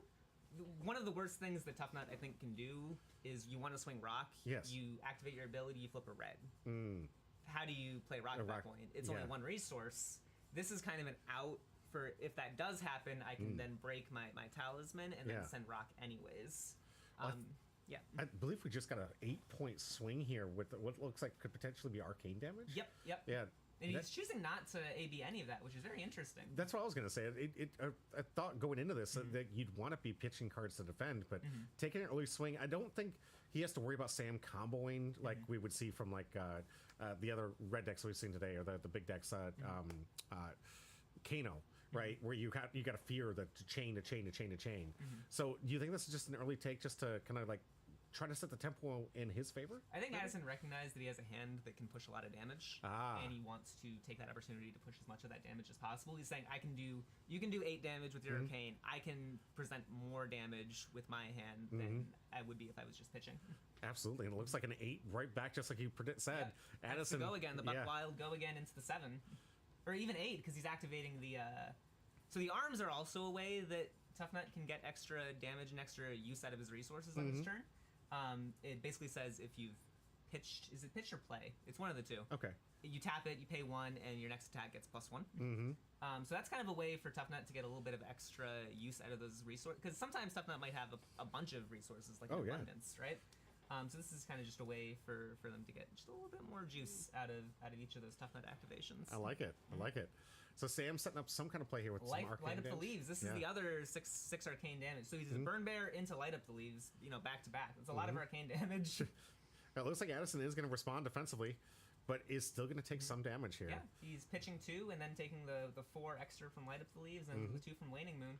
He's keeping a 2-card hand plus his arsenal. Yeah, we got a tie game, 26 to 26 right off the bat. We're going to see if Addison can return back with a more offensive play to try to wane down Sam's defense. And this is kind of something that surprised me playing into Tough Nut, is he's very capable of just kind of walking down the life totals with you. And then once the life totals are walked down, now he's presenting the 7 or 8 damage with a rock. That's hard to block out while still presenting damage. So he has this really interesting way of just kind of walking down the life totals and keeping pace with all kinds of decks. It kind of just makes perfect sense with a brute like this. It's like you get punch, I punch. I get punch, I punch. I get like that's exactly what we're seeing here in real life here. Here's Jaws of Victory. So this is going to cheer Tough Nut because he has less life. He's a revered hero. We want to see our underdog, kind of persevere over the evil arcane damage dealing Verdance. Crowd's going to cheer Addison for being at lower life, and he's going to get that toughness token. I'm going to be curious how much use Addison is going to be able to get off of these toughnesses, because Verdance does have the capability of kind of blocking with a lot of their physical damage dealing cards and just presenting an arcane kind of game plan to kind of stunt the extra value that Tough Nut can get out of these toughness tokens. Sweet. And we already saw an activation of that the artifact you said earlier. It looks like he did save him here. Like he had to sacrifice it. So did it perform its function essentially? Yeah, it seems like it. Yeah, it looks like he flipped the red Buckwild off the top, activates the talisman, and now you get to swing rock anyways. Yeah. Brilliant. So that setup piece already paying off here in the mid game. And here comes Sam on the defense, looking like he's already going to use some of his artifacts and some of his. Okay, and he's blocking with the Stonewall Gauntlet here. This gets a little bit of extra block value because rock is above its base. Yes. So you see Addison activated the Gauntlets, which put it to 8 instead of 7. Now you can take that opportunity to block with Stonewall Gauntlets. It gets the 1 block on the Stonewall Gauntlets plus the effects, because it's higher than base, of giving that attack -1. Ooh, here's the tree. This is the one we were talking about. It's going to be a huge difference maker in this matchup. So you can see every single turn Sam has had, basically so far, has been him presenting more arcane damage than Addison is able to deal with AB. And he's taking it all again. Every time. This is actually... I think a lot of people might expect Tough Nut to be the super blocky defensive deck, but Addison's not playing in this game blocky or defensively at all. He is taking the damage and then sending it right back at Sam's face. So you think Addison, mindset-wise anyway, so like he felt like, I'm just not going to play the normal game with this. I'm just going to be throw rock, yeah, and hope that I win the tempo swing. Exactly. So if he's the last one to hit for the 0, he wins. Yeah, basically. There might be a bit of mind games too, right? You might expect your opponent to expect you to be playing this fatiguey defensive game. And they maybe are preparing for that. They're sideboarding with that in mind, and then you're flipping the script on them. You're saying, actually, I'm not playing blocky, I'm not playing defensive. I am going to hit your face brute style. Right. You know? Yeah. Nice strategy switch. I like this, but go ahead. The thing to be aware of, though, is if Addison is walking the life totals down, Wizard has access to Stormstriders, which basically says... I get 1 extra turn than you do. When you're presenting lethal, I then activate Stormstriders and kill you while you're presenting lethal. So Addison needs to be a bit careful as we get a bit lower in life. Yeah. I think the range is somewhere around 9. If they have a Burn Bear or a Light Up the Leaves in Arsenal, they can then activate Stormstriders, send that for 6, and then send Waning Moon for another 3. And if Addison goes shields down and he's at 9, he's dead. There's nothing you can do at that point. So he has to be a bit careful about getting too low. That's kind of one thing to keep in mind here. I do like that he's been putting Sam on the defensive here. Sam already having difficulty wondering how much of the cards he wants to pitch just to keep that tempo slightly in his favor so he can set up for that turn, right? And if he loses his tempo going forward, can't put any offensive up, and has to constantly play defense against Addison might just take the game away in his favor. Yeah, it looks like Sam's keeping 1 card in hand, 1 card in Arsenal. Yep. So hopefully we'll have some kind of attack back, because right now, down by 8 and life total here, and Addison's just going to refill. So what do we keep here? This was from Arsenal. What was this is the Aether Flare. What's it called? The 1-for-4. I think Pulsing Ether. Thank you. This is just another example of taking advantage of the Millennium Tree, sending 7 arcane damage. Jeez. Plus the life gain. Yeah. It looks like he's just done the life gain so far. Alrighty. He's got 2 or maybe he's just sent. Oh no, he's obviously okay. He's playing the Pulsing Aether, and then he's going to send Waning Moon, right? So it's going to be 7 into 2. 7 into 2. Got it. Nice. Notably, that'll definitely put him back in the lead here. And just pitching 1 generic blue, so we're not getting another turn on the Channel Millennium Tree. Not yet. But I think, like you said, Sam's setting up for that last play. He wants to make sure he gets Addison down that right number where he knows he can steal a turn. And here comes additional 2. Again. Yep. And Addison just all about throwing the rocks. We'll see what he does this turn. For the tree is no longer in play. You notice that toughness token is gone. It didn't get any value from that toughness token. So yeah. That is one of the ways that Tough Nut kind of gets advantages on these longer games is by taking advantage of those toughness tokens. And if Verdance doesn't send any physical damage, that advantage is kind of nullified a bit. Yeah. So the difference in playing these different type of attack types. And we know that he has equipment for the late game, hopefully to block some of it. He hadn't seen any of it yet. He hadn't played any of his basic armor to try to block this stuff yet.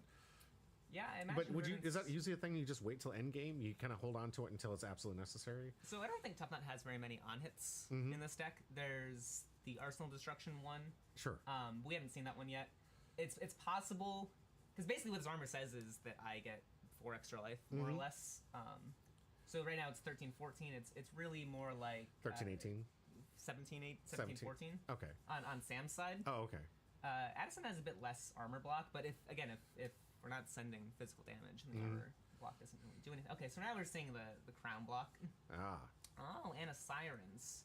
So this is going to block 4 plus gain a life when the Sirens goes into graveyard. Oh, nice. So you're getting a bit of extra block on this. A bit of extra life gain, I guess. Well, here comes off the top. What is this hit here? Just a blue. Okay. Is this going to give him the availability of Swing Rock? Or? Yeah, absolutely. Excellent. We have 4 floating. We activate the gauntlets, and we send Rock for 8. Nice. And we're getting to the life totals where 8's a lot. A lot. You're at 13. Yeah. Sam is going to have to start playing more defensively. And if Addison can take the tempo in his favor, he could close this out. He's not at the 9 that we're afraid of, right? As soon as Addison gets to 9, that's when Sam could turn the gear in his favor. But right now, we'll see what he does with this 8 coming at him. It looks like he's pitching 2, usually 2 4s, right? To block a full 8, maybe? Or what do you think? I couldn't quite see what he was lining up to block with. Likely between 5 and 6. Let's see. For the tempo in here, what do we got? Yeah, that's 2-3 blocks. All right, just take 2. Yep. All right, not allowing us to go underneath 10. I think it's a good call. Addison going to refill, and we're going to pass back to Sam. Sam only has 1 card. Could Arsenal play it? Looks like he's going to play it. Is another one of the trees? Looks like no. Ocean. Ocean, okay. And I'm just going to pass back the extra turn. life gain on the next turn. It's kind of asking Addison the question, can you convert this full hand? Right. And we've seen so far, Addison can convert these full hands. He's been doing quite job. well. Right. So 3-1 in Arsenal. Addison now has to set up a full hand against Sam and see if he can defend against this. Obviously needs, essentially in his mindset, probably 2 more hits at least, at bare minimum. And needs these hands to line up just perfectly and hope that he can catch Sam sleeping. But we'll see. Sam always prepared for these type of matchups.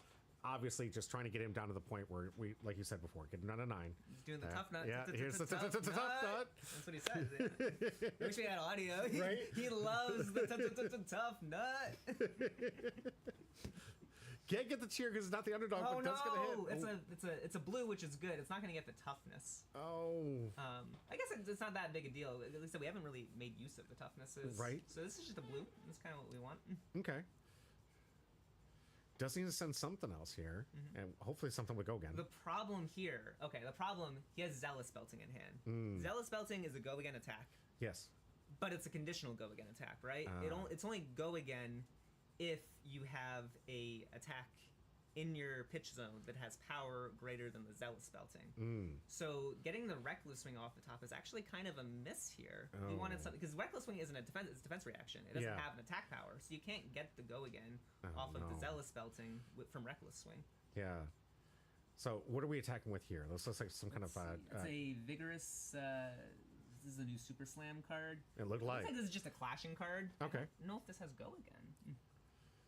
All right, looks like Sam putting up a defense and gains one from that defense here too. And that's it. Yeah, there's no go again on that attack. Addison can't... This is okay, so this is the problem with Rock, right? Yeah. If you don't have a way to clear out your hand... This was a smart call from Sam. He was saying, do you have a way to Burn Bear. He was saying, do you have a way to convert this hand? And unfortunately, Addison didn't. And one of the things the Tough Nut does have access to sometimes is Scavskin Leathers. Sure. The leg piece, you roll a die, and then you get action points, you know, depending on what die you roll. So if you get a 6, you get 3 action points. If you get a 1, you lose your action point. Oh, right. Yeah. Now, he chose to not present that leg slot, instead presenting the Null Rune Boots for the extra AB. Yes.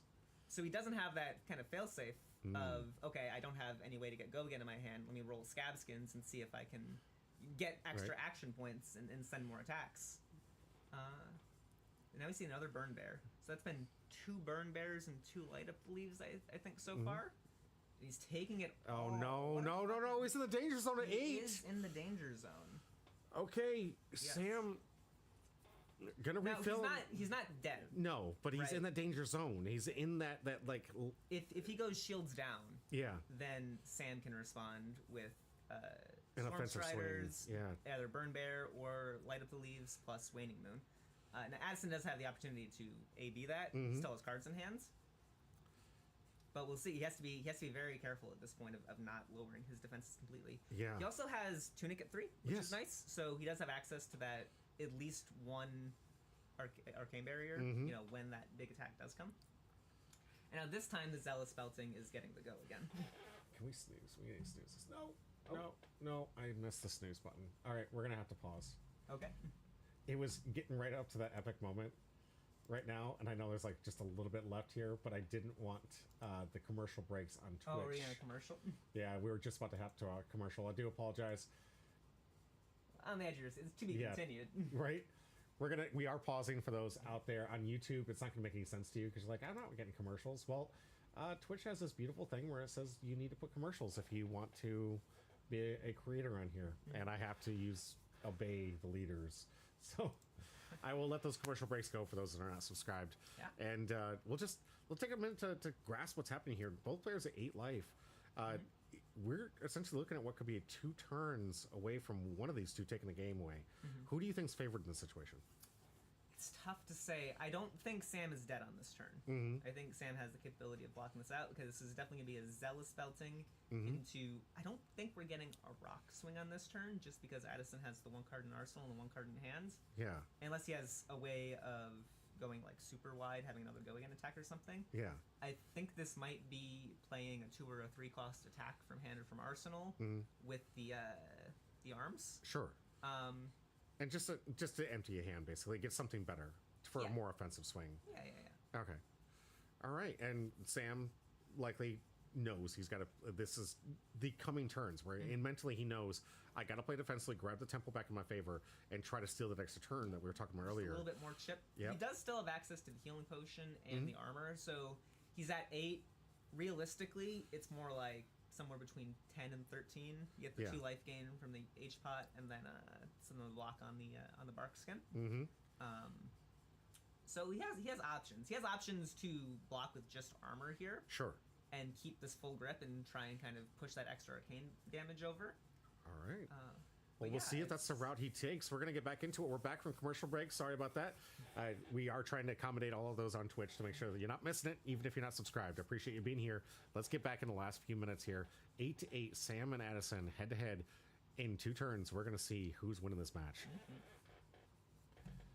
And as soon as my mouse wants to work with me. Come on, here we go. Okay. Let's see it. All right, so Sam this is pondering his blocks. Wondering if how much of this he can block, and it looks like he did have a decent offensive hand. Did you see this? It looked like he did have something that he could bring back next turn. So valuing the cards in his hand a little bit more than we've seen in the other phases. I think this is like one of the critical turns in the game. We're approaching where every bit of damage matters. And this is where Tough Nut could sneak up on you, right? Where you're getting to that kind of end game state, and it's just this consistent damage, and you're trying to figure out a way. Okay, how do I stay alive while also presenting? Oh, that's not the best attack you could have. This is a Fearless Confrontation. It's kind of more of a tech piece. It's just a 5, and Sam is taking it all the way down. So he thinks he has enough damage, I think, in this hand to kind of close it out. If not close it out this turn, get him so low that on the next turn, maybe on Addison's turn, he can steal the game with the Storm Striders. All right, with the heal at the end stuff that you were talking about here. Yeah, we're doing 2 heals, and then, another one. This is Rampant Growth. Okay, so, this might just be it. So, this is Rampant Growth life. Basically amps for how much life has been gained this turn. Sam discarded Fruits of the Forest to gain 2, discarded Healing Pot to gain 2, and then gained 1 life off the Rampant Growth, put it to... Did he just win on Addison's turn? Yeah, he amped it by 5. Wow! That's just... So it came in for, 6 plus 5? 11? 11 damage. Addison can only AB 3 here. Jeez. That's 8 damage. Which is what card to hand? No, he had 4 cards. He took it all, and he knew, okay, this is going to be enough damage to close out the game, and Sam takes it from 8. Yeah. What a spectacular play, right? Yeah, so I thought those H-Pots would definitely come in handy in a game like this, because you do want to have that kind of rampant growth, the ability to go over and pump a really big tactic, or a really big arcane spell to really close out the game. And that's exactly what Sam did. He only needed the 1 H-Pot. But, I mean, you can see how close the life totals are. Addison brought it very, very close. In what I think might be a bit of a difficult matchup for Tough Nut, you know? Yeah. Just because Tough Nut wants to rely on the toughness tokens. Absolutely. And if Verdance decides, I don't want to give you the extra value from the toughness, then it's like, okay, I'm working with less cards in my hands. Right. I'm not getting the full value of my hero power because I can't block. Right. And Sam took advantage of that and was able to close it out with a very, very interesting game, very cool game. There's not often you see Tough Nut, and I'm very, very happy that we got the opportunity to watch this, because it's really cool seeing these underrepresented heroes at events like this. All right, I'm going to go to us real quick. All right, so that is going to do it for round 5. That means we have 3 rounds left. The top cut. 8. Yes, top 8 I here. love top 8. Mara's going to be back on. I'm so excited. She said to me that she wanted to showcase some of the tech stuff we've already saw expertly covered by Mary earlier today. Now going to hopefully have the showcase power to really show what she's trying to do with this new deck type and this different version of Dash.io, and really just showcase all the effort that she's put into building this deck and kind of teching it out a little bit differently than we've seen in these metas here. Mary did a great job. Mara is a builder. She builds decks, and she builds really good decks. Yeah. I think she looks at this game in ways that I think a lot of other players don't look at games. And she's always innovating and creating these new, interesting, like you saw with Redline Dromai back in the day when Dromai was legal. Right. Just this very unique and different way of approaching a hero. And I think she's done that again with Puffin, and I'm really excited to see how this next game plays out. In the studio, it was a blast. Yeah. Absolute blast to see these two players go back head to head. Honestly, there's so much I wish I could show you guys from the outsides and show you the audio. The interactions were phenomenal. There were so many laughs, so many great interactions with these people that I just appreciated being in the same room of some of this great talent that we get to see, and you are going to see and witness in the next couple of rounds. Before we take a break, Bellstar, welcome to the chat. Thank you so much for that. I'm going to get you added to the wheel. We're going to have you guys at the end 6 full packs, because we're doing ProQuest today. 6 full packs. We're going to hopefully get a Marvel, something big hit. Yes, cold foil, something, and we'll make sure it gets out to you. Little Pound Cake, welcome to chat. Yes, this was a great day overall. A phenomenal finish. I'm not going to spoil it for you, but I'm super excited to tell you guys who wins. We got an interview with that winner, and it was a day and a half. Right now, we're going to take a quick break. When we come back, it's going to be Zoe and Mary covering the top 8 finals.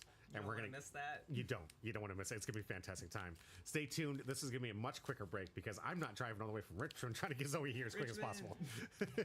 So it's gonna be a little bit, but we'll be right back.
Howdy. Hello and welcome back. We're coming in here for the top cut. I want to announce real quick the list of 8 heroes that made top cut. And it's off the top of my head, and one of them I'm halfway sure about. But I'm just going to say it confidently, and if someone else knows in the chat, I'm sure they'll let us know. But I think the heroes that made top cut, there were 3 Dash IOs. There was 1 Kano, 1 Prism, there was a RKO, an Ira, and a Verdance. Wow. I think that makes 8. That So sounds right. it was pretty diverse apart from a plethora of Dio. It's kind of crazy. It's not the top 8 that you might expect in this meta. You know, I think people see the breakdowns from the Battle Hardens and the Callings and the week 1 reports and all that, and they think, okay, it's going to be a lot of Gravy Bones, it's going to be a lot of Verdances, it's going to be a lot of like Syndras. Yeah, It's not really the case. we certainly had some excellent Verdance play that time, but the conversion rate struggles to meet with Dio's 100% conversion rate from Swiss to top cut. That's Every crazy. single Dio that attended the event, right? That's crazy. That may just be a Virginia thing. A Heck, Charlottesville I don't thing. know. Yeah, The mechs are built different out here. yeah, we're all living in the shadow of Merrick Kemp, Merrick's Kemp spirit is kind of looking down on us. Was Merrick playing? the mechanologist. This time, no, I don't think he made the event. Okay, but he oh was no, there. yeah, he was playing Max. No Maxes made top cut. There was one Max. There was one Max. There was one Max did not make top cut. Unlucky. Super fun. We played against each other in round 4, I think. Always an exciting matchup, Prism versus Max. But in the meantime, what we have to talk about is the mechanologists, of course. Going into the first round, quarterfinals in top 8, we have Dash IO piloted by Armin, playing a little bit more of a standard list with a few of his cards that he's pruned down over time, his favorite Dash IO cards. Arminisms. The Arminisms. There's certainly some Arminisms. Versus Mara's crazy cog-based list, playing all of those skiffs and skimmers from High Seas. That is quintessential Mara. Yeah, Really coming at is. things from like a super different angle, and it's sending 4 go again. Yeah.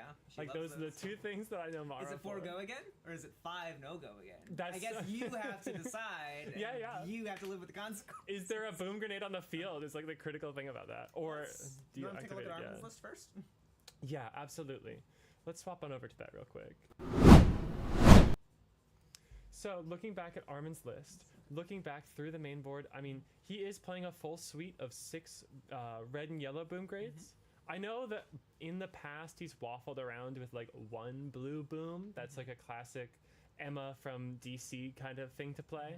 But he's settled on the 6 that he's got here. 2 maximum velocities main board. And now let's take a look at Heist. Heist up at the top next to maximum velocity.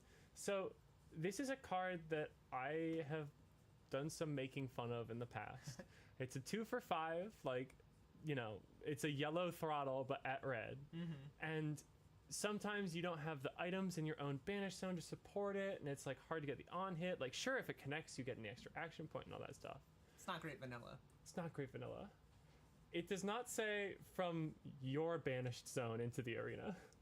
Now that's exciting in a mechanologist mirror. In the dash mirror, yeah. However, there's an interesting kind of little wrinkle to that, because Mara's version of Dio isn't running as many boost cards. It's running those cog cards that don't get go again from boosting. It gets go again from tapping the cogs. So that might put it in a scenario where there's fewer items in Mara's banish zone compared to Armin's, right? That could be, right? Like, maybe Heist is coming in with more value from her, or, like, Armin isn't getting the full consistency he would expect normally in the Dash IO mirror. Yeah. I know the 2 of them were talking with each other throughout the I bet day, they and Armin's run into the cog list in the past, but I think it's super exciting to see the 2 different play styles mash up against each other on For stream. sure. Yeah, like I said, 2 max Vs with the extra one on the sideboard, of course. Yeah. I think it's a question of, like, maybe the 3rd one comes in for those matchups where you're, like, really concerned about fatigue, like RKO or something that I know Armin ran into in Swiss. Stuff where those blue outpaces and stuff like that will also prove pretty useful. One of the quirkier cards I think he's on is BIOS Update in the sideboard, especially in a list that's playing 3 maximum velocity, because usually these 2 cards don't play super well together. Like, if you need all the boosts to get max velocities, then drawing up a BIOS Update feels like it's you're hitting sort of an inconsistency piece. Do you think maybe some of those maxies come out and BIOS update goes in depending on the matchup, or is it more of a we can take the inconsistencies because BIOS update's that good? I think it's something interesting to talk about because the Dio mirror is kind of a game of inconsistencies. It's about, who's going to see more items on top. And if you've already played a boom grenade off the top for your turn, you've already used your dash IO activation, and then you see another one on top, I think it's pretty critical to have a piece like BIOS update to continue getting that free value out of nowhere. It's like Armin saying, it's a card I begrudgingly put in the deck because sometimes it's crazy. Yeah. Scrambling to think of tech cards she could play against me and trying to board accordingly. I'm interested to hear what kind of tech cards you were expecting from her style of dash deck and what you were playing specifically. I do remember what Armin was talking about. There's a mech card called Jolly Bludger. Yes. That I think steals every item your opponent controls on hit. That's crazy. So I think we're about to see Armin present a really defensive armor suite. Not necessarily taking advantage of the aggression that something like Achilles Accelerator would be able to turn out. Just to prevent that on hit. Yeah. And now, we don't have Mara's list in front of us. No, not in front of us right now. We did see it earlier today. We can talk about it a little bit maybe. And she's running a really unorthodox list that I don't think I've seen before, Cog Dio. Yeah. Which is awesome. It's so cool. The first time I saw it, we were just like practicing together, and she picked up the dash deck and said, "You should take a look at what this is. You should check this out." And I was flicking through it, like looking for the Puffin hero. It's so many cards I would expect from that deck, right? Yeah. But she's using them here to use that tricky on hit, not on hit, go again to threaten boom grenades with way more consistency than Puffin would be able to. I saw that deck presented on stream earlier today, and my immediate thought was, God, this must be so annoying to play against. Right? Especially if you're like trying to like exact block with armor, which I imagine a lot of heroes are trying to do right now in these slower metas, or where you have decks with like Brute running around with their horrifically gigantic armor suites. Yeah, I think it is poised to put your opponent in a very awkward position of either blocking out the breakpoint that's currently being represented to you, but then they can just go around that and send you another breakpoint afterwards. So it's like, when am I gonna actually stop this boom grenade? How do I prevent this from happening? And yeah, it definitely puts the opponent in an awkward blocking position. That's for sure. For sure. We also see like almost no on-hit effects besides boom grenades from Armin's Dash IO list, whereas Mara has filled her deck with cards you kind of want to respect. Stuff like Medex that can be putting in or items from hand into play, while also threatening the breakpoint, trying to say, block me. I want to commit to playing a longer game. I want you to give me cards from hand. Let's shy you away from this maximum velocity play. I guess the question is, though, does Armin even want to block in this matchup? Or are we just going to go, let's see who can present a bigger hand, who can do more damage on their turn, and we'll just kind of race down to the bottom? I think we'll just have to find out. Yeah. Let's check it out here in the stream.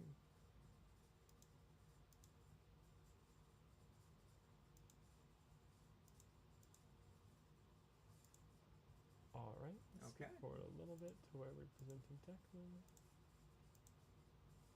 Armin is very partial to that Dash IO Armory deck. I do really like it. It's good art. Right? To be honest, I'm not actually sure he has the actual hero with him. Okay, we're going into it. 36-36, because both these heroes started a lower life total. Beautiful, unfair Flesh and Blood being played. The race has already started. We're already sub 40. Yup. It looks like Mara's going first. Boosting away looks like a Medex on top, diving through data, presenting an on-hit already, saying, here's 4, show me how many cards you're willing to give me so I can't opt. And now this is classic Dio, right? This is just a zipper hit into a zipper hit, boosting. Yup. So maybe there are before I was saying there's going to be less, items and banish perhaps, but there are definitely still boost cards in this list. It's not all skiffs and boats and such. Is this playing out at 1x speed? Yeah, it looks like it. Okay. Everyone's just moving so fast. Aggro players. Dio. I can't deal with it. You gotta move fast. I'm like, I think I should. These mech players are hyped up on the on the adrenaline. And Mara clearly not concerned about fatigue at all. Activating Teklo Foundry Heart, just digging for an item. Armin was actually able to find 4 blocking cards, which is not a super consistent thing going second on Dash.io. He definitely... Do you think Armin... Do you know who higher seed was in this game?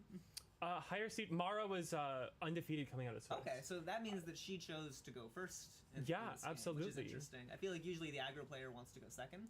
But here, when it's so dependent on setting up a couple items and then cracking in with a 5-card hand, Armin's saying boarded 63 into this matchup to maximize consistency and outpace to punish armor blocks. Yes, you do have the adult Dio card in your deck box. Okay. Just for the rogue judge that wants to be I'm gonna call you out on it. Yeah, I'm gonna call you out for that. Looks like, I mean, one thing Mara is doing is, while asking for all of that blocking, preventing Armin from playing... look how nice Armin is being on about the stream. He's got this banished card off to the side so we can all see it. Oh, that's so convenient. Thank you. He did have to block with everything and couldn't play an item if that was what was on top of the deck. Oh my gosh, no blocks, boom grenade off the top. It's that easy. It's just how it goes. Yeah. So this 3 damage is now being communicated into 7 damage, and there's no way that Mara has anything that can block this. There's no D-Reacts in this list. I think that's yeah. You can assume that.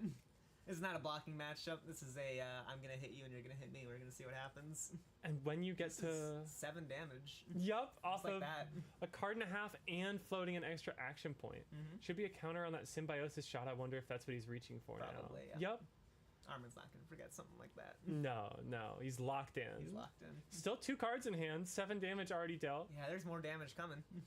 Gotta find something to do with those action points though. And I think finding those boom grenades and getting them to connect is going to be really key in this matchup. You want to find your boom grenades quickly and just push as much damage as possible, as quickly as possible in this. You don't want to be the one that's like struggling to find your boom grenades, struggling to find your damage. Totally, especially because I think Armin's deck with the item build is going to be a little bit more explosive.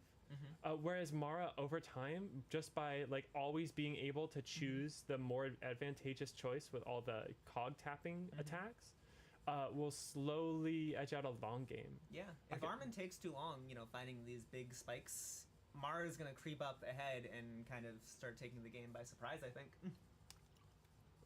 Closing the combat chain here, maybe playing another item.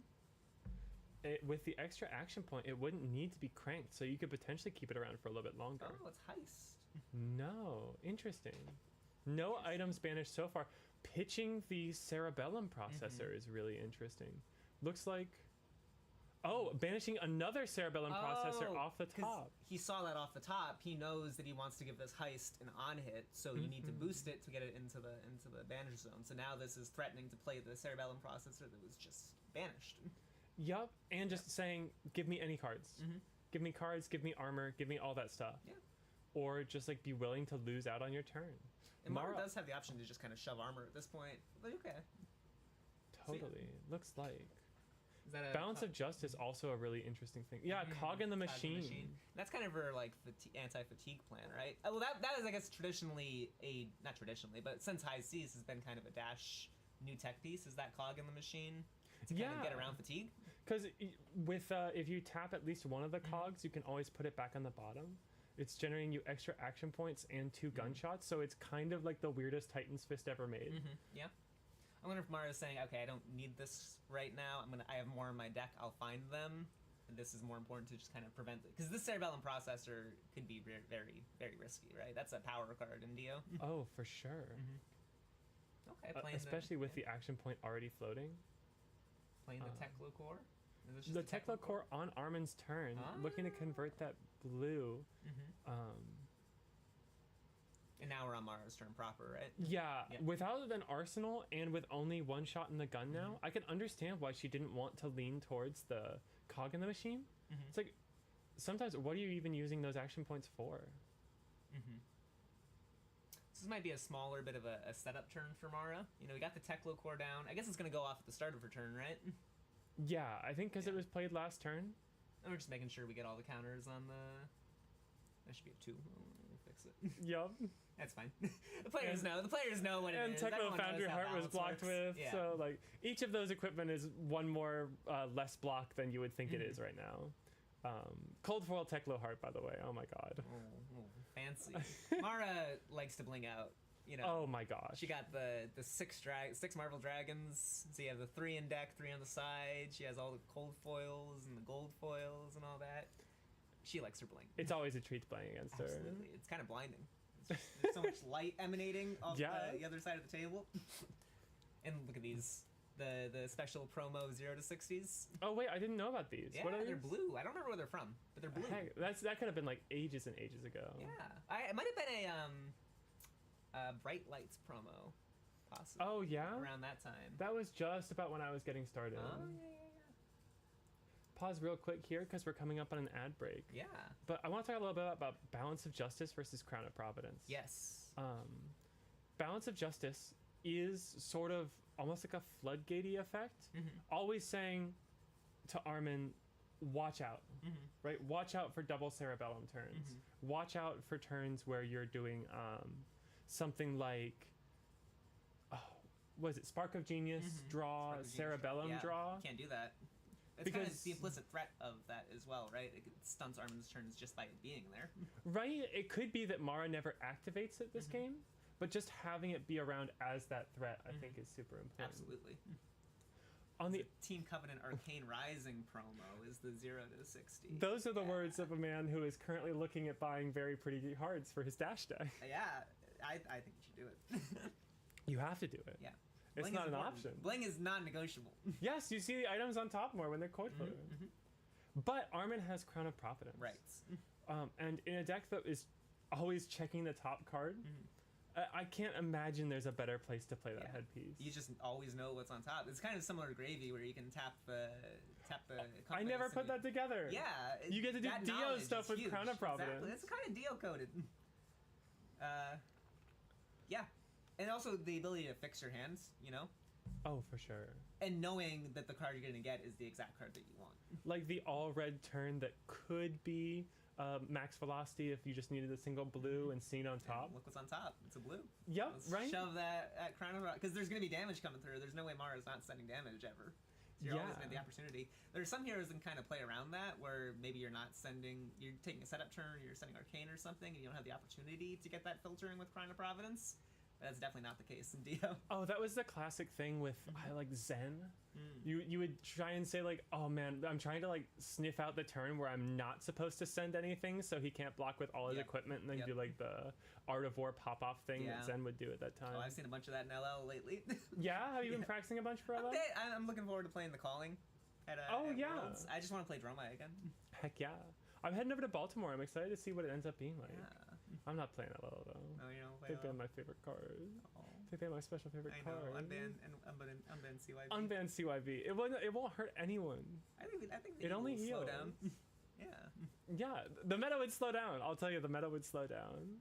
I love as a Dromai player sitting across from CYB. I think I'd have a lot of fun with that. That was my kind of pitch. I don't want to get sold in the whole spiel, but I think that it gives Dromai something to eat, which is something that she needs a lot. But we're getting back in to this. So by pitching for the Tekla core on Armin's turn, Mara was kind of being a little resource inefficient, like floating 2 resources off that blue. Sure, you get 2 resources back with Tekla core, but what she was able to preserve was another Dio activation to like see an item off the top. Right. In a match where like how many items you see off the top, she's kind of losing that race to Armin right now. So it's kind of 1-0 on how many items have you played off the top. Then again, the one that Armin played came at the opportunity cost of immediately losing that losing the Cerebellum that came afterwards. Right? That would have been an easy play off the top. Yeah, Armin's kind of 2 Cerebellum processors down now. One's at the bottom of his deck, one's in Banish. There is another heist in the deck, so that heist is still threatening that Cerebellum processor, but might be a while before we see another Cerebellum on Armin's side. Totally, and you're kind of committing to your opponent's heist being that scary as well when you banish that thing away. Assuming that your opponent's on heist. Yeah, I could totally see it being or not being in Mara's deck, depending on like what particular tech pieces she brought for today. Then again, like on bottom of the deck is never too far away for Dio with True, a lot of searches. Yeah, right? Yeah. Enough searches with Spark of Genius that she's able to reshuffle the deck. Okay. Playing the boom grenade off. We're boom for boom. This is exactly what Armin did on the previous turn. Now it's getting thrown back right at him. 7-7. Yeah. And the same exact follow-up, Exactly. right? Although I think Mara is going to be preserving a card for Arsenal here. And if we do see any of these hands where it gets a little bit more inconsistent, where you're drawing the items instead of seeing them on the top of the deck, I think those 5-card hands help smooth it out a lot. For sure. Like, you don't get the surprise factor of the boom off the top anymore.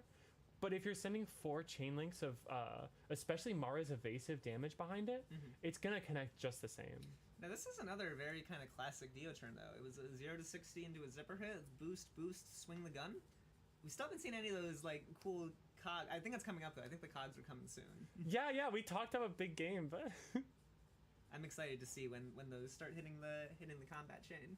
Although if there's another card in hand, there's still an action point remaining. Could be another item being played out of hand. I don't know if she has any cards left over because she blocked with 1 card right on the previous turn. Oh, am I missing the block? Pitched one. Yeah, she blocked with the balance of justice and the cog in the machine.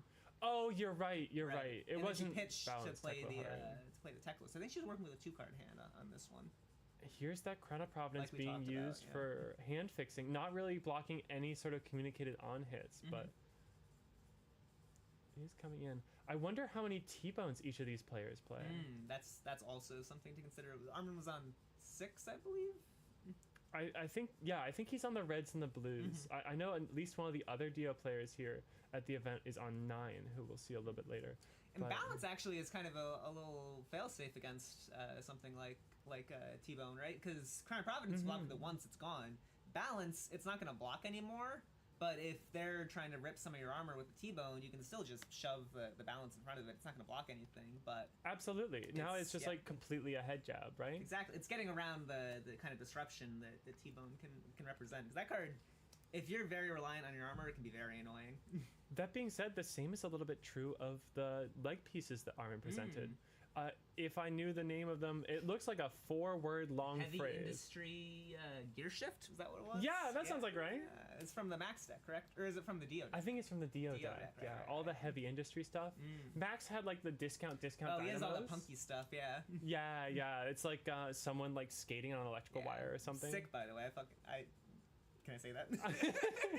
I love all the Max gear. I love the aesthetic. The Judge Wu actually opened up that boots in cold foil as his sweet. Judge promo. Looks gorgeous. This is a real mech ProQuest, I guess. Right? And here comes a blue T-bone being pitched and another boom grenade off the top. Armin's actually doing it every single turn. There's the second action point. Once again, gonna be a struggle to find something to do with that action point though, with the Dio already used and only a single counter on the Symbiosis shot. If that's all gonna connect, 6 damage going through. Yeah, these booms are firing off. Yeah, right? I think we've had a boom grenade connect every turn apart from turn 0. Yeah. Kind of the explosive type of gameplay we would expect from this matchup. Yes, exactly. Between boom grenades grenades and sonic booms, it's been all all the day. all the pyrotechnics, it's flamethrowers, and everything shooting out. This is fun. Armin saying T-bone definitely a consideration. Maybe you want to present a 0-block armor piece for it, but decided last minute you wanted the blocking armor for relevant on hits. Yeah, I must wonder if you want to avoid just sending a single T-bone when the balance is there, because it's just gonna eat the balance at this point, right? Yeah, it seems like it might even be just better to navigate into Arsenal. You might want to kind of set up for a double T-bone, and then now you're disrupting a little bit, either taking some of the block off of the heart, or potentially forcing Mara to block with the arms at a time where she doesn't really want to. Yeah, I talked about this a little bit earlier, but the arms, I know Armin's used the arms a bit because they combo so nicely with the adaptive plating. You use the Cogworks Tinker Rings to make the golden cog and then immediately sacrifice them with the adaptive plating. It gives you 5 block and blade break and arms and legs. Is a pretty wild thing for a deck like this to have. It's great to see the amount of offensive power that Dio has access to, while also having a really impressive fridge that you can just kind of throw in front of things. Totally. Welcome to Wraith and Arcane Rising. Those heroes have some fridges. It's classic Flesh and Blood, the way James White intended. But I think Mara's deck might not be willing to take like that blocking line just the same. Like on turns where you have one of those hands, and Mara hasn't seen a lot of these cards so far, but a hand where you have a bunch of Sky Skimmers or the Cloud Skiffs, you're really reliant on having a golden cog already on the field. And if you don't have a copper cog on top of your deck, there's no boost to keep readjusting the top of your deck. Buying the Cogworks on a turn where she doesn't want to use it could actually be denying her, like, potentially go again, even on a wide hand, and force her to block. Looks like we're just blocking with the Teklo Foundry Heart on this one, just getting a little bit of life gain from that, basically. It's not blocking any on hits, but... Oh my gosh, speaking of on hits, though, able to steal out the block. Still the 5 block and armor like I was talking about, but that is a big commitment. And Heist is threatening Cerebellum. That's tough. Which you could immediately crank and draw the top card of the deck. That's tough. Boosting away blue... After the Teklo Heart's already been committed to, like you said, that's... Very patient play from Armin, waiting until after some of the armor has been committed to the combat chain to then send the meaningful on hit. For sure. Yeah. This turn overall has been structured in a really interesting way. Sneaking the Symbiosis shot there in the middle. Oh, galvanizing. Oh, we're gonna galvanize the Teklo core. Blocking, I think 7. Or does the galvanize on there work if an item has been destroyed, or does it have to destroy an item itself? You know, I'm not exactly... I think it has to destroy an item, right? Gotcha. Okay, so only 5. The adapt is blocking for 1, and then you galvanize to get the +2. On either one of them, I guess. Right, sure. Okay, here's the cog in the machine. Okay, here, like we said, the blinged out cogs. Yeah, for sure. Unsleeved, who cares? Yeah. That's the ultimate flex. Yeah, I don't even care about damage. I got so many cogs that it doesn't even matter. Mara talks about how she like brings the cogs and keeps them, but she's like, I'm gonna keep these to the side. Like, I don't need my opponent to know what nonsense I'm up to until the game starts. Yeah, keep those tokens out. And the Cerebellum. Okay, this is a big setup turn for Mara, it looks like. Oh, but this Cerebellum is probably able to immediately draw a card with these 2 action points made off of the cog in the machine. No boost to be able to adjust what that card is going to be, but at this point, we've seen these players struggling all game to keep enough counters in the Symbiosis shot to actually take advantage of the action points they're using. Was this Cerebellum off the top, or was it from hand? I believe the Cerebellum was from hand. Okay. Oh, and the copper cog. Yeah, there we go. Looks like that's probably just going to communicate to 4 damage, but... Looks like going from no cogs to a whole lot of cogs on board. Yes, absolutely. Here is... Outpace. Outpace. Yeah. No armor blocks, but not necessarily transferring anything but damage. Dash.io already used this turn to be able to play the copper cog off the top. There's no sneaky boom grenades. I guess just saying, you know, I'm going to take the extra action point of value. I'm going to take the extra 2. I don't need to gamble on this boom grenade. Because roughly equivalent life total and sending damage, sending probably 8, feels like a pretty good place to be. It's interesting that Mara didn't tap any of the cogs in order to put that cog machine back on the bottom of her deck. I don't know if that's communicating that maybe this game's just not gonna go on long enough or you're gonna need to see it again. Or if she needs all of those cogs for whatever she has planned for this turn, maybe a big skiff or a big skimmer or something like that. Totally. It's the kind of thing where if there's an additional card in hand, you definitely are hesitant to block the outpace just out of fear of, gosh, what is this nonsense coming? I mean, this is a setup for that one giant one that has a mouth. What's that card called? It's like the puffin card that destroys the blocking card. Oh, yeah, the big whale. Yeah, right? Steampunk boat whale thing. The steampunk living boat. I don't know. Some kind of mech name. I can tell you it's for sure not in Mara's list. But like when you see 3 cogs in the field untapped, you have to be a little worried about it. If you've played again, like especially when High Seas was coming out and you were excited to play all the new mechs and Palantir, Aeronaut. Thank you, Armin. Palantir. Armin, I'm so glad we have you around to remember all the names of the mech cards. Yeah. But I just been bullied by Emma's Puffin a lot. The Prism matchup is not ideal. No. That Palantir is a really brutal card. Yeah. That card gets you. It's mean. Boosted another blue outpace off the top. He's remarkably consistent about this. Yeah. Can we get a 3rd boom grenade off the top, please? It looks like he hasn't really boosted any super meaningful cards yet, besides the Cerebellum, but that's kind of an intentional boost to get the heist on hit online. Yeah, and that is the on hits presented for both of the heists in his list. And each time, like, I think about the cards that Mara had to commit to be able to keep this board around. And this is a pretty impressive board she built up even through the on hits that Arma was throwing out last turn. I can only imagine if that wasn't a heist in the, oh my god. Oh my god. It's, how does he do it? How does he do it? It's that easy. The pyrotechnics. Folks, he's good at Flesh and Blood. He's good. That's 8 damage. Mara's down all the way to 10. Oh. And that's just the first chain link. You're right, yeah, there's still just 2 cards in hand, 2 resources turn floating, left. 2 action points, another counter on the symbiosis shot. And I guess, you know, it's not too much of a problem not having too many counters if you're just shooting them all at your opponent.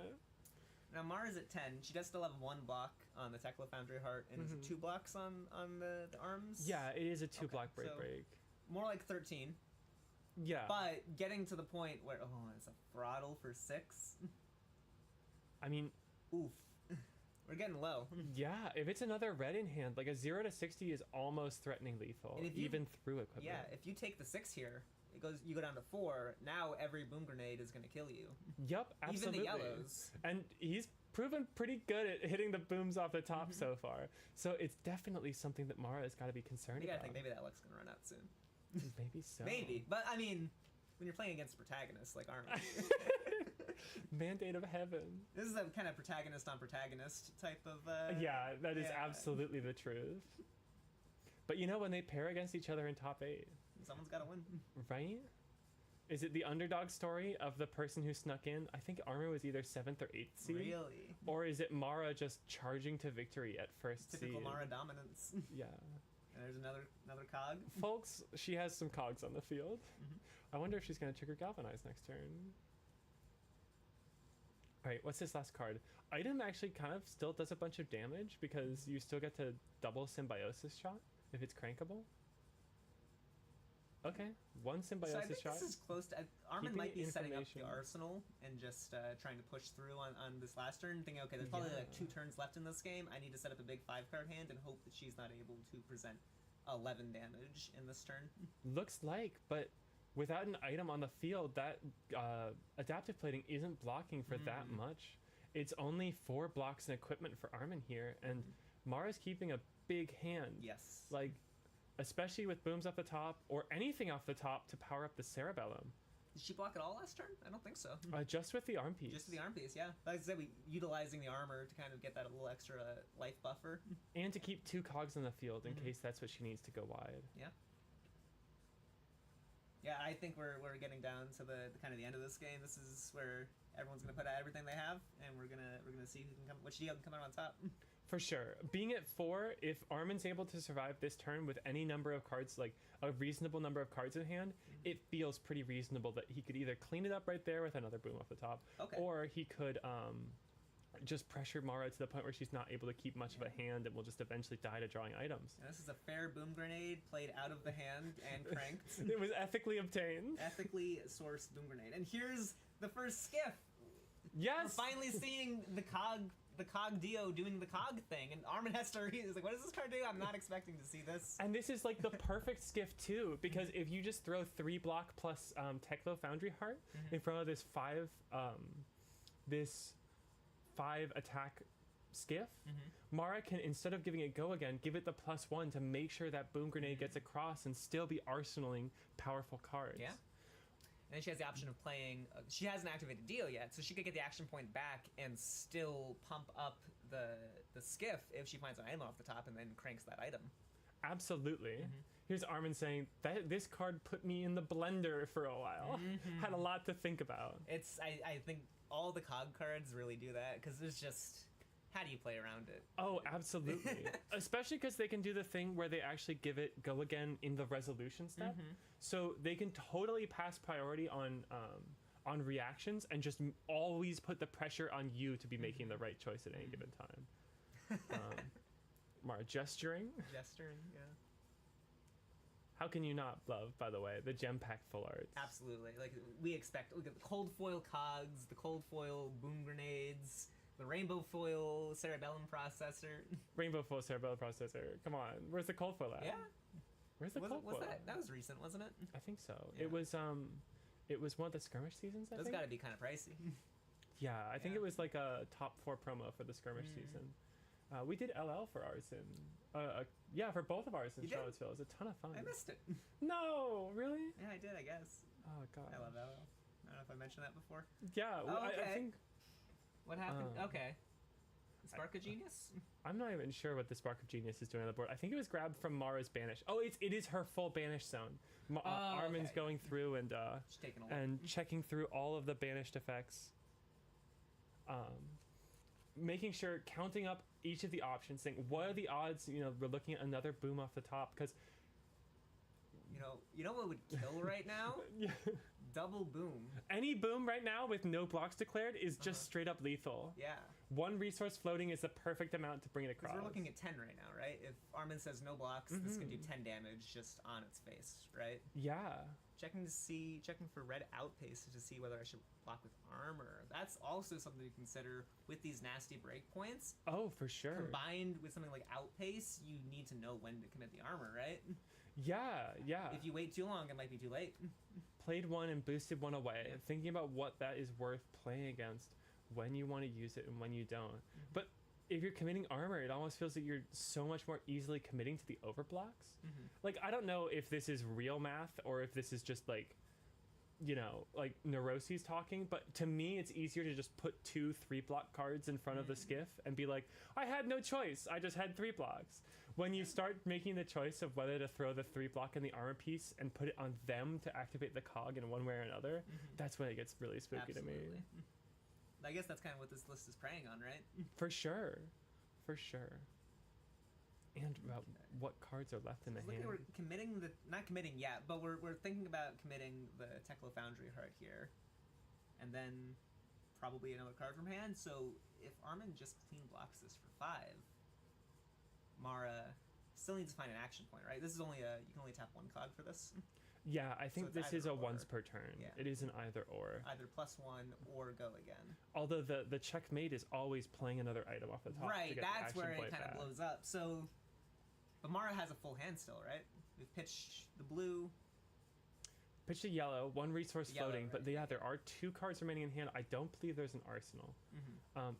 Might be tough to just even think about blocking this boom out at all. Yeah, Armin might be considering, I know you need the action point. You're not going to have the item on top to get the action point back, so there's no way that you put this to 6 and then, just kind of strands out. Because it's only doing, 5 damage at that point? If it goes to 6, the boom grenade connects, and there's no other action points. Yeah, for sure. And then Armin's chilling at that point. He has 3 cards in hand, 1 card in arsenal. He can absolutely present enough damage to strip Mara's entire hand on the next turn, if she doesn't find a way to go wider on this turn. Yeah, knowing they can only set you to 1 is actually a really comforting feeling in the aggro matchup. So this might be kind of a hero call, saying, no, you don't have any items on top. You're not gonna, the only way you get this action point back is by tapping the cog for a go again. This is not going to 6. I'm going to block 5 and say you don't have it.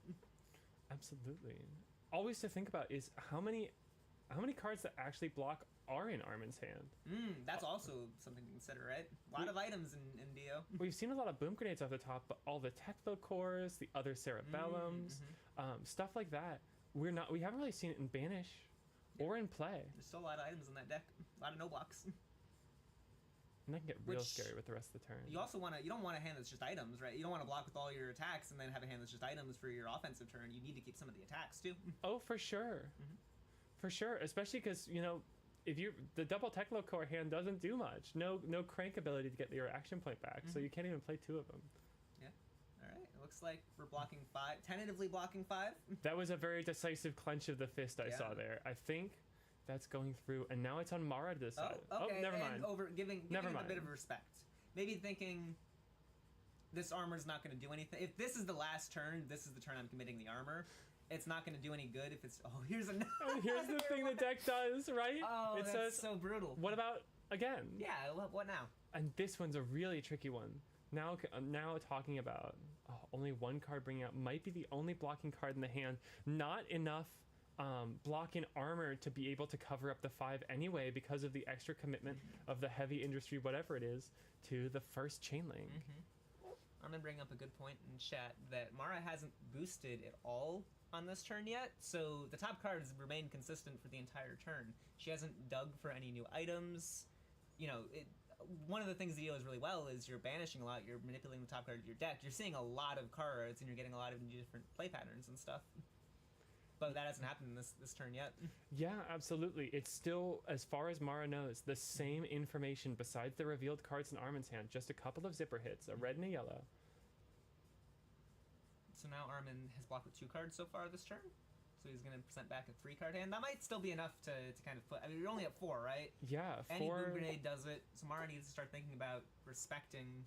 She has to respect every Boom Grenade, basically. Every on-hit in this next or turn. none of them. Or none of them, and say you don't have it. Which might be the winning strategy, right? Yeah, at that point, when so many breakpoints come in and you've got so little armor. Hey, puppy. Yeah, okay, so this is connecting. Armin's saying, I'm fine with that. This is the last... Oh, it's getting go again, right? Yeah, it looks like the damage has gone through. Mara did not opt to increase the damage, which means I'm pretty sure she's going to give it go again in resolution. Correct. Yep. And she still has at least Symbiosis shot, maybe one more card in hand. Yeah, at least 2 damage. Oh, and we also have the Cerebellum Processor still. Sure. Hasn't been used. If that gets used, maybe finding nothing here to that would nothing here that would be able to play. Oh, I guess actually, given that she's drawn a card, she has a guaranteed card in hand for resources. She sees an action, an item card on top here. Could play it for the action point back to at least get a shot off, but looks like she's just gonna move to Arsenal and pass the turn. I think I saw her get a Sparkle Genius off the top. I think it's what interesting. I couldn't quite make it out, but it seemed like what it was. And now Armin. It looks like right the last 2 cards in hand were a no block and the 3rd zipper hit. It was a poker hand, triple zipper hit and a null time zone. And this is going to demand a card from hand at least. Yup, it's coming in for something. And if I know Armin, there's a Boom Grenade on top. But also, what could the card in Armin's arsenal be? Wasn't thrown out last turn. Opted to use the heist instead. Was the heist the previous turn, or was that the turn before that? I want to say it was. Yeah. Was the last turn the throttle? Oh, you're right. It was like a zipper hit into a throttle. So it could just be an attack action that he didn't have the resource for. Just blocking 3. Armin's not reaching for the top of his library. Oh my god! Is it? Cerebellum Processor. Okay. This is still super scary. It's still good, yeah. If there's a playable boost card on top, and I mean, there's a lot of options here, because Armin can always close the combat chain. Looks like that's what he's doing. Cranked the Cerebellum Processor. Only 1 Steam counter remaining on that. Decides he likes the look of whatever's on top, but still has the Techlo Foundry Heart to continue adjusting. No more Dash IO for the turn, but still an action point. And now a counter on that Symbiosis shot. That was also, I wanted to point that out when this turn started. There's no counter. Mara has 4 counters on her Symbiosis shot. That's kind of the advantage of all the cogs, right? You're playing all these items, you're getting tons of counters on the cogs. Armin didn't have any, and now he has 1, which means the world of difference. Okay, this is going to be 4. Oh my gosh. Yep. Okay. And 4 is just enough to make sure that this Symbiosis shot is actually coming in for lethal damage. Exactly. This is also going to demand a card. So that's 3 cards gone from Mara's hand. She's going to be working with 2 cards, assuming that there's no attack. But Armin's looking at the arsenal. If this is another attack, that's brutal. If it's just the Symbiosis shot, it's still pretty brutal for Mara. Yeah, looks like it is just a Symbiosis shot. Oh, there's no item. It's double copper. It's a boom copper cog and a boom cog. grenade. Oh my gosh. The Symbiosis shot just clears it. Sometimes you just draw the no blocks. Wasn't seeing them on the top of the deck last turn to be able to fuel the cog powered turn to get him for the breakpoints, but drew them up this turn and couldn't use them on block to be able to prevent the lethal damage being dealt by Symbiosis shot. And that Cerebellum Processor wasn't a boom grenade, but it was the counter that Armin needed to put on to present lethal. You're right. It found effectively 6 damage by itself, drawing the red 0 to 60 and providing the counter for the Symbiosis shot. That was a very explosive game. That's exactly what you expect from a mechanologist Diomir. Both of them playing off the tops of their decks, constantly referencing how the information is changing, thinking about what their opponent could be bluffing, and trying to make the most out of an armor suite, an impressive armor suite, but in a matchup where you never ever want to block anything ever. What an exciting... what an interesting list for Maro, though. I feel like absolutely. We didn't start seeing the skips until towards the end of that matchup, but I would love to see more of like how that deck operates, and because I can very easily see the advantage of getting all these counters and Symbiosis shot and playing at this like. Not only the advantage of playing with the cogs, but the information advantage of your opponent expecting one thing and then you presenting something entirely different. Absolutely. I'm excited to see more of that kind of deck. Maybe at Worlds. We saw the skiff. I think Dovetail is just a Mechanologist card as well, not actually Pirate. A lot of the High Seas mech cards were just mech cards. I think it was just like Jolly Bludger. That might have been it. Really? Oh, interesting. Yeah, that was when, because a lot of, the Marlin cards and the Gravy cards were all Pirate Necromancer or Pirate Ranger most of the time. Most of the Puffin cards were just Mechanologist. And you can see how that generic power-up really changes the game in terms of what you can attempt to do in Dia. It's interesting. It's been a while since we've seen a set create a whole new archetype for an already existing hero. You think back to some of the supplemental sets like Dynasty or Everfest or Crucible of War even. Right, Crucible of War is like classically providing these new, because it was Centauri Sabers in that set. It was also Mandible Claw, right? Yeah, these new playstyles for already existing heroes. Here's a new playstyle for Dio, who's existed for about 2 years now, I think, right? Oh my gosh, it's been that long? It has been that long. Yeah, it's very interesting. I mean, congratulations to Armin. Absolutely. For pulling it out. The bottom seed, you said? Yeah, I think one of, like, either 7th or 8th. Well, if Mar was undefeated, then Armin must have been 8th seed, Oh, yeah, right? It would have been 8th seed. So the 8th seed, coming out on top over the 1st seed in the mirror. While that was happening, I was quietly losing in the background to Kano. I don't want to talk about it. As Prism. I don't want to talk about it. I lost a tough nut as Gravy Bones. I got no room to speak. I'm responsible for the first ever Living Legend points on Riptide by losing to Riptide as Dromai. As Dromai? No! I've been there. I get how it is. But regardless, that'll be Josh back on stream, playing against Armin back on stream for our semifinals game. Tune in just a few more after this quick break for us to break that down.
We're back.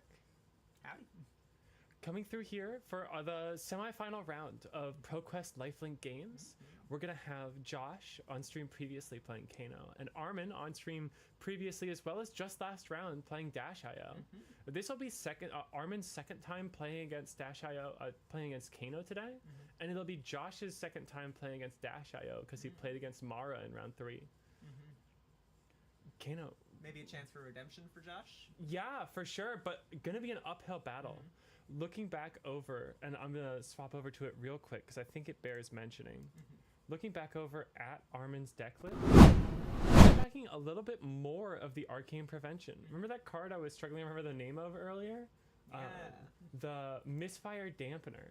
Mara did not have this in her game against Kano earlier. This extra 1 or 2 arcane damage prevention also makes it really viable or preferable for Kano to send out the combo turn before Dash has had a chance to boost, which is into totally no information, you know? On the other hand, though, I think a lot of Kanos kind of want to let especially their aggro opponents, kind of empty out their hand first before you go off, right? Because you want their shields to be down. Yeah, for sure. I'm curious, how much AB are we working with in this list? So we have what is essentially Spell Void 2 here, Spell Void 1 or Spell Void 2, depending on. It's cheeky Spell Void 2 because like the Kano can come in with a different effect to like pop the prevention there. Yeah. There's some timing windows and stuff. Yeah, so it's not quite Spell Void 2 on a Wildfire, but it's certainly still extra prevention. And then the Visiertronic model that gives you the Arcane Barrier 2 with the 3rd point coming from the Achilles Accelerator. You can just ignore the other text on this. Is just Arcane Barrier 2. I legitimately couldn't tell you what it does. I'm looking at it. I don't know what it does. So one thing I'll say about Armin is he's played a lot against Kano in the past.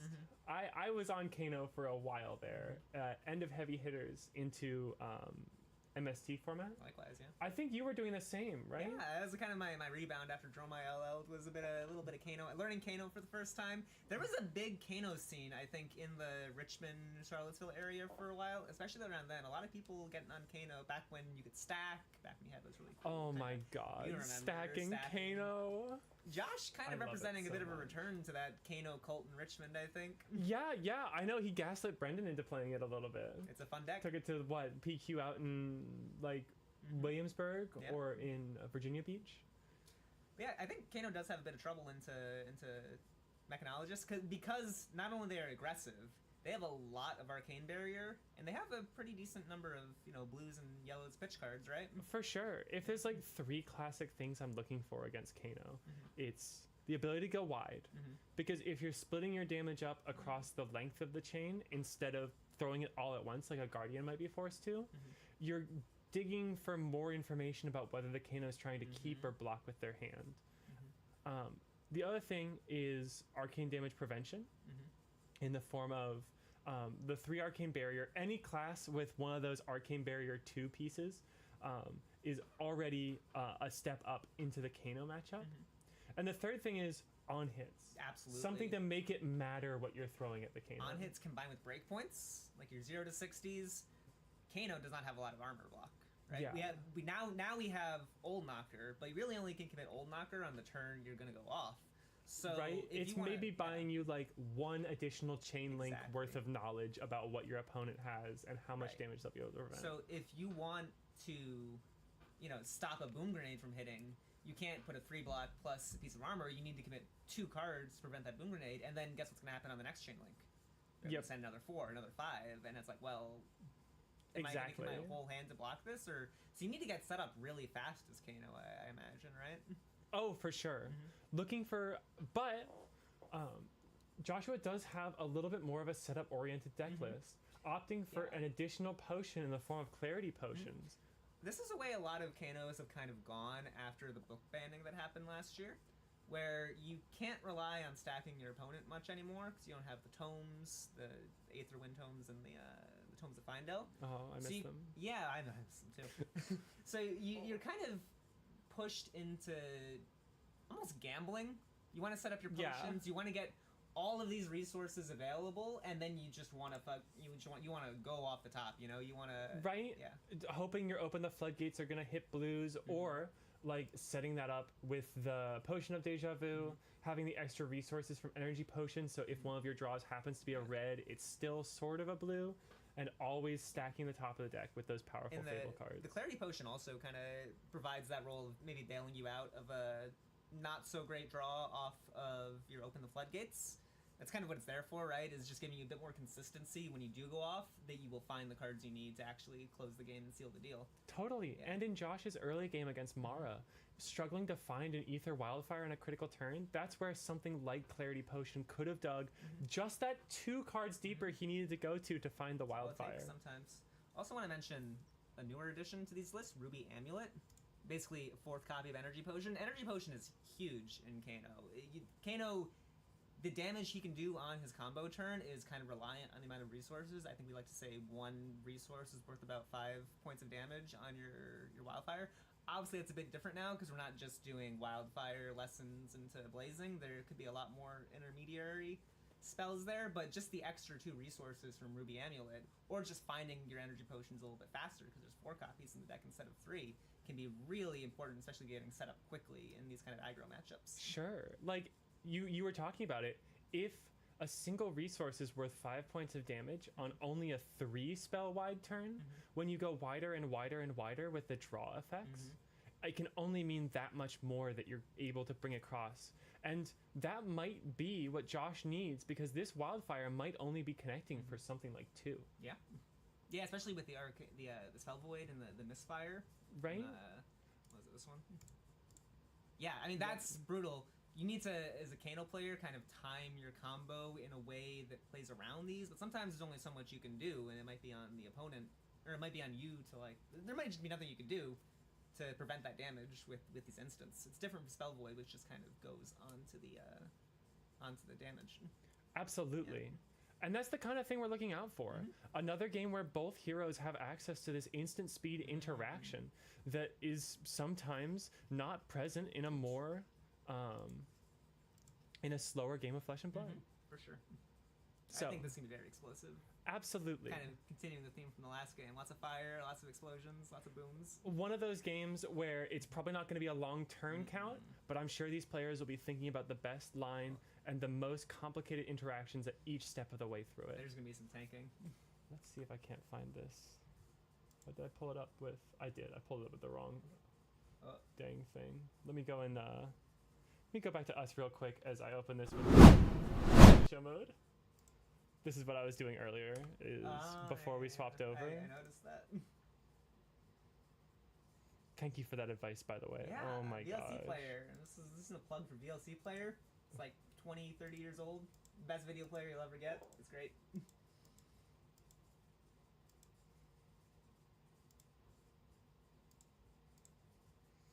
And let me just mess with something real quick in the stream settings. Oh, yeah. That's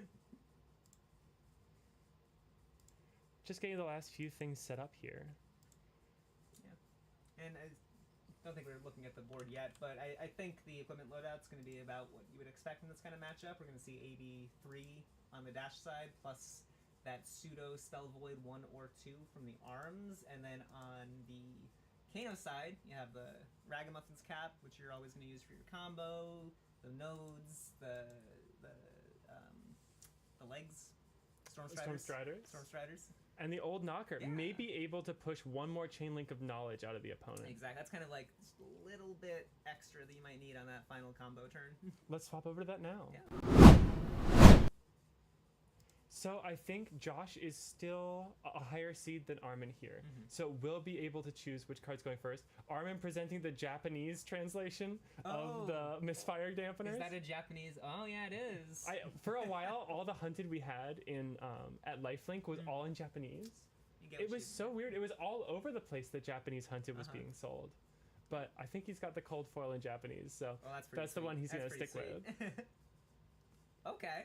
Immediate Kano activation, finding a lessons off top for Josh. Looks like Josh, I think, decided to go first. Yeah. You want to start playing your potions as quickly as possible. going first kind of lets you do that. You can play a potion from hand, maybe find a potion on top of your deck if you're really lucky. Yeah, absolutely.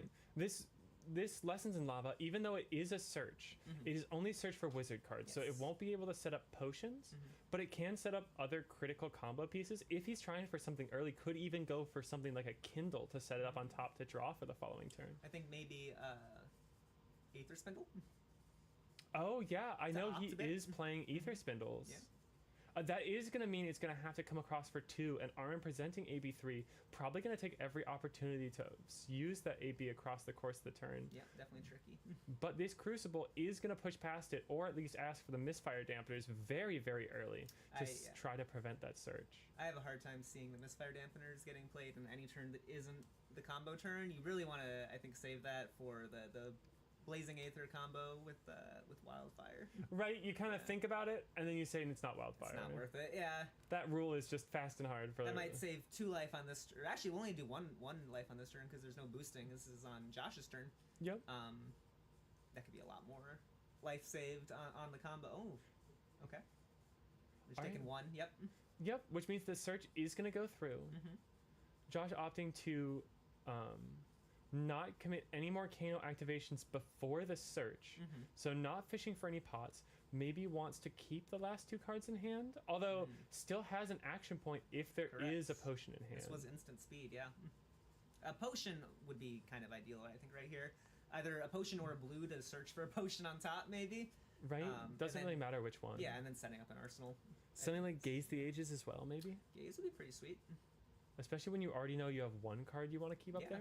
That could even be maybe you get the Blaze off of this, or you get the Gaze off this Lessons, I think was what you were saying. You get the Gaze off the Lessons, then you pitch a blue, you play the Gaze goes back into your hand, you opt 2 more, and maybe keep looking for those potions to set up. Right, just because you can't search for potions doesn't mean you can't roundabout your way to them, dig right? a little bit deeper.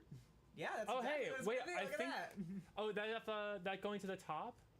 Gotcha, okay. So 2 cards still in hand. Even just a yellow enough to get to the Gaze the Ages here. Although, it's not impossible that you'd want to pitch more cards, just like keep the Gaze in hand if you don't see what you like. Especially if the last cards in hand are just like random blues, you know?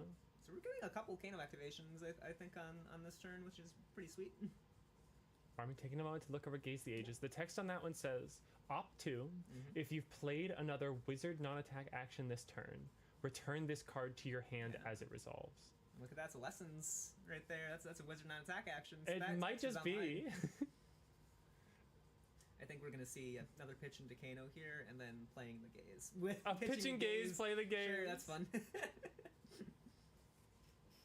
Yep.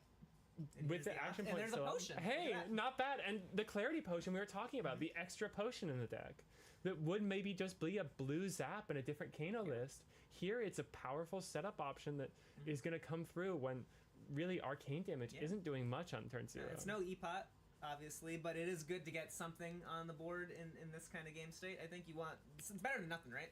Oh, absolutely. Yeah. Especially when the null time zones start coming down.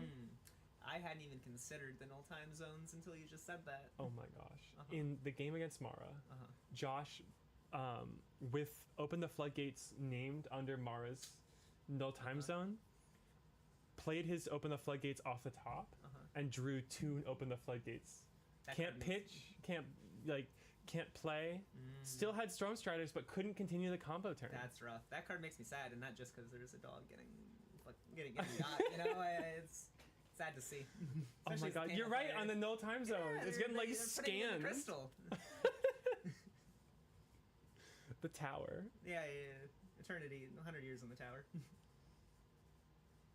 Okay, just playing play that potion off the top.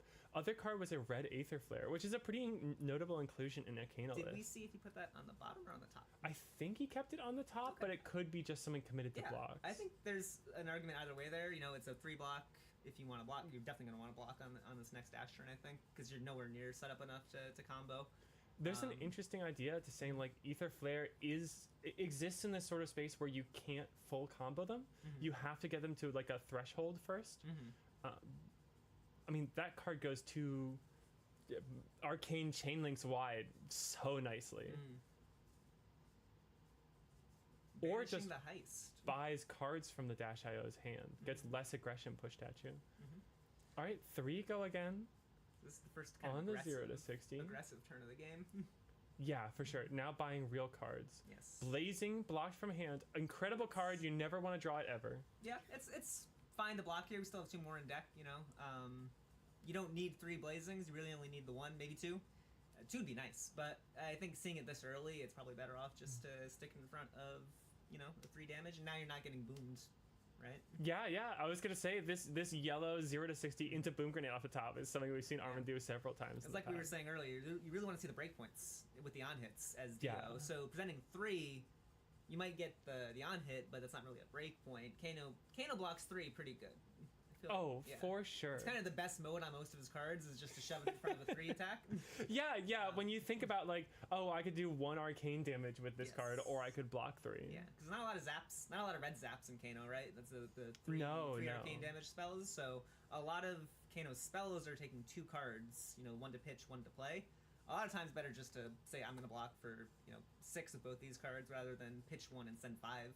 That being said, as soon as you get any blocks from the Kano, you can be that much more confident that you are not going to be dealing with a combo turn. You can feel free to extend, which is why Go Again is so strong into this hero. And now we're seeing a bit of a breakpoint with the 1 floating for potentially a boom grenade off the top. That is a boom grenade pitched instead of played, though. Multiple yellows coming across. Taking the 1. It's a very yellow turn. Right? You got the yellow 0, the yellow zipper hit, and the yellow boom grenade pitched. All the reds are in banish so far. Yeah. A little bit unlucky, but... Yellow lessons in lava last turn, too. Yeah. Looks like we're blocking 3 and just taking the 1 here. There's no boom grenade that's getting played. Nope. Armin thinking on the last card, deciding whether to arsenal or whether to play.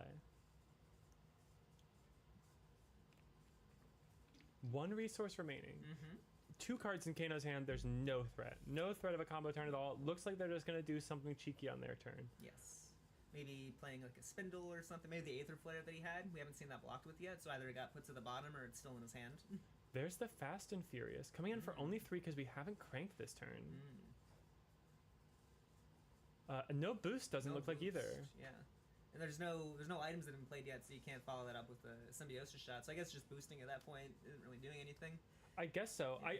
But I mean, if you do boost it and now you have an item on top, you could play it with the resource floating and come in. I think that whatever was on top must have been something that Armin finds super critical, because otherwise he could have also activated the Teklo Foundry Heart, keep digging for an item, right? Looks like Josh did decide to keep that Aether Flare, so now he's just gonna Crucible, send Flare for, what is that, 4? Yep, and this seems like a pretty honest 4. No cards left in hand, pitch the yellow, so no resources floating. The Aether Flare is a super sweet card, makes your next wizard non-attack action card that deals arcane deal as much damage as it did again, but it's not threatening here much more than 4 raw damage. This is kind of what Kano, I think, wants to do, though, is commit your cards to blocking when you can, and then just kind of chip away with that arcane damage when you can, get that life total down. Doing 3. Okay, so it looks like Armin pitched a red backup protocol here. Interesting. So a lot of that damage connecting, actually, which is pretty good for AB3 when you're saying the Aether Flare. You kind of expect maybe to take a blue out of hands. That makes me wonder if it was a super item heavy hand. Yeah, maybe just not a lot of resource cards, or maybe you have 1 resource card and you need it for this turn. That's the other thing is, as Kano, you're kind of happy seeing them AB. Oh yeah, if they pitch their 1 blue on your turn, oh my god. Especially with no arsenal, so now, you know, even pitching a red, Armin's only working with 3 cards on this turn, which is a lot easier to deal with as Kano than a 4-card hand. It is pretty curious though. The red backup protocol would have already have done 1 damage here by turning this into a breakpoint, right? Preventing the 1, I wonder if there's a critical threshold Armin is trying to operate around that may or is just doesn't want to start any turn by taking an action that isn't a boost. So misfire dampeners can always be online. You always want to have that option. Okay, but like at this point, 2 damage? Oh my gosh. And the Symbiosis shot. With Josh saying no blocks, I'd be scared to extend the last card in hand. It might just be a blue he's sitting on, although that's like the classic Kano calculation. Are they bluffing or not? This might just be an arsenal and then present a bigger turn next. Kano kept all of his cards on that. I'm curious what the Kano game plan is here. Yeah, playing cards like Red Aether Flare seems like a little bit more able to weaponize larger hands, but just like a ton of random. Oh, Oh my gosh! Foresight. Is Kano gonna try and go off right now? 32. You need a big combo, but it's definitely possible. Opt 3, getting +1 to the next arcane effect. I think it's the next arcane card you play because it's pre-Rosetta. Yeah, it's not quite amp, but it's basically the same. For our purposes here, it's basically the same thing. That's super interesting. Not a ton of potions set up yet, though. Yeah, I'm a big fan of this card, though. I love Cindering Oh Foresight. my gosh. It's fun. I had a lot of fun with it when it was in the deck, but it feels like a tough include. It is really leaning into that kind of gambling game plan that Kanos are into now, where you just need to find the cards off the top, rip it, and do the combo. Ooh, that's an E-pot. That's a nice looking E-pot, too. That's the promo E-pot, the cold foil. Oh, yeah. The Pro Tour LA E-pot, right? Yeah. That was like right when I was joining. I was like so jealous. I'm kind of mad I sold all of mine. No, I really? played in like 3 different side events, and I was like selling them, getting a little profit, and then using that money to enter the next one. But they're nice. That's sweet. It was, sweet. yeah. I mean, I would pay 2 cards to get an E-pot in Kano. Yeah. Like, that seems like a very worthwhile trade. Even if the opt isn't setting up a combo, if it's just setting up more potions, 20 is a lot of health to have 20 left. is very healthy. I know this is only turn 2, but as soon as the Kano has an arsenal, even without pots in the field, you've got to be spooked. You gotta be worried. Especially at 32. I mean, 32, again, it's a high life total, especially with that misfire, but it is doable. Yeah, especially when the combo turn just keeps going. And these new Kanos can do some really nutty things if the deck is kind of working for them. Yeah, even Wildfire for 2, if you multiply that by 10, like... Yeah, it looks like it should be an Arsenal and pass. So this is all on still Armin's turn. 2 cards in Josh's hand, Yeah. setting up Crucible, pitching another Will of Arcana. So this is going to be a flare for 5, 6, right? Oh? Just 5, I think. So just 5? Okay. Base 3. Base 3, sure. Not threatening a second chain link to get that amped damage, which, you know, is what I would be pitching to prevent. Just 5 raw damage. Like, sure, it puts you to 27, but it's not threatening, you know, like hit a blazing off the top or something. It is just that kind of chipping away, you know, getting lower, getting combo to be more and more realistic. Right? Armin saying could have played the card that he arsenaled, made the choice not to overextend. With Kano keeping every card in his hand, I would be terrified to throw that last card. Yeah, you definitely don't want to go completely shields down, because then all you have at that point is the misfire, which is 2. You can only prevent 2 damage, otherwise that's it, right? So if they can just find 32 damage off the top, which is absolutely doable as Kano, nothing left. Armin arcane burying with a full blue here, preventing all but 2 of that damage. Looks like trying to walk Josh down. Maybe wait until more advantageous cards on top of the deck. Looks like there's an ad coming up. Oh, yep, we have an ad going right now. Let's give that a little pause. Let's talk about let's take a check. I think things are looking very good for Kano right now. Oh, absolutely. You've got 2 potions set up. You're at a pretty healthy life total. Your opponent's coming back at you with 3 cards plus an arsenal, which could be a lot, but... So far, Armin has played 5 head jabs and a 1 for 4. Yeah. Which, with no unhits behind it. Yeah. So while you do have the benefit of, you know, learning what the Kano is going to do, not overextending into hands they're trying to keep, at the same time, you're losing the benefit of the on-hits and the breakpoints. I think Armin really wants to start finding some of these items quickly. Like, there's a clock on this game. It's not going to be, with already 2 potions set up, it's not going to be long before Kano can really, you know, do the thing. 2 potions is a heck of a lot. That was how many Fenton had when he was at like 4 HP in his game against Armin in round 2. With Josh already there and 20 HP to spare, that's probably 2 turns worth of Dio nonsense that he can just eat and keep these large hands. And he also has the old knocker still for that 1 extra block on that combo turn. Oh, absolutely. Not sacrificing it until resolution, making sure the blocking will resolve before the resources. That's the other thing with that, right? You can't just shove it in and expect to get to life immediately. It needs to hit first. You need to be able to survive whatever's coming on the other side of it too. Right? It is kind of an awkward tool to use, but I mean that's what Kano is. Just a bunch of awkward tools that are come together for far greater than the sum of their parts. It is useful. It's niche. You need to find the right opportunity to use it. This is the first on hit that Armin is presenting. Expedite here could be bringing in a boom grenade. Now it would be a boom grenade from hand and it would be on hit, so it'd be after. Yep. Looks like no blocks. Okay, Red boom grenade off the top. Thinking on the pitch for it, but now communicating two powerful on hit effects. There's that. Pitching a null time zone is interesting. There's that dog. It's that dog. That card got a dog. It looks like we're taking a moment. Armin is playing the boom grenade. Now Kano does have an opportunity to respond to this. I think that's what the sideways, and it looks like it does resolve and get played fully. One card left in hand. Cranking it for an extra action point. Finally getting a counter on that symbiosis shot. And Josh takes the full damage. And suddenly, the effective expedite going, but I mean, that's your last card in hand with only 2 resources floating. I don't know how confident you can feel about extending it. Suddenly you're a lot lower though, as Kano. Oh yeah, the game moved forward. A lot. That was a big jump. That was There are turns where head jabs happen, and there are turns where nothing happens. It was almost a quarter of Kano's total life total on that one attack. It looks like Armin currently feeling safe enough to go ahead and resolve the Spark of Genius. I mean, this could be anything. This could be Techlocore, set up future turns, make sure you have resources to start. Although that is a start of action phase effect that the Kano could go off to before you have a chance to boost. That could be tricky, yeah, because then that kind of has a counter synergy with the misfire, like you said, because you can respond to it. Yeah. Which is an opportunity to boost. I think what he's navigating towards here is another copy of Null Time Zone. And maybe that's why he was willing to throw out the extra arcane barrier in the previous turn when all it was preventing was damage. Is because this extra Null Time Zone in hand wasn't doing as much. Right. The Spark of Genius to find the Null Time Zone and set up. I think the judge call currently is going on whether or not Josh will gain priority before Armin has a chance to name the card for Null Time Zone. Which I believe is what ends up being the ruling. Yes. That Null Time Zone could buy 1 or 2 turns. That's kind of all Dio is going to need at this point, I think, to close this out, now that Electro has been walked down a bit more.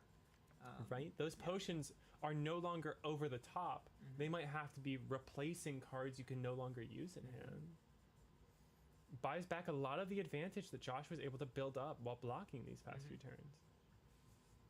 I'm going to skip forward a little bit, see if I can't find the end of this judge call. Here looks to be Armin resolving the search. Yep. Okay, we're back in it. There's the Null Time Zone, so that looks like that is what Armin opted for. Down to 1 action point on -IO right now. Not going for a Cerebellum, so I don't think I probably don't think he will be cranking the Null Time Zone. Just want to keep that up as long as possible. Maybe send in some more damage off of the Symbiosis shot. We still have an action point, correct? From the boom grenade crank? Yep.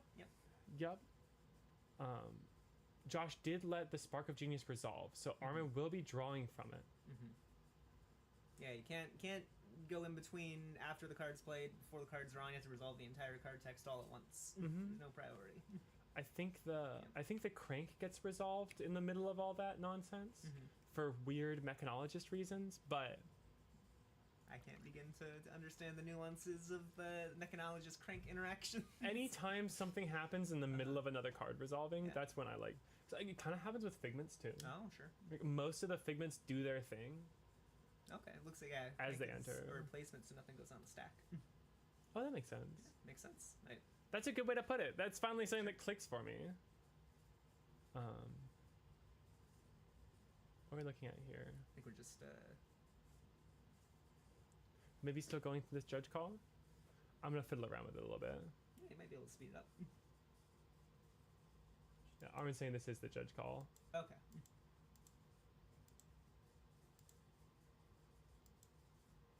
Alright, it looks like it's resolved. And we're playing the zipper hit, which I assume was drawn off the top. Yeah, it would seem reasonable. It wouldn't be like the first card I would be wanting to sit on in my hand. Yellow zipper hit, yeah. Oh, there's a resource. Oh, for sure. Like, it is kind of doing every possible thing. Normally, yellow's in the awkward spot. It looks like Floodgates was named, similar to the previous Kano Dio matchup we saw earlier. Yep, I think Armin did a bunch of naming the energy potion and Deja Vu potion in his round against Kano round 2, and then ended up talking to Mara over the course of the event, and hearing just how ridiculous the Open the Floodgates name was in her previous round against Josh. Floodgates is kind of that card that lets you go really crazy style with Kano and just do some really ludicrous combos. I've had games playing Kano where I was completely dead to rights, and a lucky Floodgates just completely steals the game for no reason that I had no business winning. That card wins games. So I think it's a very, very smart call for the null time zone. And with this playline, back to having a counter on the Symbiosis shot. So boosting away your entire turn and actually having that action point at the end is still worth it. And that's so many turns without a card that's a 9 of in a lot of these Kano decks. You can't pitch it, you can't play it. All you can do is block. It's brutal. That's a lot of turns to be down 9 cards. Not even down 9 cards, have 9 cards be unplayable. And this is back to Armin's turn. Starts it off playing the Cerebellum Processor off the top. Now, that was the first action of the turn. Maybe willing to not play super hard around the Misfire Dampener, both because of the null time zone up and just because it's so strong to crank a Cerebellum off the top. Absolutely. It looks like Josh on his turn just played a D-pot and passed. Gotcha. Yeah. Okay, I missed that. Yep. Yeah. Stacking up the little potion zone in the corner. You're getting your little arsenal, your potions. Can Dio handle Kano's potions? The little bandolier he keeps around his waist to just chug through at a moment's notice. Which means that this is a 5-card Dio hand. Gonna be kind of a 6-card Dio hand with the extra action point in the Cerebellum here. Checking the card on top, thinking about when's the right time to boost or not. Because this draw, Armin gets to just choose the card he draws for however many boosts. And for the top card now. You can't quite see what it is under there. This is getting down to the wire though, because Kano only has so many turns left before he has to make a choice, do some movement. This might even be it, because it could be. 5 cards on Mechanologist plus the Cerebellum off the top. 10 is not that big a number, especially with only 1 block in armor. And you may want to, before Dio gets the extra card from Cerebellum Processor, before they can activate Teklo Foundry Heart to get that extra resource. Yeah, or before the boost. The boost, yeah. That's probably the most important, I would imagine. This might be the time Josh has to go for it and just say, null time zone, whatever. I'm going to find my way around them using this Potion of Deja Vu and Clarity Potion. It's tricky, though, with 2 floating and 3 cards in hands. Oh, you've got to estimate your first 3 cards or something are all getting AB3'd. That's a tricky spot as a Kano to kind of find the opportunity, which I think makes this a very good choice on Armin's part of, putting Josh in the chamber, so to say, of like, do you want to respond to this now, or am I going to do my turn? Without a Kindle, without a Will of Arcana, Josh is stuck pushing Wildfire through 5 points of prevention, only coming across for 1. I mean, that's enough to maybe get Surge, but not through additional cards in the hand for AB. Yeah, and I have to imagine Josh is probably dead on this turn if he cannot kill Armin. 5 cards from Dio with the Cerebellum Processor at 10. It's not looking good, I think. Yeah, it's like, maybe the Dio player could be on an all-item hand or something like that. They pitched a Cerebellum anyways. I'll tell you what, this Cerebellum that Armin has just activated is not drawing an item. And you can never play around, my opponent is bricking. You need to assume that they are going to do the thing that kills you. If you get to top 8, right, you need to assume that they aren't going to misplay, they aren't going to brick. You need to assume they're coming at you with their best and then plan around accordingly. Absolutely. Looks like the Cerebellum resolves. Yeah. Maybe just saying, I just need to see some more. I need you to actually put lethal on the field. I know you're not going to flip in a random boom off the top because you've already used your Dio activation for the turn. You're playing pretty face up as far as your value goes. Show me the cards you have in hand. And you should just get cards out of your hand as well, right? Get lower resource counts so that I can get more arcane damage through and see if you can't maybe force Armin to go shields down to present lethal. Unless this next card is exactly Red Throttle. There's no way. Second boost in the turn, Pulse Wave Harpoon. This is going to make Josh reveal 2 cards in hand. And then if either of them have 2 block or fewer, but have block, he'll be forced to block with them. This isn't so scary against Kano. We've got a lot of 3 blocks, and it's pretty likely that Josh will have something he can reveal to this that doesn't get force walk. But you're at 5 and this is 4. Yeah, but I guess this puts you to the point where the symbiosis shot is able to push lethal damage even through the block on Old Knocker. Energy potion and photon splicing, a discard to amp tool that maybe could be interesting if the wildfire does only come across for 1, and Josh needs to find a little extra arcane damage to get surge on his next card. Yeah. I'll tell you what, the E-Pot in hand is not where you want the E-Pot to be on your combo turn. No. You don't want that in your hand. You want that on the board. And, Josh is taking it down to 1. Not so notably, blocking. this Old Knocker's blocking for nothing now.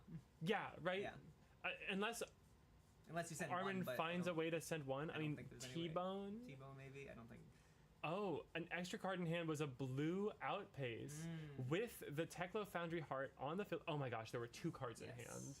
Yeah. Oh my gosh. It looks like we're this now taking a moment after the Teklo Foundry Heart has been activated before it resolves, before those resources are generated. This, I mean, unless the card in hand costs 2 resources, and it probably doesn't. This is probably the lowest amount of resources that Armin is going to have on this Dio deck for the remainder of the turn. Yeah. If there's ever a time where Josh is gets his last chance to combo this turn, it's now. Armin could just present Symbiosis Shot at this point. Absolutely. He doesn't have an action point, but he does have Achilles Accelerator, which is a point of AB. However, but at that point, you're asking for the first card from your opponent, it's right? saying you need to either go off now or you need to give me a card. And if you give me a card, then maybe I feel a bit more safe about popping this Achilles Accelerator and sending another lethal hit. Totally, because you have you're gonna have 3 resources up. The Achilles can even get weirder because you can send the Symbiosis Shot. Looks like Josh is motioning to activate the. Okay, we're setting up the stack. Okay, yep. This is where it gets interesting. Now things get very, very precise. Okay. So, Clarity Potion resolving. Yes. Clarity Potion being activated. You're right. Clarity Potion activated. We're resolving from left to right. We're adding from right to left. So currently Teklo Foundry Heart on the stack. Armin knows what the top card of the library is, and now so does Josh. Now the critical thing is, are these going to the top or are they going to the bottom? This is a point where, as a Kano player, you just kind of put your head in your hands and you have to think. You have to think a lot. There's a lot to think about. Where you take a big pause, putting them down, thinking about it for a second. Open the floodgates that you hit off the top with Kano are still live. If you happen to draw them and you have the Ragamuffins hat left, you can potentially swap them for a blue. Both of them to the top. That's a good sign. Yeah, that's what Kano wants. That means he has what he needs on top of the deck. Maybe not enough to kill, but definitely enough to make a good attempt at it. And we'll see if it is enough. Yeah, it's not going to be a halfway combo. Yes. It's going to be something crazy. So Clarity has resolved. We're still in. I don't think this Teklo Foundry Heart is getting resolved this game. I think either Armin dies or Josh dies with his next main action in this turn. That looks like a wildfire in Arsenal. I mean. Pitching the boom. Oh, and the D-Pot opens up some really devious windows here. Oh, for sure. I love D-Pot. That card is spicy. Oh my god. It lets you do some wacky things as a Kano player. Have you done the Will of Arcana Ragamuffins thing? I don't have Will. I don't got that kind of money. Oh my god. Will of Arcana, I don't get paid enough for that. Oh, but it's so gross. Oh, I'm sure. Yeah, I think this might be a D-Pot to get that Sonic Boom back on top, potentially down the line of this combo. Yeah, that's if always you a fun are thing. setting up the Open the Floodgates on top, Sonic Boom kind of just pays for both of them with a single card. Absolutely. And pulls that wildfire damage further across the turn. And one thing we also have to start thinking about is when is Armin going to activate this Misfire? Oh, absolutely. You have to think. It's going to get tricky. When do you slot it in when my opponent can't play a random zap? Do you maybe present the Sonic Boom, see if they respond to that, and then if they do respond to the Sonic Boom with the Misfire, you then respond with your Aether Wildfire. Right?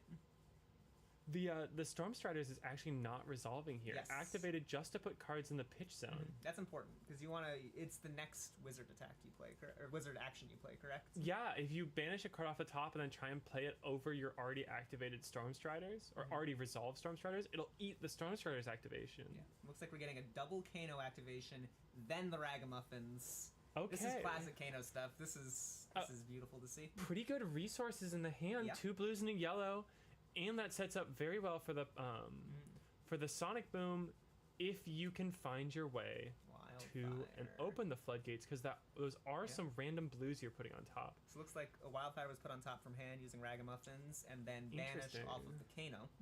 What does that make the arsenal? Is it a blazing in there? Could be. Could be a Lessons, could be Blazing. Probably not floodgates. That would be bad. Lessons could be super interesting too. Yes. That's another thing to use the Sonic Boom on. And now we're doing the Depop. Can't see what he's doing with it. Shuffling cards around. 2 blues. One of them's Photon Splicing. One of them's the Energy Potion. Both of those you really don't want to hit. Putting... Yeah, those aren't ideal target. I mean, the E-Pod is just a plain old whiff on Sonic Boom. That's Wizard card, correct? You're right. It does say so Wizard card. It does need to be a Sonic Boom on top, and then probably Photon Splicing underneath that. And that means we're burying those top 2 cards. The Kindle. Oh gosh, the maybe Kindle. We draw the blue, maybe the E-Pot probably, to get another blue in hands. Amping here. Yes. Now that means that the Wildfire is coming across for at least 2 if you're using Crucible and Metacarpus. And now we're resolving Kano. It's got to be Sonic Boom. Yep. Into the Sonic Boom. That means the last card there is a blue, probably the Photon Splicing. Yes. Below that are the 2 cards that Josh opted to the top. Correct. Yeah. Now, while Opt lets you put cards wherever, Depot, you have to put all of them to the top. Yeah. Deja Vu. So right now, Kano's working with the 1 resource that he overpitched from before, the blue in hands that he drew off the Kindle, and E-Pot and the Old Knocker. So it has 7 resources available. Gosh, after already activating Kano 2 times and paying for Storm Strider, still having the 7. Told you go wacky lines off of that Depot. 7, probably paying 4 for the Wildfire, with off of the Metacarpus and the Crucible. Sink below. I am stuck on this Photon Splicing on top. So yeah. How are you getting around it? What's the card in Arsenal too? I feel like it has to be Blazing at this point, right? Because you don't have you might have the resources to like Kano and again, because you need to Kano again with Lessons, right? Yeah. Well, you could use the if you play Lessons from Arsenal, you could use the Sonic Boom to get that card off the top. But then if you Lessons, you're going to put the cards you just kept on top somewhere in your deck. They're not going to be on top anymore. Yeah, for sure. Those 3 cards intentionally kept on top, right? Because the Potion of Deja Vu, he put both of the blues on top intentionally. The Potion of Deja Vu could have been activated earlier in the turn before the second blue was pitched, if that was something he was interested in. One of the interesting things with these new Kano lists is how many times you're opting in a turn. And you're just constantly getting new, different information that might alter how you play out the rest of your combo. It is a lot like Dio, where you're kind of working off the top and seeing, you know, maybe my game plan changes halfway through the turn because of what I found off the top of my deck. Maybe I can do something completely different now that's better than what I was doing before. Seeing that math you were talking about before with 7 resources, that's just enough to send Wildfire for 7? Yeah, Wildfire for 7, Lessons, Sonic Boom into Blazing. Okay. Let's see. Crucible resolving. Up to 2 more on this. Yeah, this is amped for 2. So this is going to be... Now, importantly, there's going to be a nodes trigger here. Oh, for sure. Gonna push it upwards. Even through 5 prevention, getting at least 2 about damage. For the nodes, it looks like. Oh, you're right. 1 resource still there. Because nodes goes on the stack when you play the spell, so it's gonna be, you can respond to the nodes and keep doing stuff if you so chose to. So this is kind of just representing we haven't decided whether or not to pay for the nodes yet. It's cool. You can have like multiple nodes triggers on the stack at the same time. Okay, let's say we are paying for the nodes. Making sure the Wildfire is coming through.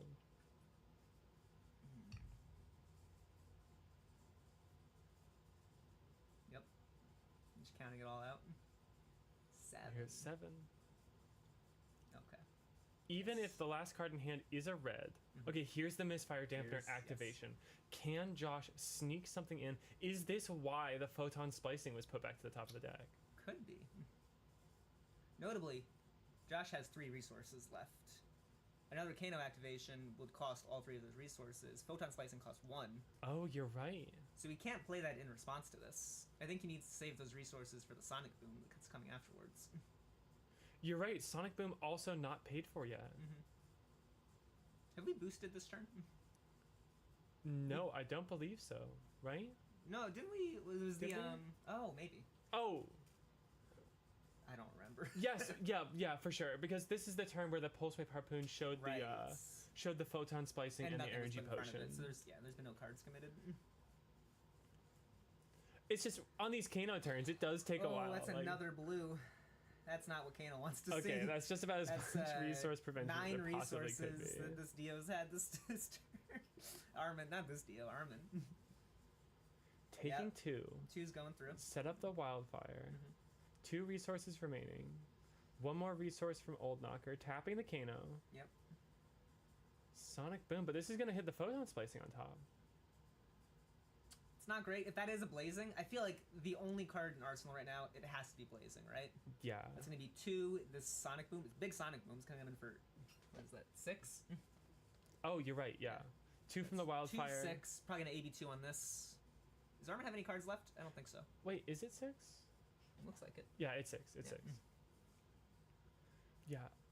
The Photon Splicing's going to come in for 4? I guess it would, you're right. That puts Armin to 20. And then Blazing is going to be 8, 12? 10, 12, which not going to be quite enough, I think. Yeah, all these are going to resolve. It looks like the Foundry Heart is going to be good to resolve. I think we're going to resolve the... Oh, you're right. The Storm Strider is still on the stack. Yeah, which hanging out there at the very beginning. It's got to be Blazing in Arsenal, right? No other 0-cost card you'd be that excited about. Yeah. Oh my gosh, I wonder what those opted cards were. Both cards opted to the top off the Clarity Potion.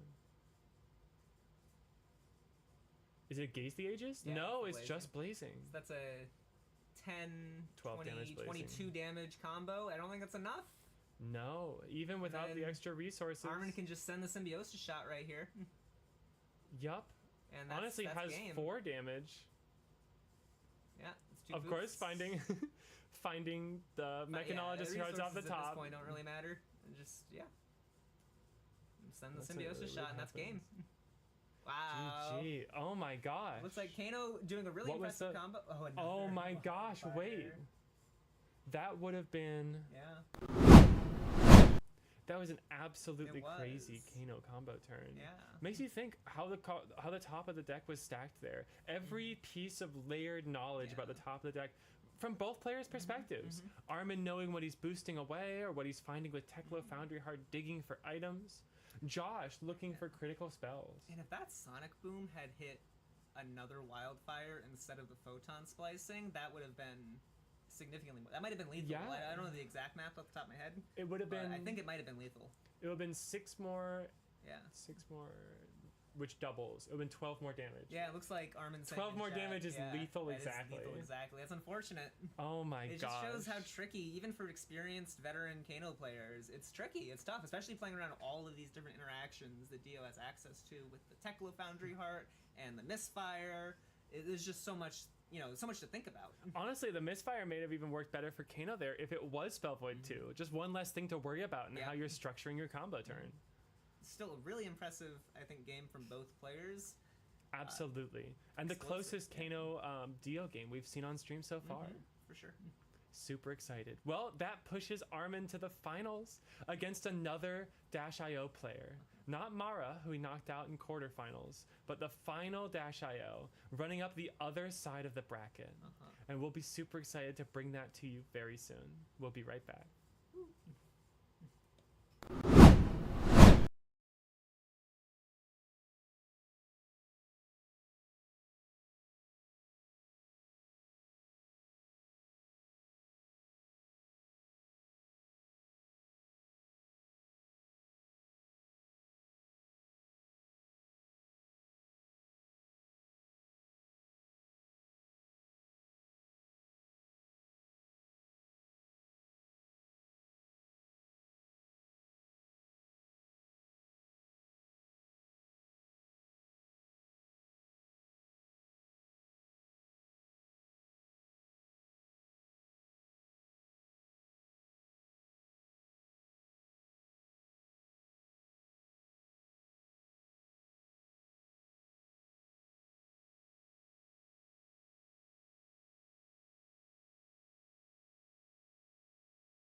Hello and welcome back. Howdy, folks.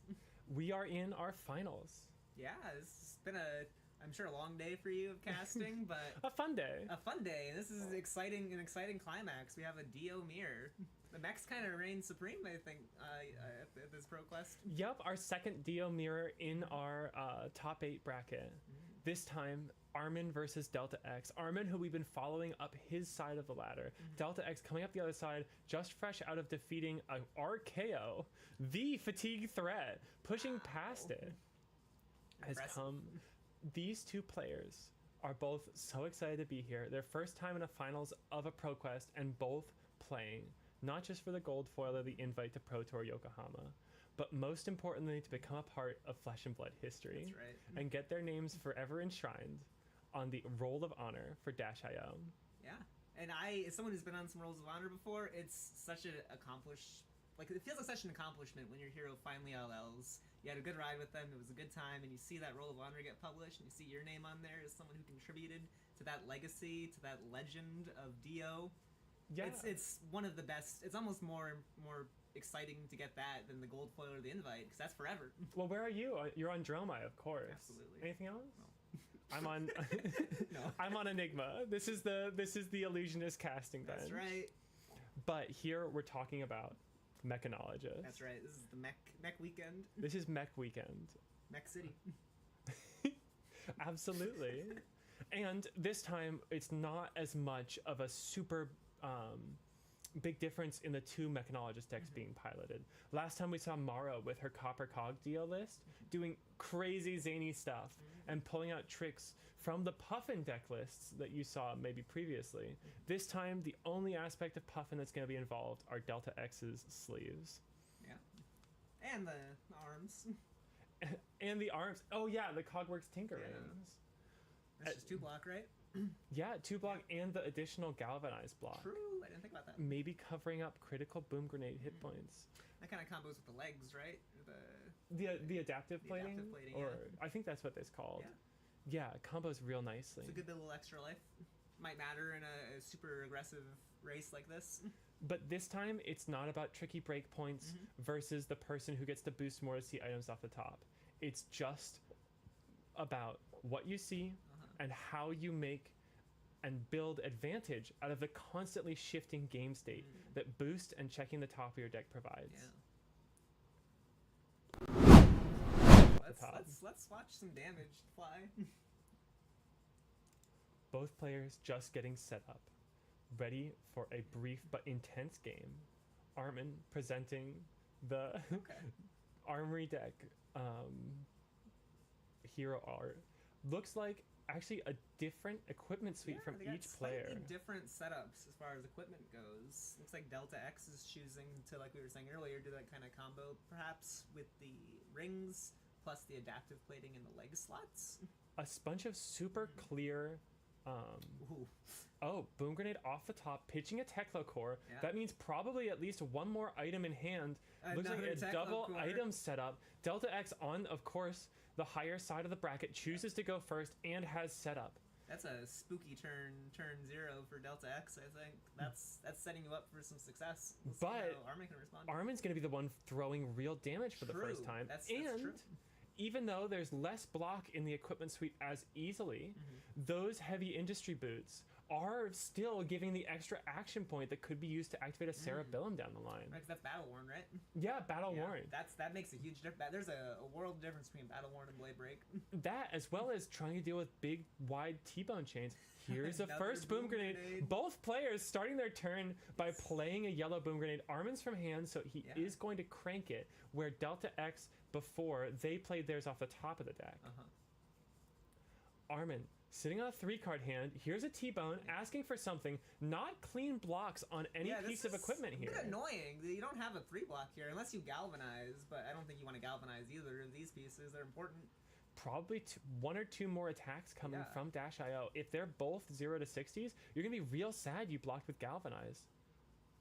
That's Looks like just the Technocore didn't have to think about it long. Didn't consider galvanizing that boom grenade. Said no, they want to convert that into damage. Wait, pitching. No. There's a second boom red boom grenade off the top. A second boom grenade has hit the arena. That is crazy. Oh my gosh, that's the second counter on Symbiosis shot too, as well as an extra action point on Dash IO. This is a very good T-Bone. You get not only the first commitment of armor, you still get that damage through, and it's a lot of damage. That's 6 damage getting off the boom, or no, it's 7 damage off the boom grenade plus the 1 that went over, right? Yeah, just pure damage. Yeah, that's a lot. Puts your opponent down to 28, already sitting 8 points ahead of them. That is an explosive start. Without a doubt. Let's see what Armin does with the rest of the turn. No more Dash IO activation. Spark of Genius is a great setup option, especially with a second action point already sitting around. There's the Cerebellum Processor. Looks like 2 draws this turn. This is actually, weirdly enough, this is the turn that Mara was playing Balance of Justice to avoid, right? Nice. That would have been the block on the T-Bone, followed by the, probably they'd, Armin would have to go get something other than Cerebellum Processor here. Yeah, you probably just play around it in that kind of situation, right? Although it feels real good to get it. Oh my gosh, this feels so powerful. Feels real good. 1 card in hand and 2 action points, now almost fully reloaded, and if this card in hand boosts, that's an opportunity to choose better as to which card you're actually drawing. Both these players just having incredibly explosive starts this game. Armin's gonna go back to 2 cards in hand with 1 floating. Still have a Teklo Foundry Heart activation as well. 0 to 60, boosting a blue T-Bone off the top of the deck. Armin decides that's not what he's looking to draw. Probably too easily answered by the Teklo Foundry Heart. And Dio has a lot of flexibility with when to activate the Teklo Foundry Heart, when to activate the Cerebellum Processor. You can kind of choose the moment as you dig through your deck with all these different boost effects, right?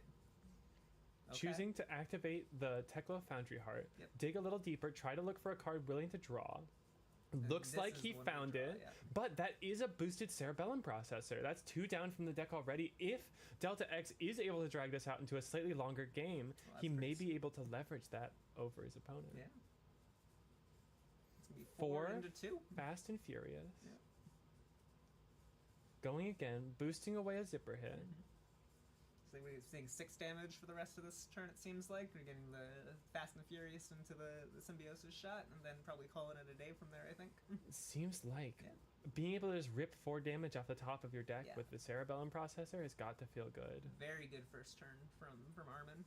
2 shots remaining on the Symbiosis shot. I mean, we saw earlier in this match against Mara in the quarterfinals how difficult it was for both of them to load up their pistols for the first time. That just does not seem like it's going to play out at all the same. Stuff like that makes the mirror so complicated, where just like the different order of both you and your opponent drawing certain cards can completely change what they're able to threaten. Wow. From 36 all the way down to 19. Off of 4 cards. Yeah, that's crazy. Including the armor block. Yeah. Presented a total of what? Good, at least half of Dio's life total. Yeah, 19 damage, I think. It's pretty good. Everything ticking down. Now we have Delta X coming back with their own 5-card hands. Yeah. Plus a boom grenade, plus a Teklocore. Teklocore, almost the 6th card here. Yeah. Basically the extra yellow. Basically giving you the prerogative to send your entire hand as damage, not have to commit anything to pitch. Yep, there's the Fang Hero power in an item. And starting off with T-Bone, a lot like Armin's turn, actually. Yeah, red T-Bone. This time, Armin does have a little bit more battle-worn equipment. Yes, and Armin kind of has a bit of, because he has the 1 block on the legs, he has the flexibility of putting one of the armor pieces, putting basically 2 armor pieces in front of this to cleanly cover up 3 and prevent that boom grenade from hitting, if that's what he wants to do here. The question is, if this is Delta X playing out like a 5-card hand, potentially them seeing items off the top, cranking them, drawing with Cerebellums, the boom's connecting. How much is it worth committing to block this? Yeah, maybe there's another breakpoint later down the line that you prefer, but you do have to put at least 1 piece of armor in front of it, so. Delta X has not activated Dio's hero ability yet. There could be another boom waiting, or a Cerebellum that could be threatening something like a heist. Armin does have that banished Cerebellum sitting there and powering up both players' heists. Heists is definitely a real card right now at this stage of the game. Oh, absolutely. It's coming in for basically 3 on hit with the ability to crank the Cerebellum and draw a card immediately. Looks like we are going to prevent the boom grenade now. you can do it cleanly, I guess. Yep, just in case there's another one lurking on top like last turn.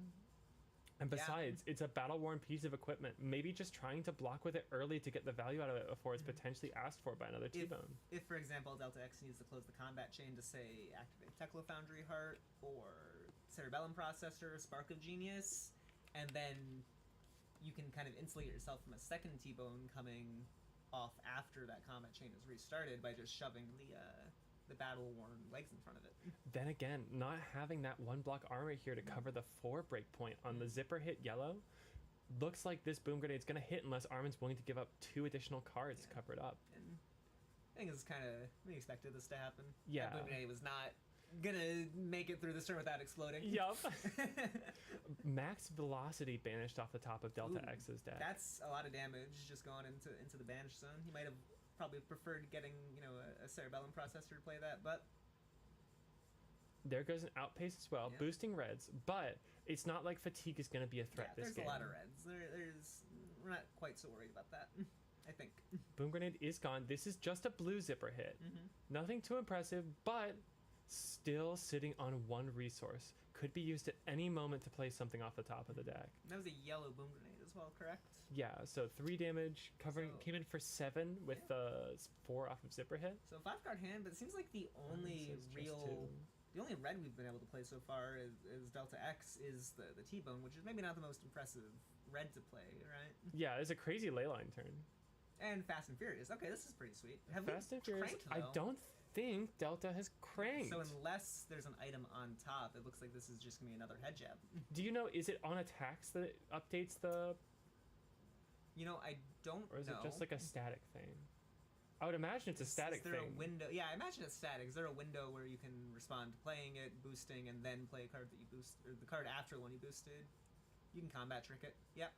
That's cheeky. Yeah. Like, you can block for 3, play the Boom Grenade off the top, and now all of a sudden it's coming That's in. Fun.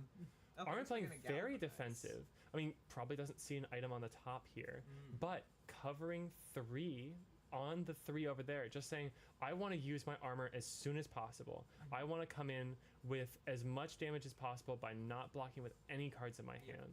You can't take it with you. Might as well use it here. 4 cards here, no arsenal for Armin. 5-card hand from Delta X, but maybe not what they would have liked to see as those 5 cards in hands. Activating Teklo Foundry Heart, looking, there's the item! Yeah. Wait, an earlier Teklo Foundry Heart activation. I mean, you can never know. You never know, You can never know. It's just the way it is. But that's another Pulse Wave Harpoon? Not another red in the form of Pulse Wave Harpoon. That's you're banishing a lot of the one big of the hitters. very few forms of interaction in the matchup as well. And there's wait, no that's Teklo Core. That's Teklo Core. Yes. That was put in Arsenal. So that was what they arsenaled turn 0. I think so. So they pitched a Teklo Core. They played a Teklo Core. They had all 3. They arsenaled a Teklo Core. A poker hand. Yeah. Yeah.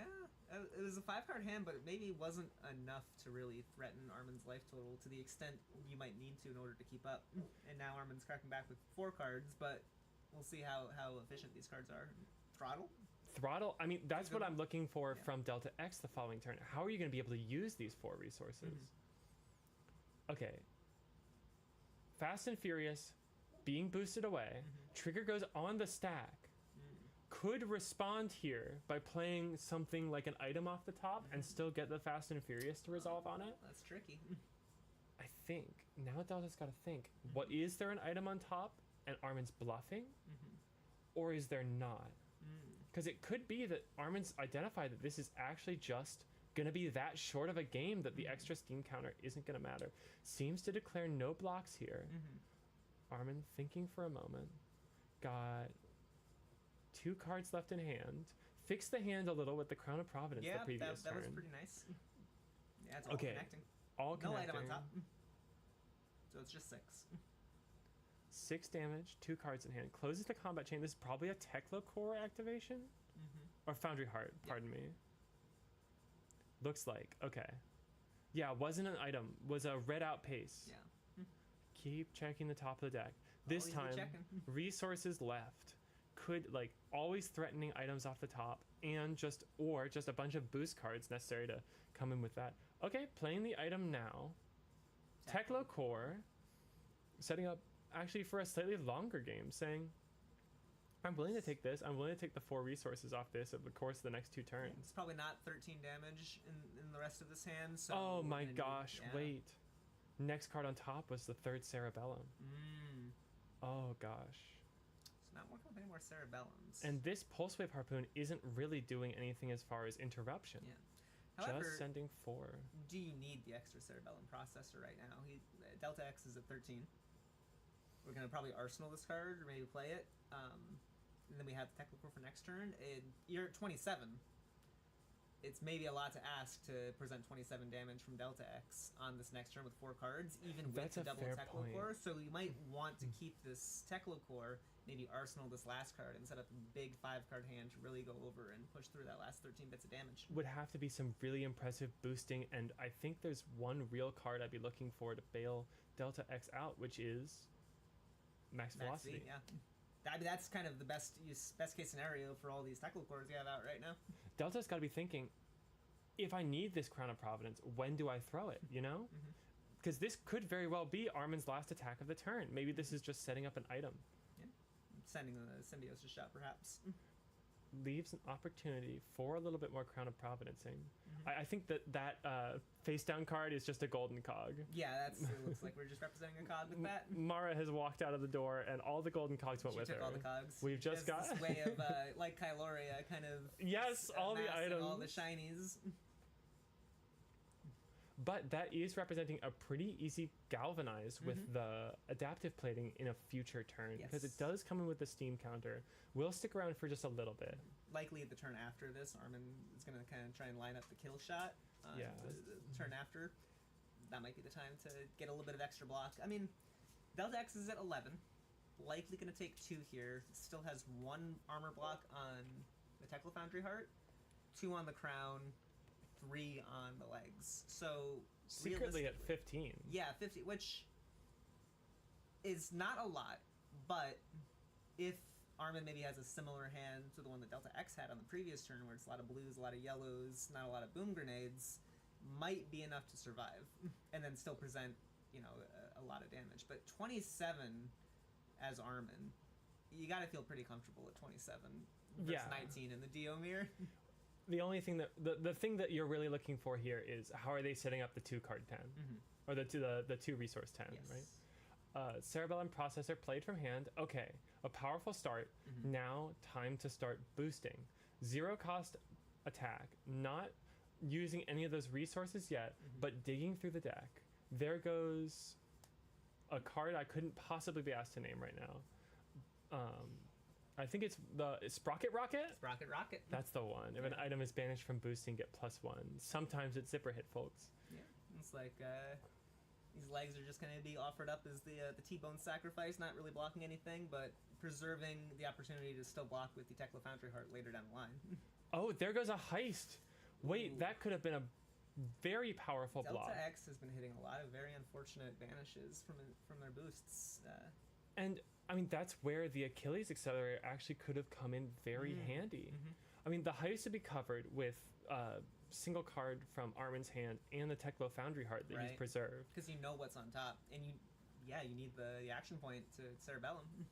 But at the same time, it would be a very valuable way to use those resources and potentially prevent Armin's kill pressure on the following turn. 4 damage coming across. Armin, I think, saying no blocks. I mean, why would you? 25, you gotta feel pretty comfortable that even if there's a red boom grenade on top, you can tank that. Only 1 card left in the hand. Blue Throttle. Is that the color you want to see that throttle? Blottle. Yeah. Another 2. Another attack action boosted off the top. Still looking for this item. Yeah. The item, any crankable item. We've already seen all 3 Techlo cores, right? Can't be a Techlo core. I'm pretty sure Delta X hasn't played a Spark of Genius and hasn't shuffled the deck. Yeah, they still have a lot of boom grenades likely though left, so it's just about finding them, right? Yeah, there's got to be a pretty high density of boom grenades. Any crankable item is a draw off of Cerebellum Processor here, a way to translate those resources into real damage, or just into double symbiosis shot. Yeah, it looks like Armin's blocking 5 here with the Max V and the Techlo Foundry Heart. they're thinking, I don't need this max V. I'm going to present above lethal even without it. Right? Just saying, you know, I'm very happy playing. And still no items from Delta X's side. Yeah. And you're going to have to block with this. Oh, he's Techlo Foundry Harding. Activating the Cerebellum. No action points remaining. Checking the top of the library. It's no item. It's just going to go into Arsenal. That's not... It's not what you want to see. One more turn of the Cerebellum processor. Yeah, there's one more card down after that zipper hit. That's unlucky. Not going to be that useful as a blue the following turn with the Techlo Heart kicking down, but I mean, all of these chunky Mechanologist 3 blocks can buy you some time. For sure. Armin's going to send back a 4-card hand now with the Techlo core. Yep, 2 resources floating already. Keeping an eye on what's on top of his library. We do still have some block left, and we mentioned this in the previous turn cycle, but we still have a bit of block left in Delta X's side. A pretty hardy amount of block. A pretty good fridge is still available to Delta X. 6 points on any given attack. And the Techlo Foundry Heart plus the adaptive plating covers 4 really nicely, which seems to be the most important. Okay, yellow boom grenade from hand. Not saying it's coming in for lethal, but saying I'm gonna give you something to use that armor on. And a throttle. That's a good one. Wait, that is saying you gotta block or you die. Yeah, I need a card. Using the resources very cleanly. You could shove 6 in front of this, correct? Yep, I believe. Galvanize the legs with the legs and then block 1 and 2. And so that is still 2 cards left in Armin's hand. But that is it, and then you don't have any more armor left to block any breakpoints. No, for sure. One thing Delta X could do here is use the Crown of Providence to sink the arsenal and then have another card available for blocking. If it's maybe not a super great arsenal that they were forced to get off of that Cerebellum processor on the previous turn. Or even if it was, they have the Cerebellum processor in hand, they could swap over for a potentially blocking card in the form of any action. Yeah. They seem to be... Looks like we're just shoving the armor. Yeah. I guess Delta X would know exactly what's on top, what they'd be drawing into. Yup. If they decided to go down that way. So they have a bit of... It's not a guess. It's okay. This card would be better.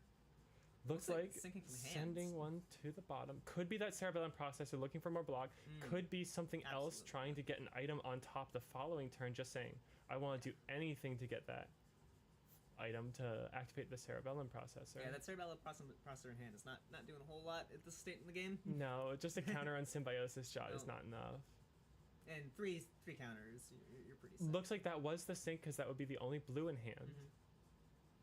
All 3 blocks in hand. Okay, a really good blocking hand and able to play out various levels of resources. I see a 0 to 60 there on the left. 21's a tough order though. 21's a real tough order. When when Armin is making you block and when you're constantly playing afraid of the attack reaction boom grenade, 21 is a real tough order. But if there's any deck that we've seen today have some explosive tempo turnarounds, they can bash it's Dash through IO. They can bash through you real good. Armin closing the combat chain. That's no points of block left in Delta X's entire equipment suite. Armin with just 1 point left on the Techlo Foundry Heart block. Especially if Delta X can find like the other max V off of the Cerebellum processor and really push a lot of damage through that. There is a chance.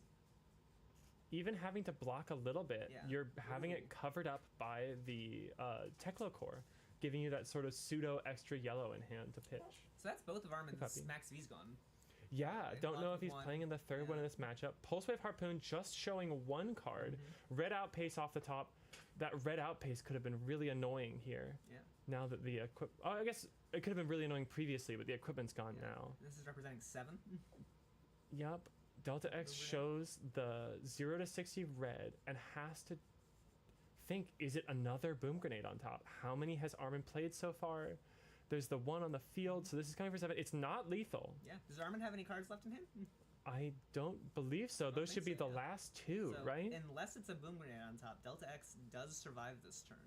Without having to give any cards. Well, would still go again on this, right? Oh, so sure. There's have to cover up the symbiosis exactly shot. Lethal Gonna have to cover something unless there's some way to get around it. Could be 2 symbiosis shots because you have the boots. You're right. So you're right. Over by 2 right now. Oh my gosh! Wait, no blocks. Oh, he's excited. He found Second it. boom grenade off the top. And that's it. it. That's the game. As I push this side by the top. Boom, the dog. Second boom grenade off the top. Wow. Was able to find it, pushing through Teklo Foundry Heart activation, the boost on throttle, and the boost on Pulse Wave Harpoon. And Delta X had to say you don't have it, and Armin had it. Yeah, there was no other option. There absolutely. wasn't. I can't play into that. If I'm gonna lose if I block this out, you have to have it. And Armin showing why he is one of the best mechs in this entire region. Yeah, just exploding the competition, climbing up from 8th seed. Conquering all the other Dios and making it onto that Living Legend Roll of Honor. He is the Charlottesville-IO player. Right. And we have an ad coming up real quick. We're gonna, hey puppy. So we're gonna sit here. We're gonna love on the dog. But after that ad, we're gonna cut real quick to an interview with Armin right after winning that last game. Yeah. Don't go anywhere. Hey puppy. Hey puppy. Oh my gosh. There we go. Settle down. I'm just gonna lean over real far. You wanna? What's up? Oh yeah, let's get it all set up. Yeah.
Welcome back to Humble Pie. I'm your host, Jimmy D. I'm going to get into this interview. I think you guys are going to be pleasantly surprised. First, huge congratulations to Armin.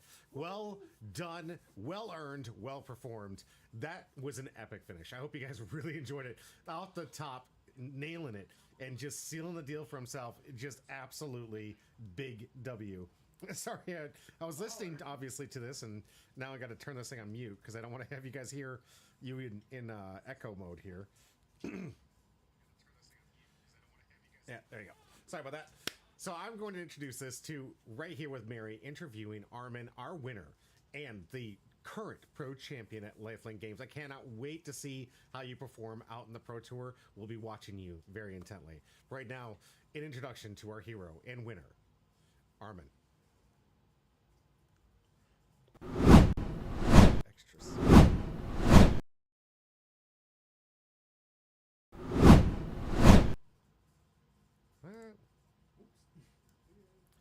Haven't used that scene in a while. That's easy. Right? Is this OBS or different? Should be able to hear him. Oh.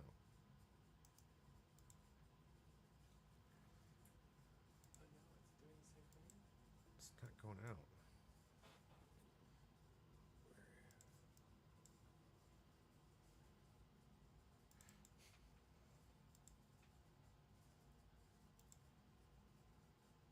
Nope.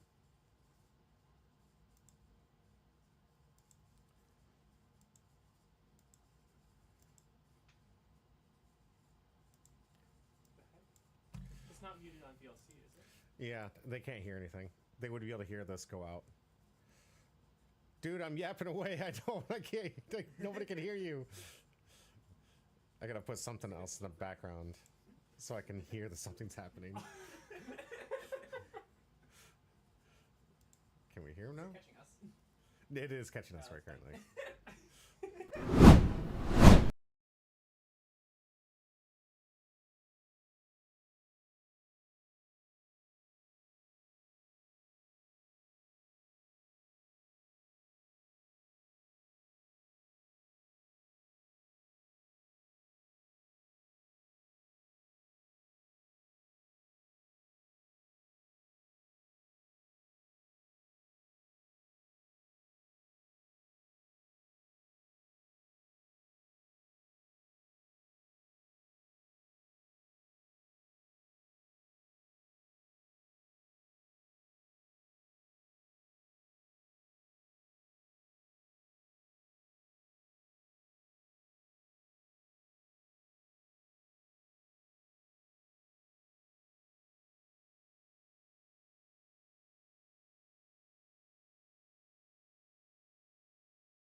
Hello, I'm here with Armin Shaw, the winner of the Lifelink Games ProQuest Yokohama.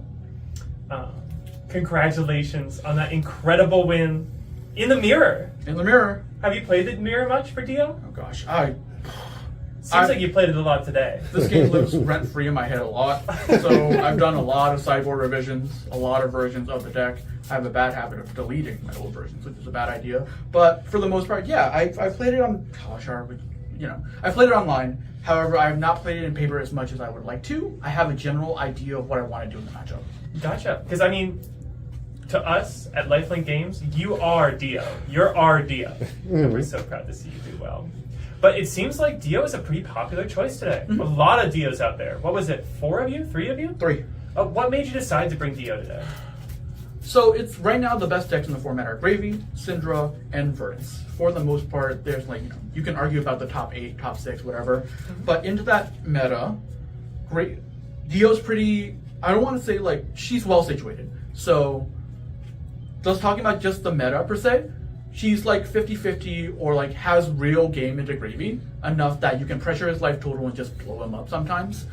Into Syndra, you are both aggro decks, but Dio is the anti-aggro deck, which means that she can block and also throw a bunch of damage with surprise damage on top, i.e. Boom Grenade, i.e. Draw cards off Cerebellum, whereas Syndra has Mask. And if you know how to play around Mask and kind of block Mask responsibly by making sure that you cover the +1 on the empowerment, so on and so forth, you get there for the most part. And Verdant's is tough, but yeah. Talk about blowing them up. Talk about Boom Grenades off the top. Boom Grenade, good card. Turns out, cold foils are worth it. They show up more. Yes, Yeah. I only completely agree. Is that the advice you give out to other Dio players out there? Buy the cold foils? If you can sustain, if you can financially sustain it. How responsible? How responsible? All right, let's get to the really tough question. Sure. Is it pronounced Dio or is it pronounced Dio? Because I know Mara's yelling at me right now.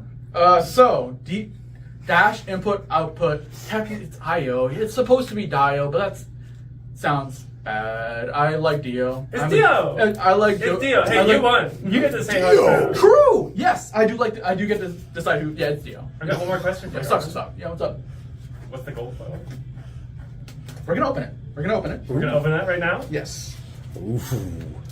Can I say one more thing about kind of the Dio? Please. Just a little bit. I've done a lot of testing, a lot of games so far, and I think the kind of big thing I've learned is that into the more defensive decks, you kind of want to emulate what Dio does in Living Legend, the broken format, the one where she has license to a bunch of other powerful cards, especially ones that create action points. You want to it probably has to be a time where you have a double Cerebellum turn, 2 items that draw a card for you and abuse action points to emulate what she can do in LL. That way you get a bunch of card advantage and you kind of just blow people out of the water if you know your probability and see what you can know what you can see off the top. Heck yeah. I have a question. Yeah. Is there anybody here you want to say thank you to with all the practice you were able to get in? Oh, good lord. Yes. The so player base? Mary, one of my best friends, love her. A lot of testing, a lot of games. Thank you for playing Prism into me. Yeah, I haven't won a game of Prism against Armin in months. It's a tough matchup. Samuel Young, my boy Sam, always insightful, data-driven insight that he gives me. My friend Emma, Emmanuel, another Dio player, has won a PQ with the hero. Incredible. Way better Dio player than I am, but I like to talk shop. And the team that I moonlight with, called Team Unknown, is a team that from Richmond, Charlottesville, Nova, so on and so forth, that help me get games in, give me insight, so on and so forth. My fiance Haley, love her, gives me support, gives me free license to go and indulge in my obsession 3 times a week. Heck yeah. And yeah, that's about it. There's probably more, but love y'all. Obviously, Lifelink, other game stores. Love y'all for, giving me the reps and advice. We're very proud of you. We're all so proud. You ready to open it? Are we going to see it? Yes. What do you want it to be? What do you want it to be? Gold foil Achilles Accelerator would go really hard because that is my equipment. Do they have the Dio Armory deck stuff in there? Could you get one of those cards? Damn, that's good. They're all majestic, so I don't think you can. Gotcha. But I know it's a toss-up. I mean, it's a gold foil. I'll take whatever. It's pretty. We'll see. Yeah, it goes on the wall, right? It does go on the wall. It's the reminder. It's gas. Good Gasoline. vibes. Good vibes. It goes on the wall, and your name is going on the Hall of Fame. And I could People who pushed Dio closer to LL. names on the list. That's the Names big on the thing. list forever. Lord. All right. Yeah. So open it. Sweet. We want to do it over there? Yeah, that's okay. Or We you want could to do do it here? if you don't mind, coming a little bit closer, maybe open it up, Sure. and kind of like a little reveal. Also, this is the better art. Oh, I have a sound. It's down. It's the John Martin. It's just a better one. Anyways, yeah. Sorry, my hands are shaking. For good All reason. right, you've done this before. Mhm. How do you open this, and which way to reveal? Because I have no idea. There's no wrong way to do it. I bet. You open it and you open a good card. That's the critical Ooh, part. this is the heat. What you want to do is get the heat. Okay, sure. What you can do is flip it so the tape is facing away from you. Like this? Yep. Okay. Okay, some scissors on the door right there. I think I'm good. Okay. That's fine. Thank you, though. Mm-hmm. Oh, here we got it. Do I get to see your damn? I don't know. Guess we'll find out. Yeah. Yep. We'll just make sure the only time you can see is literally when you It's watch the gonna be interview. you first, then us. Is that the way you want to do it? I don't care either way. Yeah, do it. Do it. Here we go. Here we go. Here we go. Look at his face. Look at his face. Look at his face. Look at his face. Look at it. What's that, Armin? That is a harmonized Gaddafi. That's No! Oh my gosh! That's a crazy one. 9+ Katachi. That's pretty good. Fate. Ira? Fate. Maybe, we'll see. That's good. That's a ninja staple. This beat me today. Quite badly. Oh, no. Very good. Wait, that was your one loss? One of my 2 losses went into Ira. And they Oh my gosh, the revenge! And Sophie just dodgy locked me. It's a good card. Awesome. Fantastic. Any last words before we go? Thank you, Lifelink Games, for hosting the PQ. Everything, all the good stuff. Bad speeches. But I'm still going to play Armories. It's a good time. I'm going to keep playing Dio. It's a good time. Do it. And whoever I'm friends with, a lot of people. Hi, I'm going to be at Worlds. So it'll be fun. Heck yeah. Final. No more PQs for you this season. No more. Dang, I forgot. I'm PQ locked. Damn. Well, But you can still help everybody else get there. True. It's true. I'm down to that. That sounds fun. Let's do it. Thanks so much for talking with us. We'll throw it back to the folks on the stream. And there you have it. It is Dio. We have the official announcement, the official statement. We have everything we need and all the proof. Nobody needs to hear anything else about Dio or Dio. It is Dio from here out. Quiet, by the way. Very quiet. Was it from the actual sound that you guys could hear? Because we were seeing the boom go all the way over. But I hope it was at least... I'm going to have to work on this in post. I'm so sorry. Huge W for you out there. I mean, congratulations. The interview was good? Okay, good. So, we're going to wrap up things up. But you know, this is Humro Pie. And the only thing that we do when we wrap things up is give away stuff. So it is time to give away 6 packs to one of you lucky viewers who have been commenting through your Armin, you're on the wheel. Everybody else, Mary, you're on the wheel. And Zoe, you're on the wheel. We have chances for everybody except for myself. I'm not giving myself packs. This is for you. This is for the community. And this is my favorite part. This is where I get to give away free stuff and hopefully get you into this game with maybe a Marvel foil as we've done in the past. Let's get to the wheel and find out what we have in store for you. Let's pull some cold foils, some Marvels, some excellent packs, and some money for you at home. Let me pull up the wheel. And get to it. D, now you quiet? Now I'm quiet? It might just because I keep it down there for when we're screaming and stuff. But I haven't heard any problems from either of them when they were streaming, so should be good. You're good now. Okay. It honestly, we've had so many errors. The pretzel rocks hasn't been working. You guys saw the video errors the first 2. If it could go wrong, it seemed like it did go wrong. But we learned a lot along the way, and that's what matters. So we're gonna get to it. We're gonna find out from these 17 entries which one of you 6 of you 17 entries are going to walk away with a free pack. Starting off. No, just skipped Plasmeek. Plasmeek, congratulations. That's Rex. That's Rex? Rex Sermon? I think so, yeah. He's got 2 different names? Because he goes by Sermon. Ooh, cheeky. All right. Plasmeek, congratulations. Let's find out what Plasmeek is going home with. Remember, I need your help. You got to tell me this is huge, this is big. Because I'm going to look at these and be like, ooh, pretty cardboard. I love me some cardboard, don't get me wrong. All right, starting off here with a channel of the Tranquil Domain. Yeah. Played in Sam's Verdance deck. Yeah. Oh, good. Heroic Pose. What's this one? Goon Tactics. Goon Tactics. Turn the Crowd Grateful. I'm grateful. Take that! Engineer, or Empowering Ruckus. What happens next? Unexpected Back End. Wire Wrecking Ball. What's this? Fire Speed? Flex Speed. Right behind you. Just checking.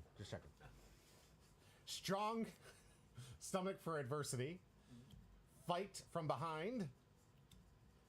Strength, or Strongest Survive. And this is the last one? Yeah. The Look Tough. Do I look tough to you guys? All right. Anything big that should be notable here for something? Very playable M. Okay. All right. I'll take that. Congratulations. We got 5 more to give away. Let's get to it. Can only win one, sadly. Don't do double ups. You guys are out there watching either the gameplay. We always give away packs in the IP to which we happen to be covering. Hey, Kiro from the South. Kiro, our man from South America.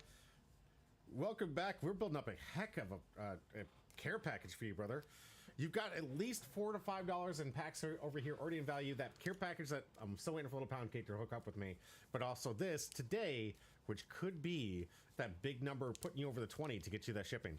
For those who don't know, we do ship to all countries, overseas and everything, but you do have to earn $20 worth of value in cards before you send it, because it is incredibly expensive to send overseas. This is why most companies say we do not ship overseas, because it is customs, HE double hockey sticks, and it is extremely expensive. And I don't care. If you're watching me from Peru, if you're watching me from the Philippines, like I've seen the big group over in Europe that watches me constantly, if you're out there, I want to give you guys a chance too. We've sent it over before and we'll do it again. But Kiro, congratulations. Another card game you might need to get yourself into. Let's find out. Can we get a cold foil? Can we get a majestic? Can we get the greatest card? What is the greatest card from the set? Ataya. Taya? Fable. Fable's pretty good. All right. Judgment of Ataya. Something of Ataya. Vigor, confidence. Vigor and confidence. Pretty good. Oh, it's just, oh, it is a token. I can feel it. Yeah, nice. Disdainful delight. Fight from behind. Low blow. Art on low blow is really funny. Okay, let's give you an extra look. Poor guy. Nice. What's the tough guy? Who's the tough guy? Excuse me. Goon Squad, or Goon One Beatdown. squad per pack. One goon per pack.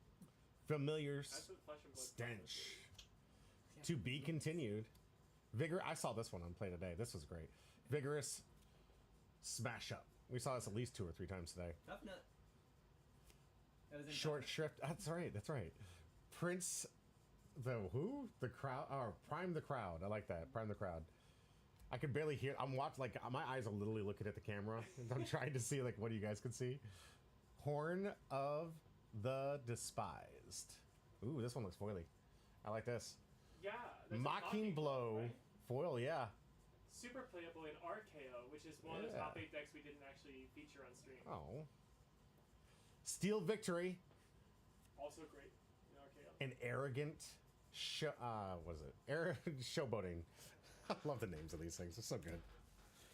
All right. Anything huge, big, something to take home? Say like they won $1,000?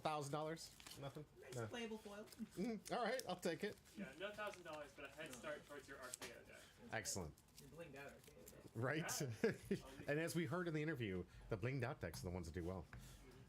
All right, 4 more packs. Shuffling it up. We have 4 more left. Will one of my casters walk away? Zach? No, Little Pound Cake. Maybe we'll pull you in this one. Little Pound Cake. All right, congratulations. Typically a Bondi player for Bondi games, but I have pulled over people with less. Let's find out. I bought 2 of my other cold foils Teclo Core that morning. Oh, nice. You see?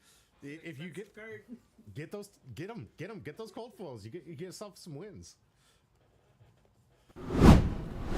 Yeah, Little Pound Cake, congratulations. Maybe we'll pull you into this one. There's some big money in some of these packs, I tell you. I've seen some surprises. The funniest thing I think I've seen, if you tell a One Piece player that they pulled a $30 card, they're going to be doing backflips, screaming around the store, shaking and throwing everybody's, and I got the ult, I got the ult, I got the $30 card. I've seen them pull $30 cards out of here and say, no, it was not that card. Not even kidding. Not even kidding. They pulled those, what are the gem packs? And they're like, oh, this is a $30 card. You would. There's some big hits. There's some big hits in here. We're a little deranged. I know, like, the spoiledness in here, like, I swear these guys are like praising to the gods, like, I've done something good in my life to get $30. Maybe play sets are expensive. Right? All right, here we go. Tough Nut, there we go. That's our guy! Yeah! It's a token. Just a token? Oh, KO. Oh, and KO. Nice. Okay. Good for the Cruel Ambition. Love the art on that one. Dig in. Revolting Culture? Gesture. Revolting Censored. Gesture. Oh, it's censored for stream. Oh, it did. Rapturous Applause. Edge of their seats. What's this one? Bark. All right, this one's for you, Kai. Where are you at? Bark will be obscenities at you. Come on, let's go. Art of Glory. Rough Up. Oh, it's clearing out here. Tension in the Air. Revolting Gesture was my college nickname. I'm sure it was. Oh my god, very good. Brothers in Arms. Was that? I thought that was foil. Blue Ooh. Brothers in Arms. Great Here we go. card. Is this one foil? Oh, Garland of Spring. Oh. And this one's foil. This one's pretty. It's pretty. Give them a piece of your mind. You got to do that. It's foil. It's foil. Give them a piece of your mind, little pound cake. Any big in that? No? Yeah. Okay. The art's great. It is beautiful. Game has great art. It's like that 40. Tear down the idols. And full of bravado. Nice. Yeah. Congratulations, little pound cake. You know where to find it. It's sitting there with like 3 or 4 of your other packs sitting there waiting for you. Gumshoes. The reviled art is so good. It's true. It really Everyone is. loves a heel. Mm-hmm. It's just cooler being a good guy. Let's see. Put that up there so everyone knows what we're talking about. Wait, where is it? Revile is the talent.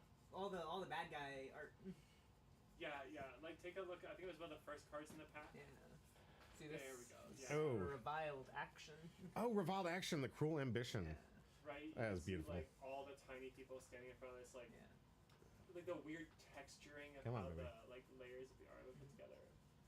Little pound cake also with the rigged. Thank you so much for the rigged. A running theme in here. If you don't win, even if you do win, you gotta put rigged in there because it's always rigged. A lot of the art is really cool, but congratulations. 3 more packs. 3 more packs. Let's get to them. Remember, if you win, I want rigged in the chat. Let's go. And usually chatting does help you a little bit, but not on this one. Amon 112. Amon 112, congratulations. That's our buddy Emma. Emma? Easy. All right. Good to know. Let's find out what Emma is going. Mentor. Yeah. The mentor, really? Mentor. Without a doubt, super excited to see all of the Dio on stream today. I like that. Basically, since he started playing the game 2 years ago. Fantastic. Well, let's get a big win for that because they've earned it. They mentored you into your championship. Let's get. Is there a Dio card? Yeah. What is it? I don't remember. Well, I'll have to get Arvin. What's the Dio card that's in here? The Dio. I remember there's the mech card for Puffin, and he is a big Puffin player these days. We do a cold foil extended art. Oh, maybe it's a fucking card, yeah. Yeah, start off with another tough nut. Love it. It's an Tough adult nut, that's tough how you know nut. pack's good. It's Oh, got a double tough nut. All right. That's Tough nut bumbling I used to do Hulkster. an M. Yeah. All right. Big guys not anymore though. Back in your own greatness. It's Randy Orton. Yeah, right? Darling of the crowd. Turn of the crowd. Hateful.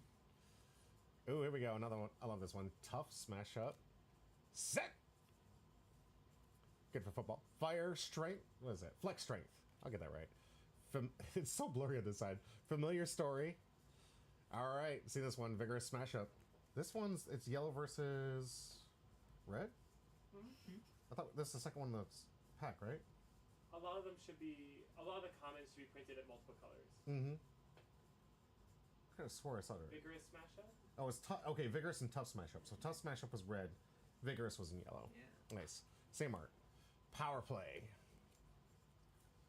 Prime the crowd. There we go. Here's a token. Gunsha says, Zoe and I are getting kick out of wrestling homage and the bask of our own greatness. I don't. Seriously. It's a wrestling set. Oh, look at this foil. This looks great. Villainous pose. That's Tell pretty me cool. that that's not awesome. Come on. Villainous pose? Thousands of dollars? That's a limited staple. It's not that Oh, expensive. no, but it's a no. limited staple. Goes another RKO foil. All right. Crowd goes wild. I was going wild for that one.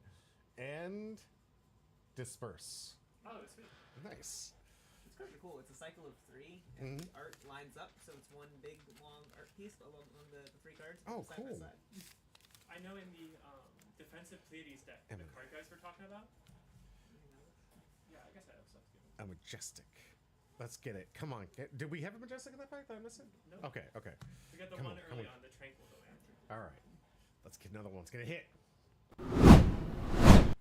2 more packs left. 13 names left on the list. Who is going to go away with the last 2 lucky packs? Before we close out tonight and say a thank you to everyone. Ooh. Mary, I'm going to give you the honors. Woo. Congratulations. Well done. Well performed. What can I say but Rick? You earned it. Right? Anyone What can I earned say? it. You earned your Please. pack today. Alright, let's check it out. Absolute MVP over here. First card in the pack is the expansion slot or token slot. And you know it's a good pack when you start with Tough Nut. Next up, you know it's a good pack when you goon a little. Here's Goon Battery. Another Tough Nut card with Dig In. Bask in your own greatness. Beautiful. Tough Swing, I have nothing to say about this one. Tension in the Air, interesting in the more aggressive Pleiades deck. I love this one because of the art. I love the Suspense is Killing Me, also super sweet in the aggressive Pleiades deck, and I've got a Rush to beat the ads. I don't know, a card. Shoot Your Mouth Off, love that guy. Feisty Locals, that's a classic. Not So Mighty, a super rare, I think, and Old Leather and Vim, which is like a Tough Nut classic. Yeah. Oh, wait, one more. Full of Bravado, that's me. Hit the snooze button if you would, please. We get to 3 passes, so the snooze is going to pass us in this commercial. They don't need a commercial. I don't know how to do this, James. Oh, it's okay. I do know how to do this. There you go. Sweet. We're in the last packet. We don't need to do a commercial break. Don't mind if I do. Well done. Thank you so much. And a phenomenal performance today. Let's get into the last pack. Oh, I'm so glad. Pound cake in the chat. Rudyan, let's go, Mary. One more pack. Who's taking it home? I'm excited. The big winner. Hey! Zach! Congratulations! The other Tough Nut player in right? the ProQuest. The man, let's get him a good Tough Nut foil. Maybe is a Tough Nut the what is it, the what do you Hero Marvel? Yeah, you Hero bet Marvel. it's in there. You bet it's in that pack. Come on, Zach, let's do this. I'm rooting for you, Zach. I want to get a big hit. Something well earned, well deserved, and well played. Great day today. Let's go. The first starting off with the bigger the token stuff. I love these. The token. Villainous Pose. Who's the tough guy in Still Fear? Still Fear's Heroic. crazy. It's like a weird, like 40k looking dwarf. Looks completely different than every other Fab card. Look at that guy. You guys pretty sweet. He's got the Very chaos. Right? oh insanely Very chaos. What's this one? Bask in your own greatness. High pitched howl. Tension in the air. Can you feel it? Can you feel it? The Buck Wild. Shoot your mouth off. What's this one? Brothers in Arms. Blue, love that card. Tough Leather Boots. That's a tough nut. That's a Tough Nut card. Give them a piece of your mind foil again. This is the second one we've gotten foil. But I think this one's blue, the other one is something different. Vigorous Roar and Story Beats. Neat. There's some tough nut cards. Yeah. Yeah, heck yeah. Is the give them a piece of your mind a Tough Nut card? No, but the what Could is be. it? The Go Again one is Buckwild? Buckwild. Yeah. Buckwild. All right. So Addison used that a bunch. Right? All right, that is going to do it for today. 8 hours just about of streaming non-stop, top tier, best quality gameplay that you're going to see around. We had an amazing stream, a bunch of casters, and trust me, you're going to want to on long days like this. A lot of work goes into this, a lot of stuff behind the scenes, and a lot of your participation that you gave us today is what makes these things successful. Thank you so much for being here. Armin, huge shout out. Congratulations, brother. Huge shout out. Congratulations. Thank you all for the stream. Thank you so much. Thank you for being here. We're going to call tonight. We're going to get things wrapped up and hopefully get ready for the next big Flesh and Blood tournament. Stay tuned. We got a lot more coming your way. And as always, stay humbro. It's one of these buttons.